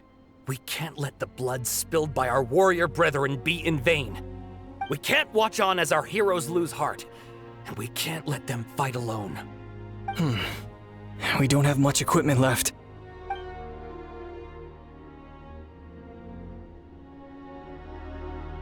Okay, take these. With a few extra fighters, we should just about be able to hold our own. It'll be a slow advance, but that's better than being stuck here. Everyone who's fighting, be prepared to follow my orders to the letter. Yes, sir! Got it. Take our hot air balloon. You can use it to get to the stadium. No need. You'll have other people to save. We're taking up arms so that you can focus on more important things. You're the heroes, after all. Okay, well, try going that way. That's the route we came from, and there weren't too many monsters. Thank you, both. You've been a huge help. I am devastated by the deaths of my brothers in arms. But if their sacrifice means anything, I have to live on. We're not going down without a fight. Thanks. We will. Now, go. There are other people to save out there.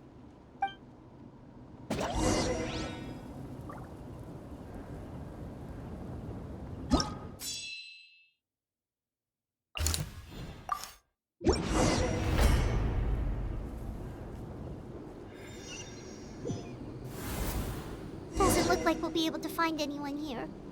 The monsters are all that's left.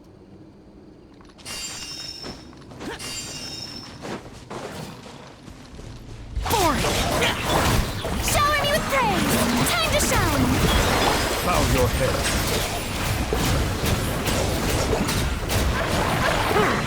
Be sanctified.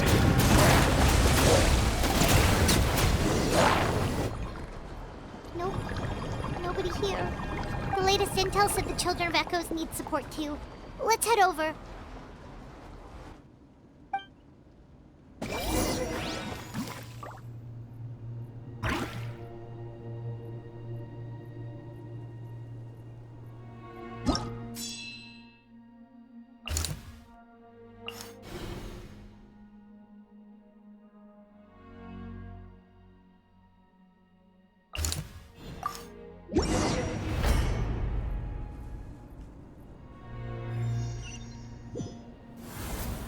These warriors are struggling. Quick, let's help them!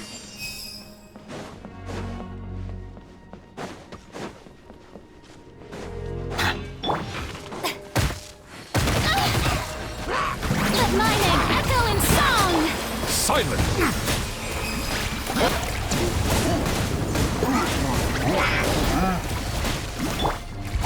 Useless! Yeah! Skyward! Great cloud confirmed! Evil conquering! Worthless! Here! Worthless!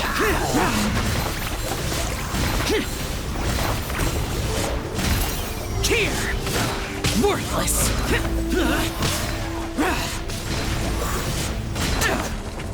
Boring! Settle down!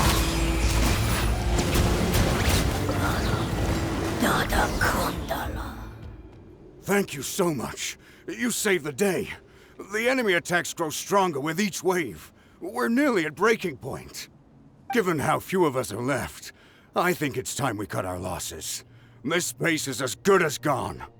Yeah, everyone needs to stick together. Best to regroup somewhere else. Better late than never. Time to evacuate. Warriors, gather round.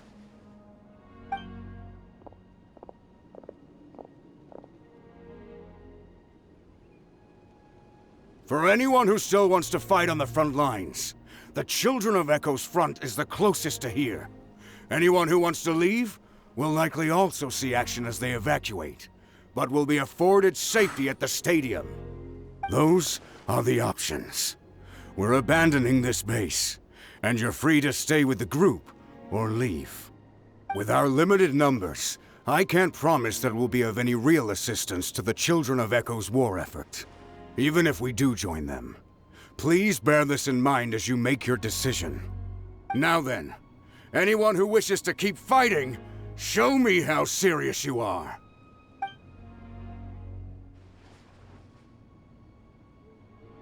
Really? Even after my less than rousing speech? Why would we give up now, after everything we've been through? We didn't stick it out this far just to admit defeat. We can't give another inch to the Abyss. We have to fight them back. If not for our own sake, then at least for our fallen brethren. Very well. For Natlan. For Natlan! We may be few in number, but our will remains strong. We will join the ranks of the Children of Echoes, and they will be stronger for it, however little. Okay, well, take care of yourselves. Don't worry. It'll be just like another Night Warden war. We'll force the Abyss back if it's the last thing we do.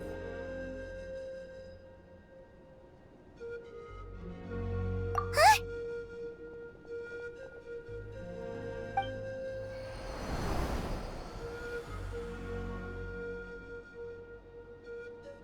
Shoot! That creepy Abyss thing is raining down a dangerous-looking substance again! That's over towards people of the Springs territory.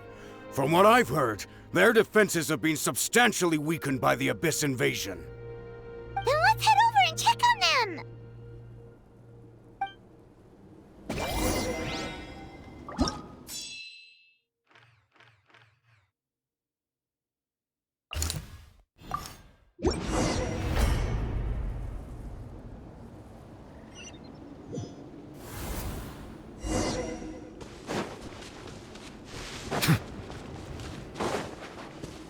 What the?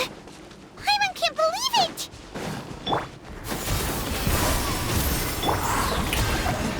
Silence! The tides beckon. It's too darn strong, our attacks are useless! Oh, why isn't anything working? At this rate, the Abyss is just gonna keep sending more and more monsters! The next wave will be here soon! There's just one battle report left, and it gives a long list of places where the dangerous substance has been dropping. This is the first report we've had in ages, which means the messenger's job has become all but impossible. But there's nothing we can do about that. Our priority is to get to the next affected zone. Even if we don't find any survivors, maybe maybe that strange substance over there won't be as rock solid as here. There's a chance at least.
There are too many monsters. There are just too many. It's beyond anything we've seen before.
Traveler, this war's getting too much for my mind to take.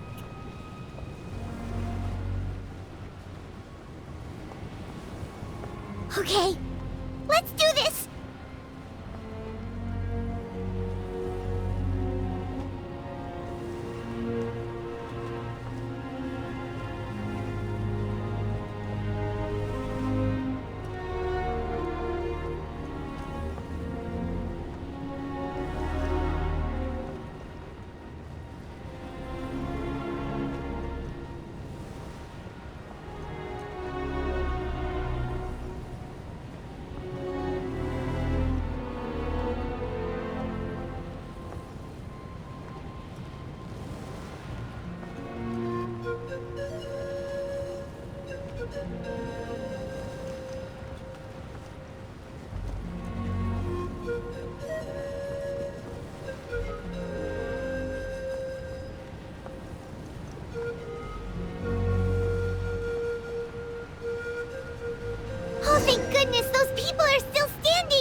way for the Adeptus!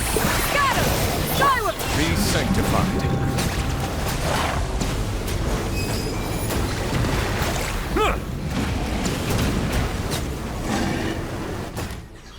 Move out! You've got to get out of here!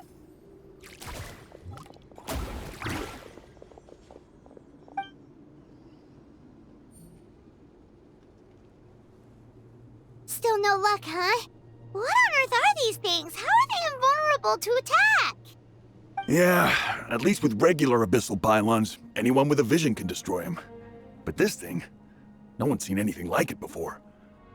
It's like a part of that sky demon's body or something. Whatever it is, it seems like it can spawn abyssal pylons, and with them, a never-ending stream of abyss monsters. We're just no match for it. At this point, retreat looks like our best option. We're fighting a losing battle here. The stadium is our only hope. That's where the sacred flame is, which seems to be the one thing that well of abyssal energy is afraid of. The Pyro Archon is guarding the flame. As long as that continues, we still have hope. What's this? Water, and some snacks. You look like you need it. I'm guessing you've been supporting the fight all over the map? Sounds like you need a breather. We got enough people to hold our own here, and it's high time you took a break. Why don't you sit down and gather your strength for a minute? It's true. We've been fighting pretty much non-stop. Trap, what is it? Oh, you're right. Well, then guess we'd better go warn them. It's your decision. If you want to set off right away, Paimon...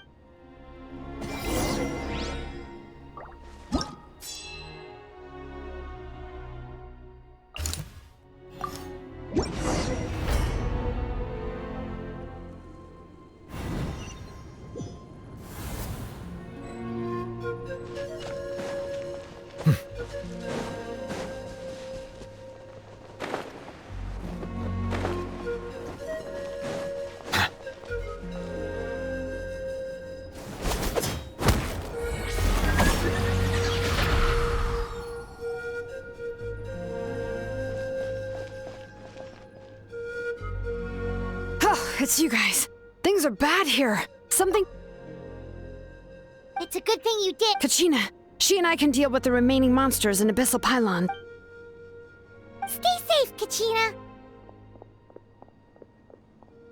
Come on, let's get this done.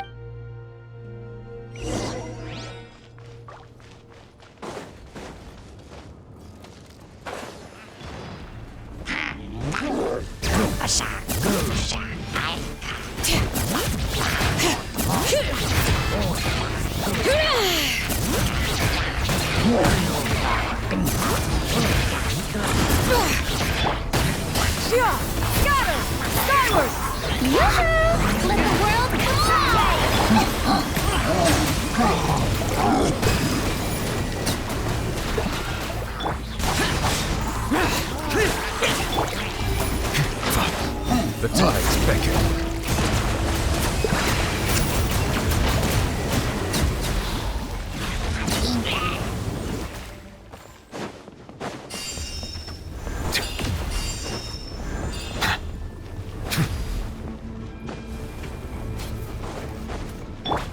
Shower me with praise!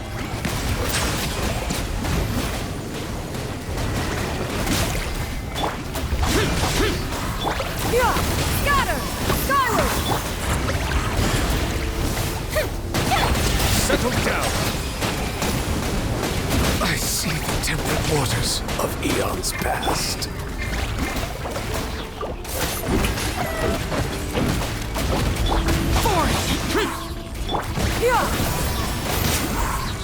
Lament! Seize the skies!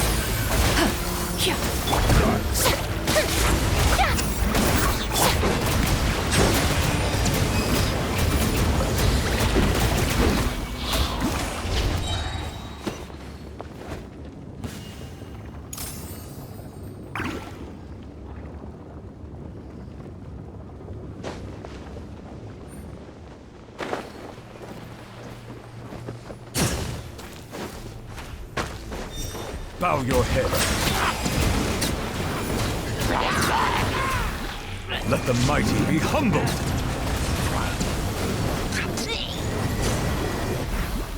Silence!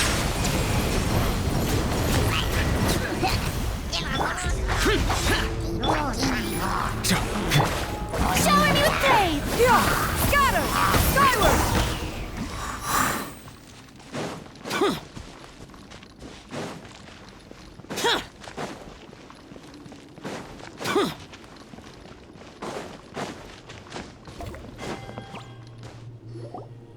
Yep, that's everyone. And no more casualties by the look of things. Yeah, this is, good. We can evacuate shortly. I appreciate your help. How are things out there? Pretty dire, I bet.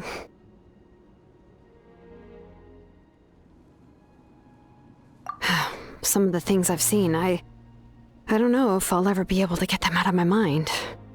Are we in Natlan doomed to this fate?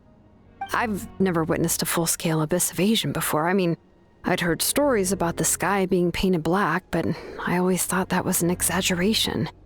Mawika has witnessed this all before, so she knew better than anyone the terror and despair an abyss invasion would bring.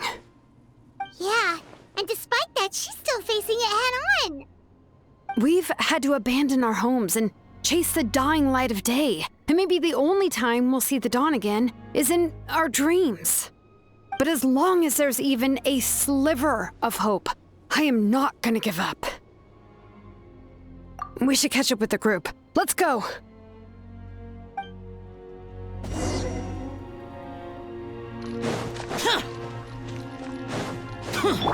Yeah! Scatter!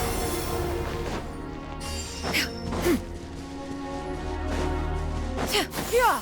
Skyward! Scatter! Boring!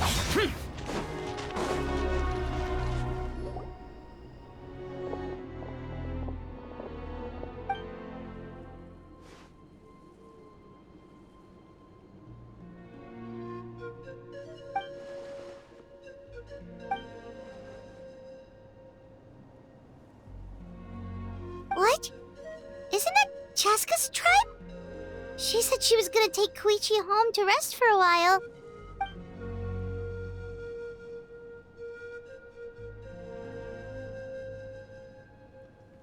But how, right? Everyone's struggling just to defend themselves. There is no spare manpower. At this rate, it won't be long before even the stadium is indefensible. And with everyone congregating at the stadium, the Abyss forces will start converging there, too. Then there'll be a battle on a scale much larger than anything we've seen so far. On the bright side, at least my old injuries aren't playing up at the moment.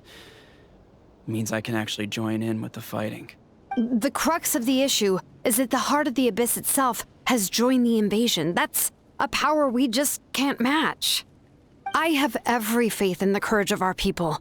The Natlanese will never give in to despair. But still, the fact is, our lives are more fragile than our spirits. Traveler Paimon knows what you're about to say.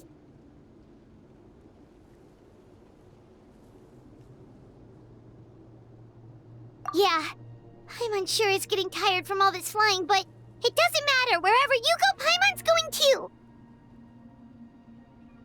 Yep, we'll leave the Children of Echoes to you guys. Flower Feather Clan, hang in there. We're coming. If there was ever a time to push ourselves to the limit, that time is now!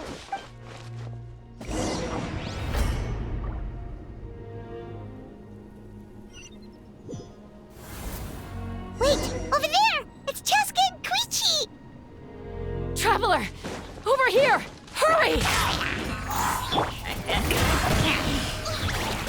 Bow your head.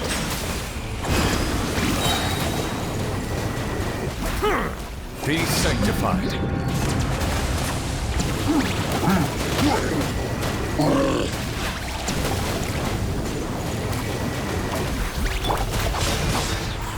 Yeah! Scatter! Skyward! Settle down.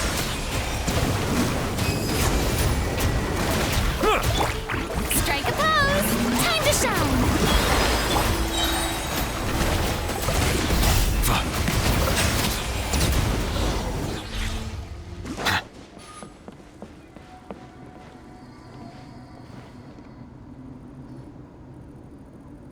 What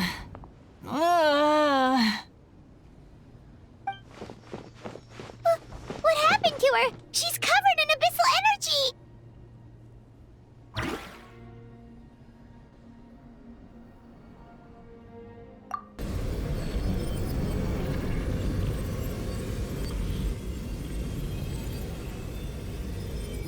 Please, save her.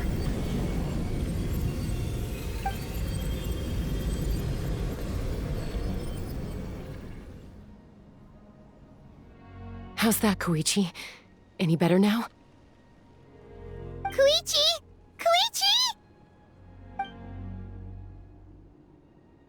Chaska, I used to think Mom and Dad were crazy for adopting you. I was the younger sibling, but I always felt like it was my job to help Mom and Dad take care of you. I thought I could set you free from the abyssal energy you struggled with. I guess I was pretty full of myself, huh? Thinking I could fix you when... well, we were always the same. Hush, Koichi. Put those thoughts right out of your mind. We'll be at the stadium in no time, okay? I'll carry you there. The abyssal contamination is gone now. Just rest, and you'll get better. I was always nagging you to slow down. Stop rushing headlong into things. I just didn't want anything to happen to you, or to anyone else because of you. I worried about you so much. But now, I realize I never really understood what it's like for you. The fact that you survived an abyssal contamination was a miracle. But it also left you in a constant state of agitation. The fact that we became family was another miracle. But with me worrying about you all the time, it feels like I just agitated you even further. No, absolutely not. Nothing could be further from the truth. Do you hear me? All you ever did was love me. Same goes for Mom and Dad. I've always known that. And I feel terrible because I really did want to get along as a family. It might take me some time, but I'll find a way to make it work. I'm so sorry, Koichi. I never meant to make you feel this way. It's okay, Chaska. No need to apologize. You didn't do anything wrong. No one did. It's nobody's fault that things didn't turn out great. I get it now.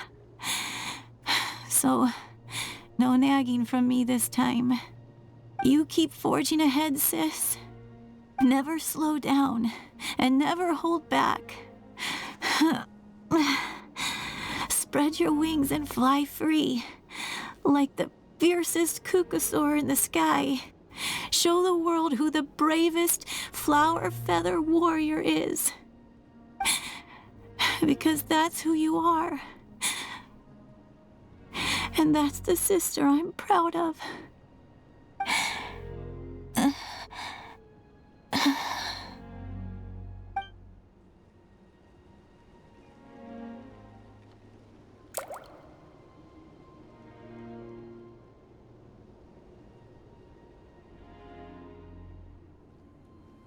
Koichi!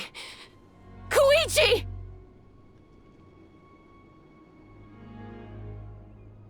Koichi?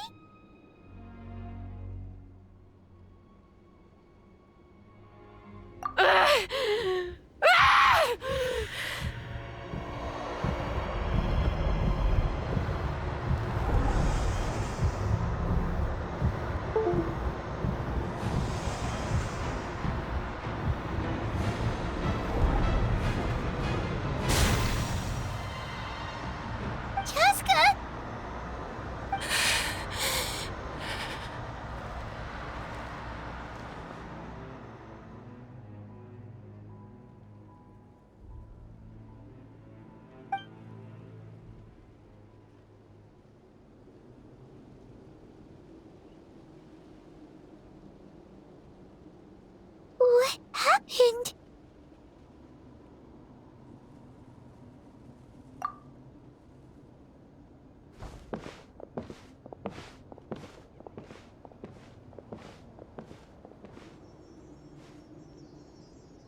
What was that just now? It looked like abyssal energy was flowing out of her, but then, a split second later, it disappeared.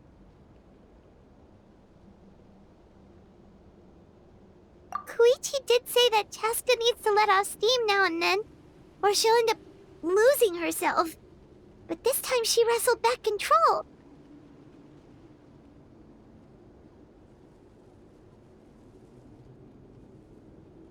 If only we were faster! Dealing with abyssal contamination is a piece of cake for you! We could have gotten to her earlier, then you could have treated her before it was too... Wait... What's happening to Chaska? How unfair life can be. She's had the odds stacked against her from the very beginning, and each step forward has been an agonizing one. Maybe she would have been better off embracing her pain.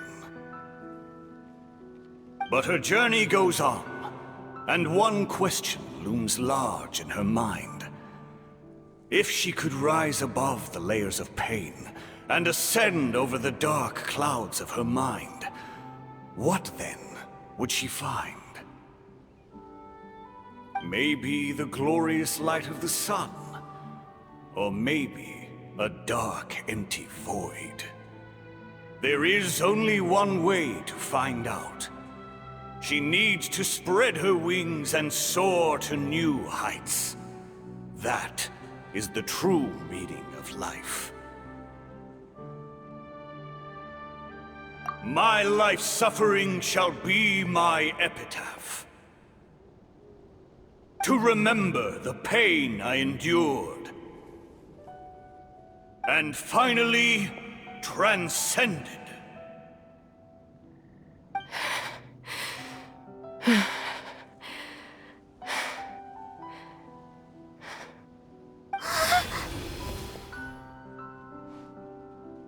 Let's take Koichi somewhere safer.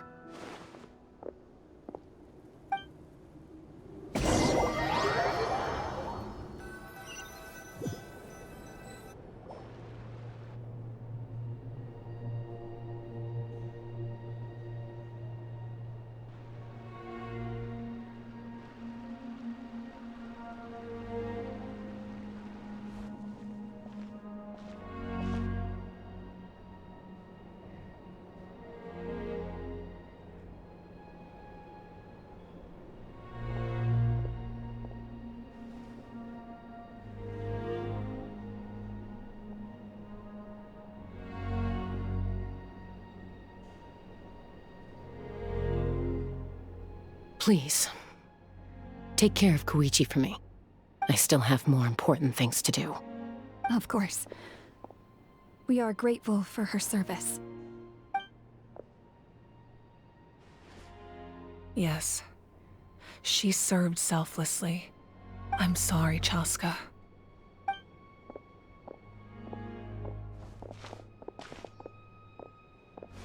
It's all right. I'm far from the only one going through this right now. Koichi wanted to be a hero. And in my heart, she always will be. If we want to honor what she stood for, not to mention her sacrifice. Archon, we need to hurry. Time for this war to end.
Everyone, are you ready? A bitter war lies ahead. Our victory begins in each of your minds. So ignite the spirit of victory for me. May no further lives be lost, and no one else may to suffer the loss of their loved ones. As long as blood still runs through your veins, even the tiniest spark of steel against stone can ignite a flame.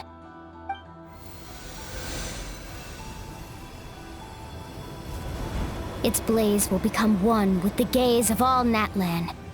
Even amid everlasting darkness, our bonds remain eternal.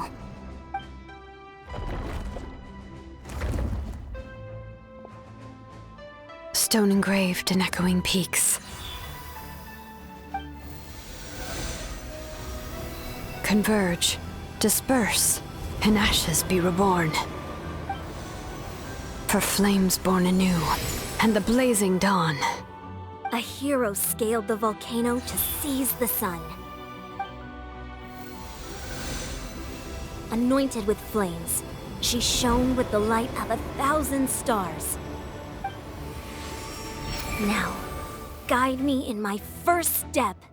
Having foretold his own death, the omniscient man holds a feast in celebration.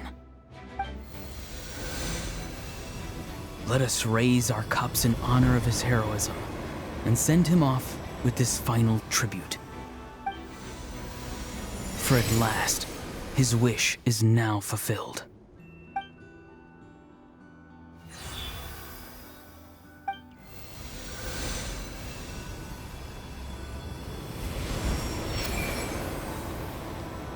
My life's suffering shall be my epitaph. To remember the pain I endured, and finally, transcend it. Heroes of the ages! Our moment has finally come!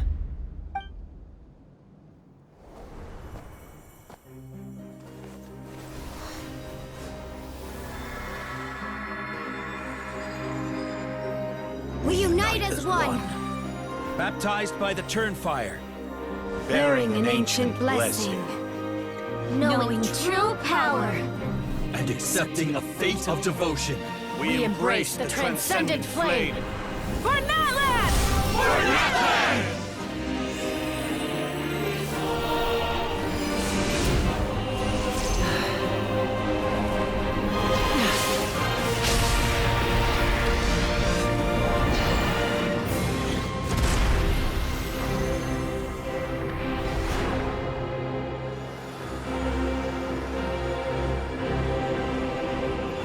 In the name of the Pyro Archon Halloran, I declare the Night Wars underway!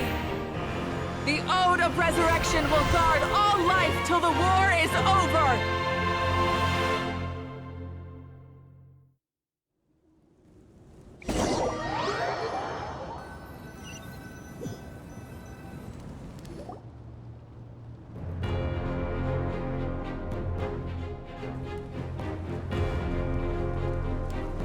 That is an outright scary level of power. So, from now on, all warriors will be able to resurrect themselves using the sacred flame. That's right. No more casualties. It's time to wipe the enemy off the face of the earth. And to reclaim our lost territory.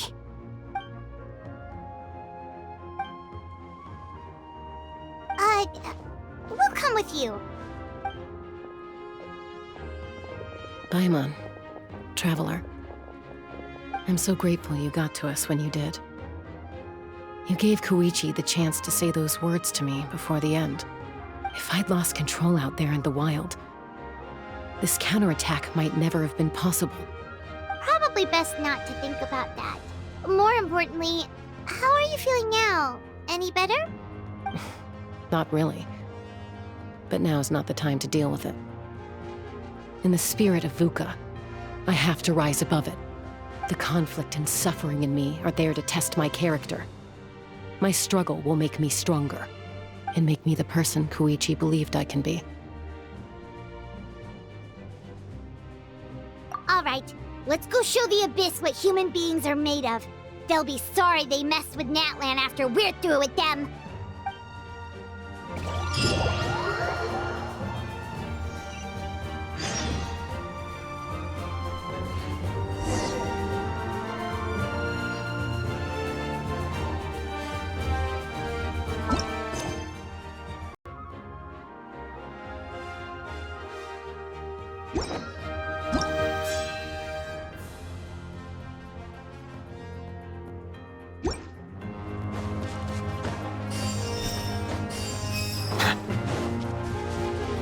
Bow your head.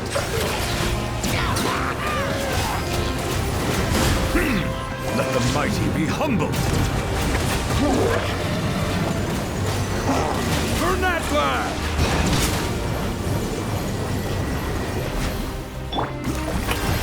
Let the world collide! How dare you! Silence!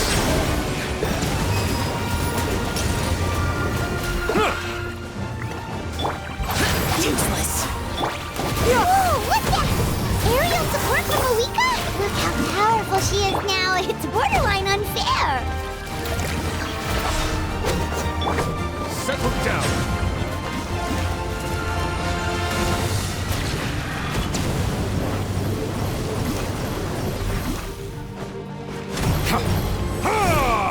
Bow your head. The tides beckon.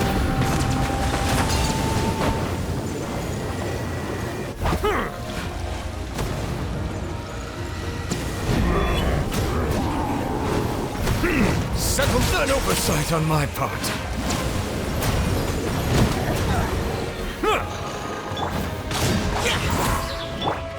Use my power to destroy the Abyss tumors. Got it! Thanks for the backup!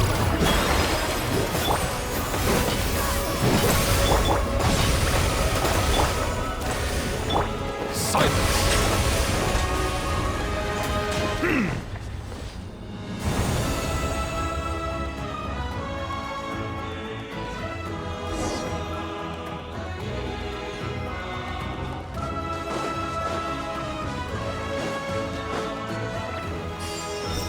Bow your head.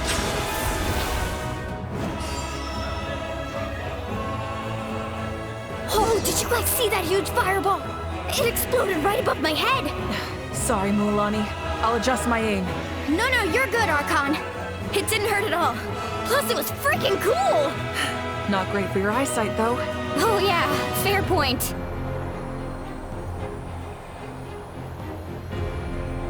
Ugh, Ahal's coming in way too hot. Is it possible to mute him? Done. Thank you, miHoYo.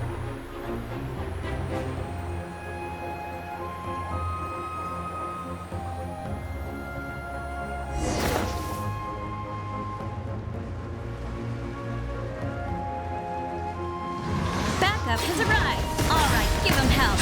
Vengeance for Koichi.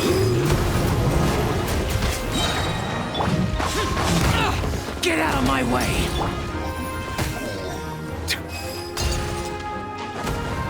Bow your head. Let the mighty be humbled. The enemy ranks are thinning. Time to double down. Use the Pyro Archon's power and show no mercy.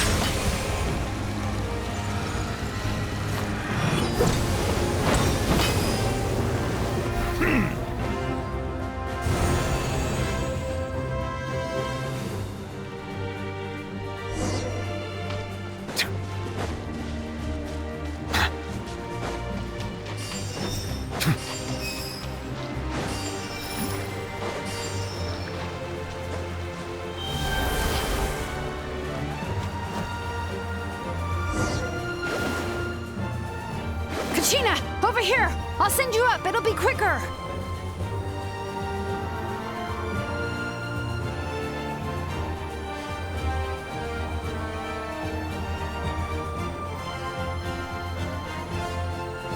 Okay, everyone's safe. Granny, please go on ahead with the others. I just need some more time, I promise. I won't hold things up. Oh, roar on! Leave the vegetables and aphids behind, you dimwit! It's too dangerous!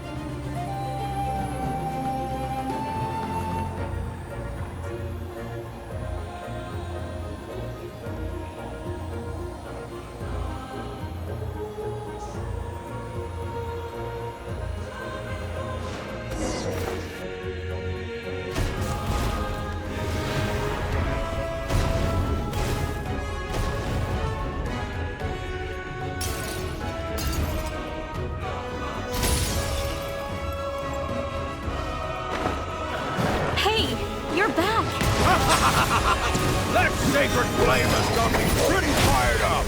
I'm ready to butcher a whole army of monsters. Everyone, nothing's now off the table. So charge! Let's give them everything we've got.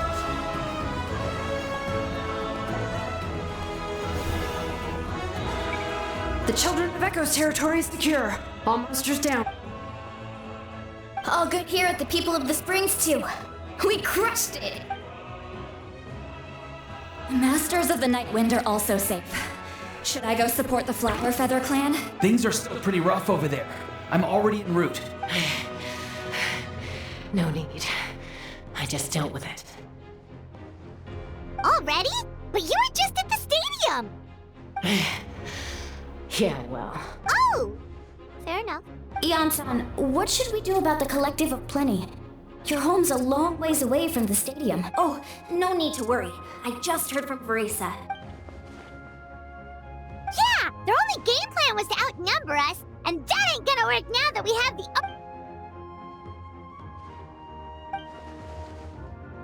We ain't gonna let them get away with that. Friends, let's gather at the stadium. More abyss tumors have descended, all near the stadium. Let's split up and take them out. Oh, we need someone to guard the main entrance. All right, this is the final battle!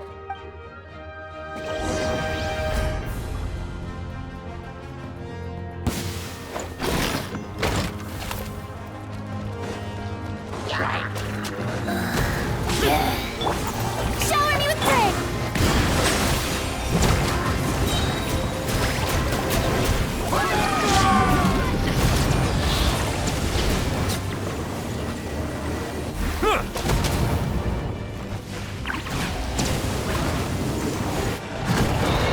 Settle down.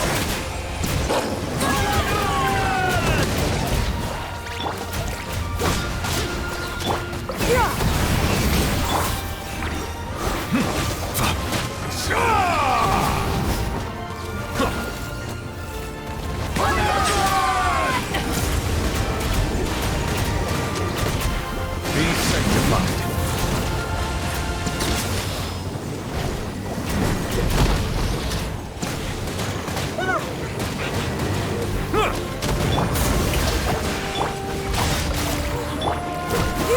Scatter! This one is no weakling! Disappear! Here! Worthless! Here! Here!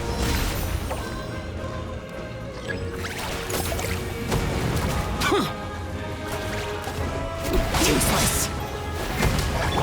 Yeah!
Everyone, we are gathered here to celebrate a glorious victory. It is a victory forged by each and every one of us, and we should all be proud of what we have accomplished. We emerge victorious from another crisis to declare, our beloved Natlan is saved! Woo! All right! I must caution that this war is not yet over. We have not destroyed our enemy, merely driven them further into the depths of the Night Kingdom. But the Abyss underestimated Natlan's forces, and they have suffered a devastating defeat. It will be a long time before they are able to pose a threat to us again. After making some preparations, I will launch my final counterattack. I shall strike them in their lair and wipe them out for good. Oh, man. Wait, Archon, are you saying you're going alone? Yes. The abyssal energy there is too strong. Contact with it would be instantly lethal to anyone else. I'm sure you're all still fired up, and you must be eager to take the fight home to the enemy. But I must ask you to temper your ambitions. I will return victorious, for all of us. It's kind of a shame that we can't join in with a final showdown. Please, look at the bigger picture. Thanks to every one of you, we have already secured an enormous victory. Tonight, we should celebrate to our heart's content. I guess if our lives are no longer at risk, things can basically go back to normal, right? That's good enough for me. Beats having monsters everywhere. When the time comes, I will gather everyone here again. Now, let us also remember those who gave their lives fighting for our nation. Once the last dregs of the Abyss are wiped out, I intend to give them the grand funeral they deserve. An ancient name could never record the many who we lost. But no hero of Natlan should be forgotten. If I may, let's have a moment of silence for the fallen.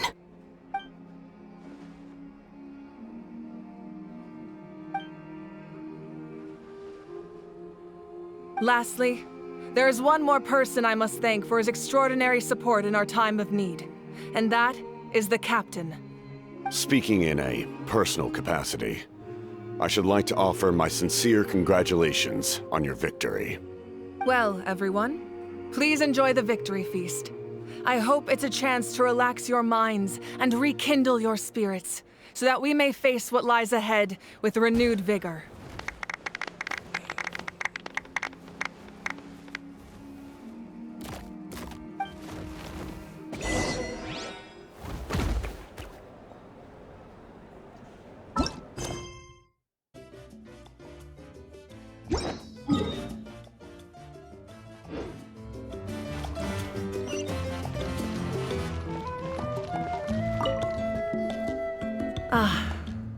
Welcome.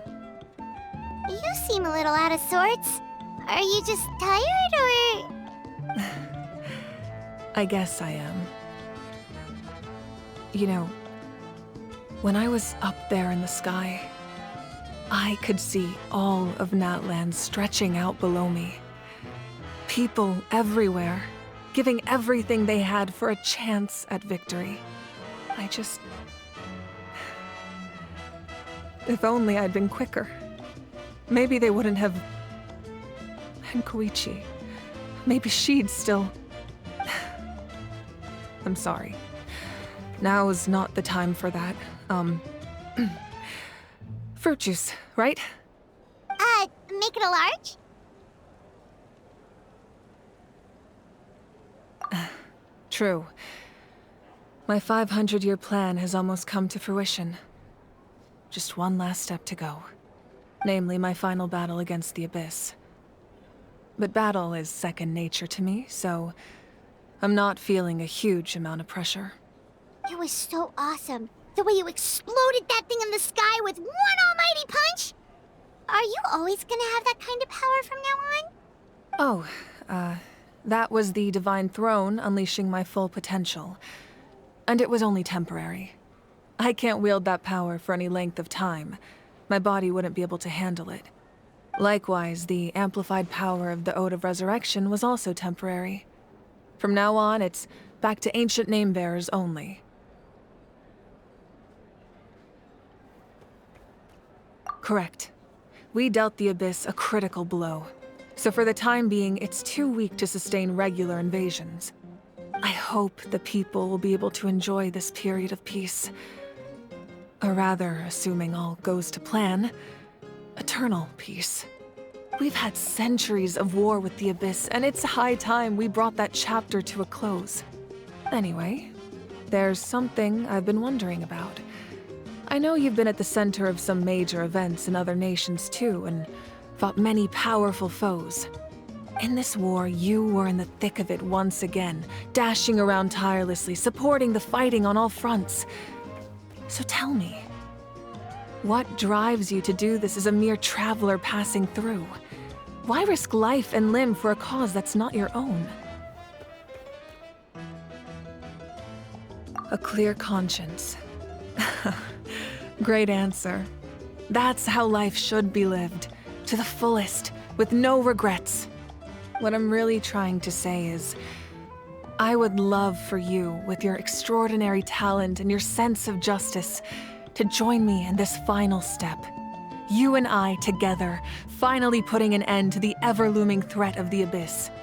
But I also don't want to take advantage of your good nature and readiness to help others. The final battle will be very dangerous, and you have the rest of your journey to consider. I'm sure you must be weary. Sleep well tonight. Let's talk again tomorrow in the speaker's chamber.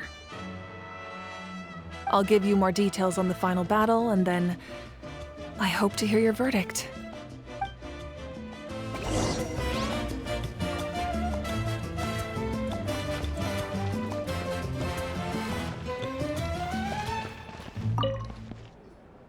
I must congratulate you on your efforts during this war. I'm told you have proven yourself to be an outstanding adventurer and warrior. You remind me of the Prince. The similarities in your approach are striking, especially when you told me you wanted to win. I hope you will see him soon. Hey, Auroron! How are the Masters of the Nightwind doing? Granny Seatlolly's been there the whole time, and she's a tough one. I think we should be fine. I'm sure there'll be some patching up to do, though. That's a job for the young folks. I should probably head back so I can pitch in. Do you need support from the Fatui? Probably not. There are a lot of older folks in our tribe, and I suspect they would find your comrade's presence a little distressing. Right, 'cause often they look like a bunch of intimidating thugs. Well, also in my tribe, excessive use of elemental energy is bad for your eyesight. Oh, right. Okay.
Hey, Traveler, Paimon.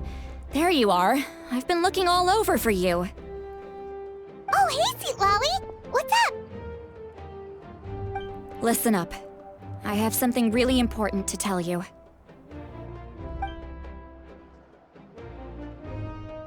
What? Are you serious? Natlan must pay the price for Mawika's use of the Ruler of Death's power. That price is death. And only Mawika's death can clear the debt. I had thought that the ruler of death might have a change of heart after seeing the people of Natlan come together and fight so bravely. But even now that the war's over and the threat to Natlan is gone, it looks like that death is still set in stone. I had to know your thoughts. I want to save her, but I can't do it alone. Okay, good. That makes me feel a little better. Thank you for standing up for us. There's clearly something special about you, so if anyone has a chance of defying the rules, that would be you. Oh, and please don't breathe a word of this to Mawika. I'm sure she's well aware of the cost of using the Divine Throne's power, but if she finds out that anyone else knows, it could ruin our chances to help. Got it. Mum's the word. Alright, that was the last major item on my to-do list. Now, since I've come all this way, I think it's finally time for a well-earned drink. Go easy though, yeah? Don't worry, I said a drink. That means just one.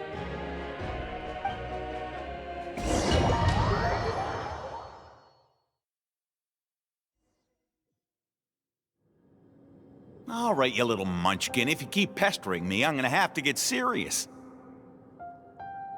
I get 100 kids a day telling me they want to be the next Pyro Archon. Why should I train you? Nagging isn't gonna accomplish anything. No one can predict the future, and unless you have some exceptional jaw-dropping talent I'm unaware of. I can shoot those cornflakes in your kitchen from right here. Don't be ridiculous. You couldn't make that shot from all the way over here? Wait, hold on. You could hurt someone with that. Well, I'll be. You made the shot. The science of the canopy raised him tough. That's some real skill you got there, little lady. Maybe you really will be Pyro Archon one day.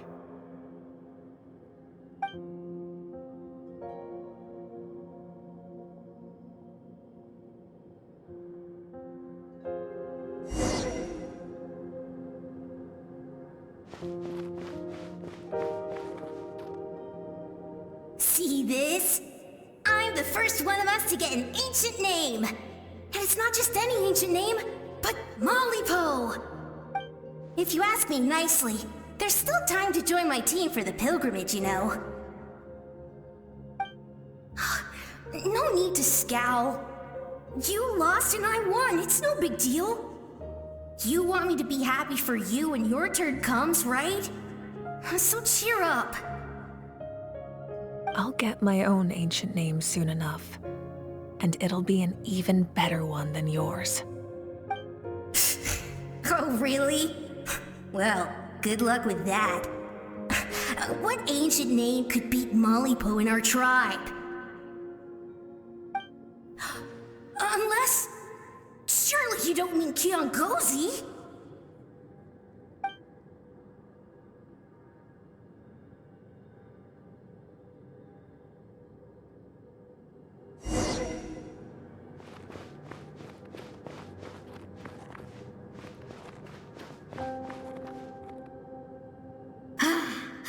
That was fantastic. Can't believe I beat you in a wrestling match for once. Can't be more than a few days now until you're officially made the Pyro Archon. Imagine me trying to schedule a wrestling session with you after that. Excuse me, Pyro Archon, but would you be able to take a day off from running the nation to wrestle with me? I heard that the Pyro Archon inherits the knowledge stored in the sacred flame. And apparently it can change your personality. I can't help but feel a little worried. Worried that you won't be able to beat me in a wrestling match anymore? Why would I be worried about that? Never mind. Clearly I'm just overthinking things. Why would you forget about me just because of some new job? Even if that job happens to be Archon. Come on, one more round.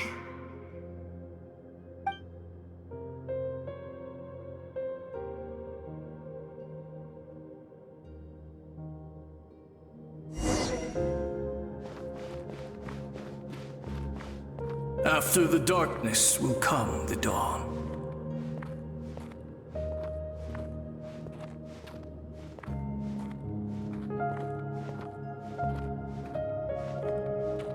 No one fights alone.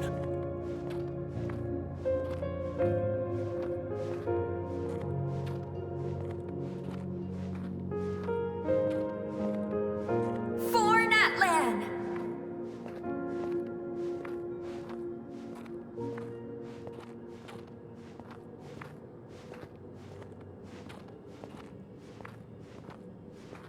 Look at the sky! It's getting brighter at last!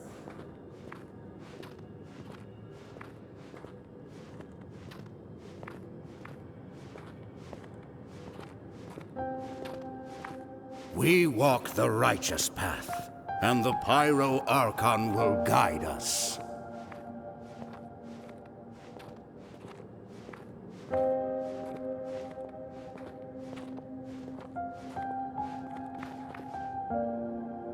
The victors shall burn bright, while the losers must turn to ash. I have done what is required of me. The rules are now written into the Night Kingdom, and this will help you to stand against the Abyss. It is still not enough. All this can do is give my people courage. It will not see us through a true catastrophe. If you are to make the Natlanese alone bear the consequences of a broken world, you will have to bring more to the bargaining table. You are the greediest human I have ever met, and the fiercest negotiator. No other would seriously ask to borrow my power. My domain is death, and its power comes at a great price. The question is, are you prepared to pay? I need that power. Only a hero can truly wield it, and heroes are not afraid of dying. No, a fear of death is ingrained in all living things. If the wielder of this power cannot conquer their fear, countless innocent lives will be claimed in their stead. For only then can the price be paid. Those are the rules. Mine is a nation that will not yield to the Abyss, and it will certainly not yield to your rules. As their culture and civilization is transmitted through the generations and their faith grows, the people will go from strength to strength and reach heights that even I cannot dream of. Very well. I shall agree to help you. But I am merely a shade, and I do not have as much freedom to do as I please as you might think. Then what do you propose? Keep this a secret. If I am questioned about it, I will deny all involvement and claim that treacherous Xbalanque stole my power. That will not be a problem. Thank you. I am glad we could reach an agreement.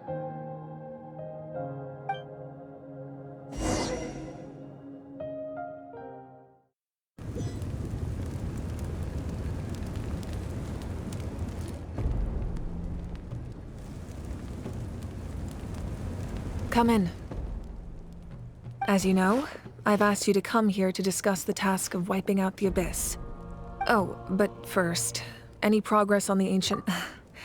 I'm surprised she was willing to help you, and by extension, me. I'm very grateful to her. Wait, hold on. Wasn't the whole point of the ancient names for winning that huge battle? Why would the Travelers still need one by this point? That's right. The Abyss has retreated to the depths of the Night Kingdom, a place that has long since been corrupted by abyssal energy. If we don't finish them off and restore the ley lines, the threat they pose to Natlan will remain. The battle we fought yesterday, we may one day have to fight again. This is the fate Natlan has always been resigned to. For thousands of years, we have struggled on the brink of a looming darkness and never known true peace. But this time, I want to break the cycle and free us from this fate for good. With the sacred flame, I can protect myself from the abyssal corruption, but beyond that, you are the only other person who can resist it. If your ancient name can't be forged, I will go alone. But if it can, I'd really love your help.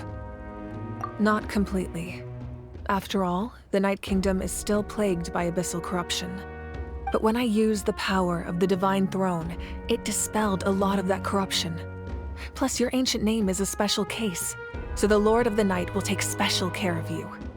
In short, the Ode of Resurrection still has a number of limitations, but I can promise that it will work reliably on you.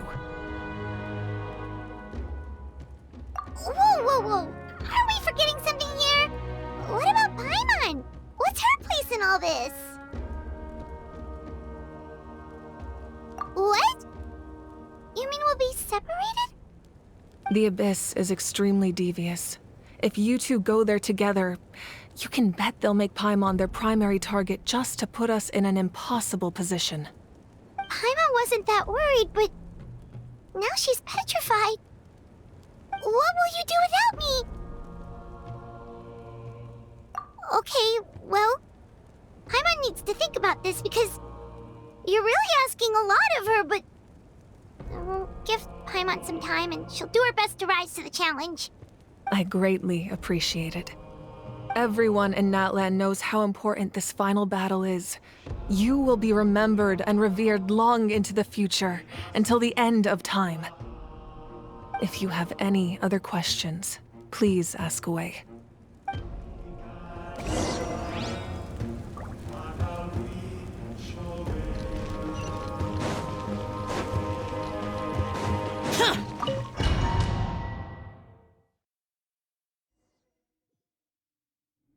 The Outlander with deep ties to this land returns.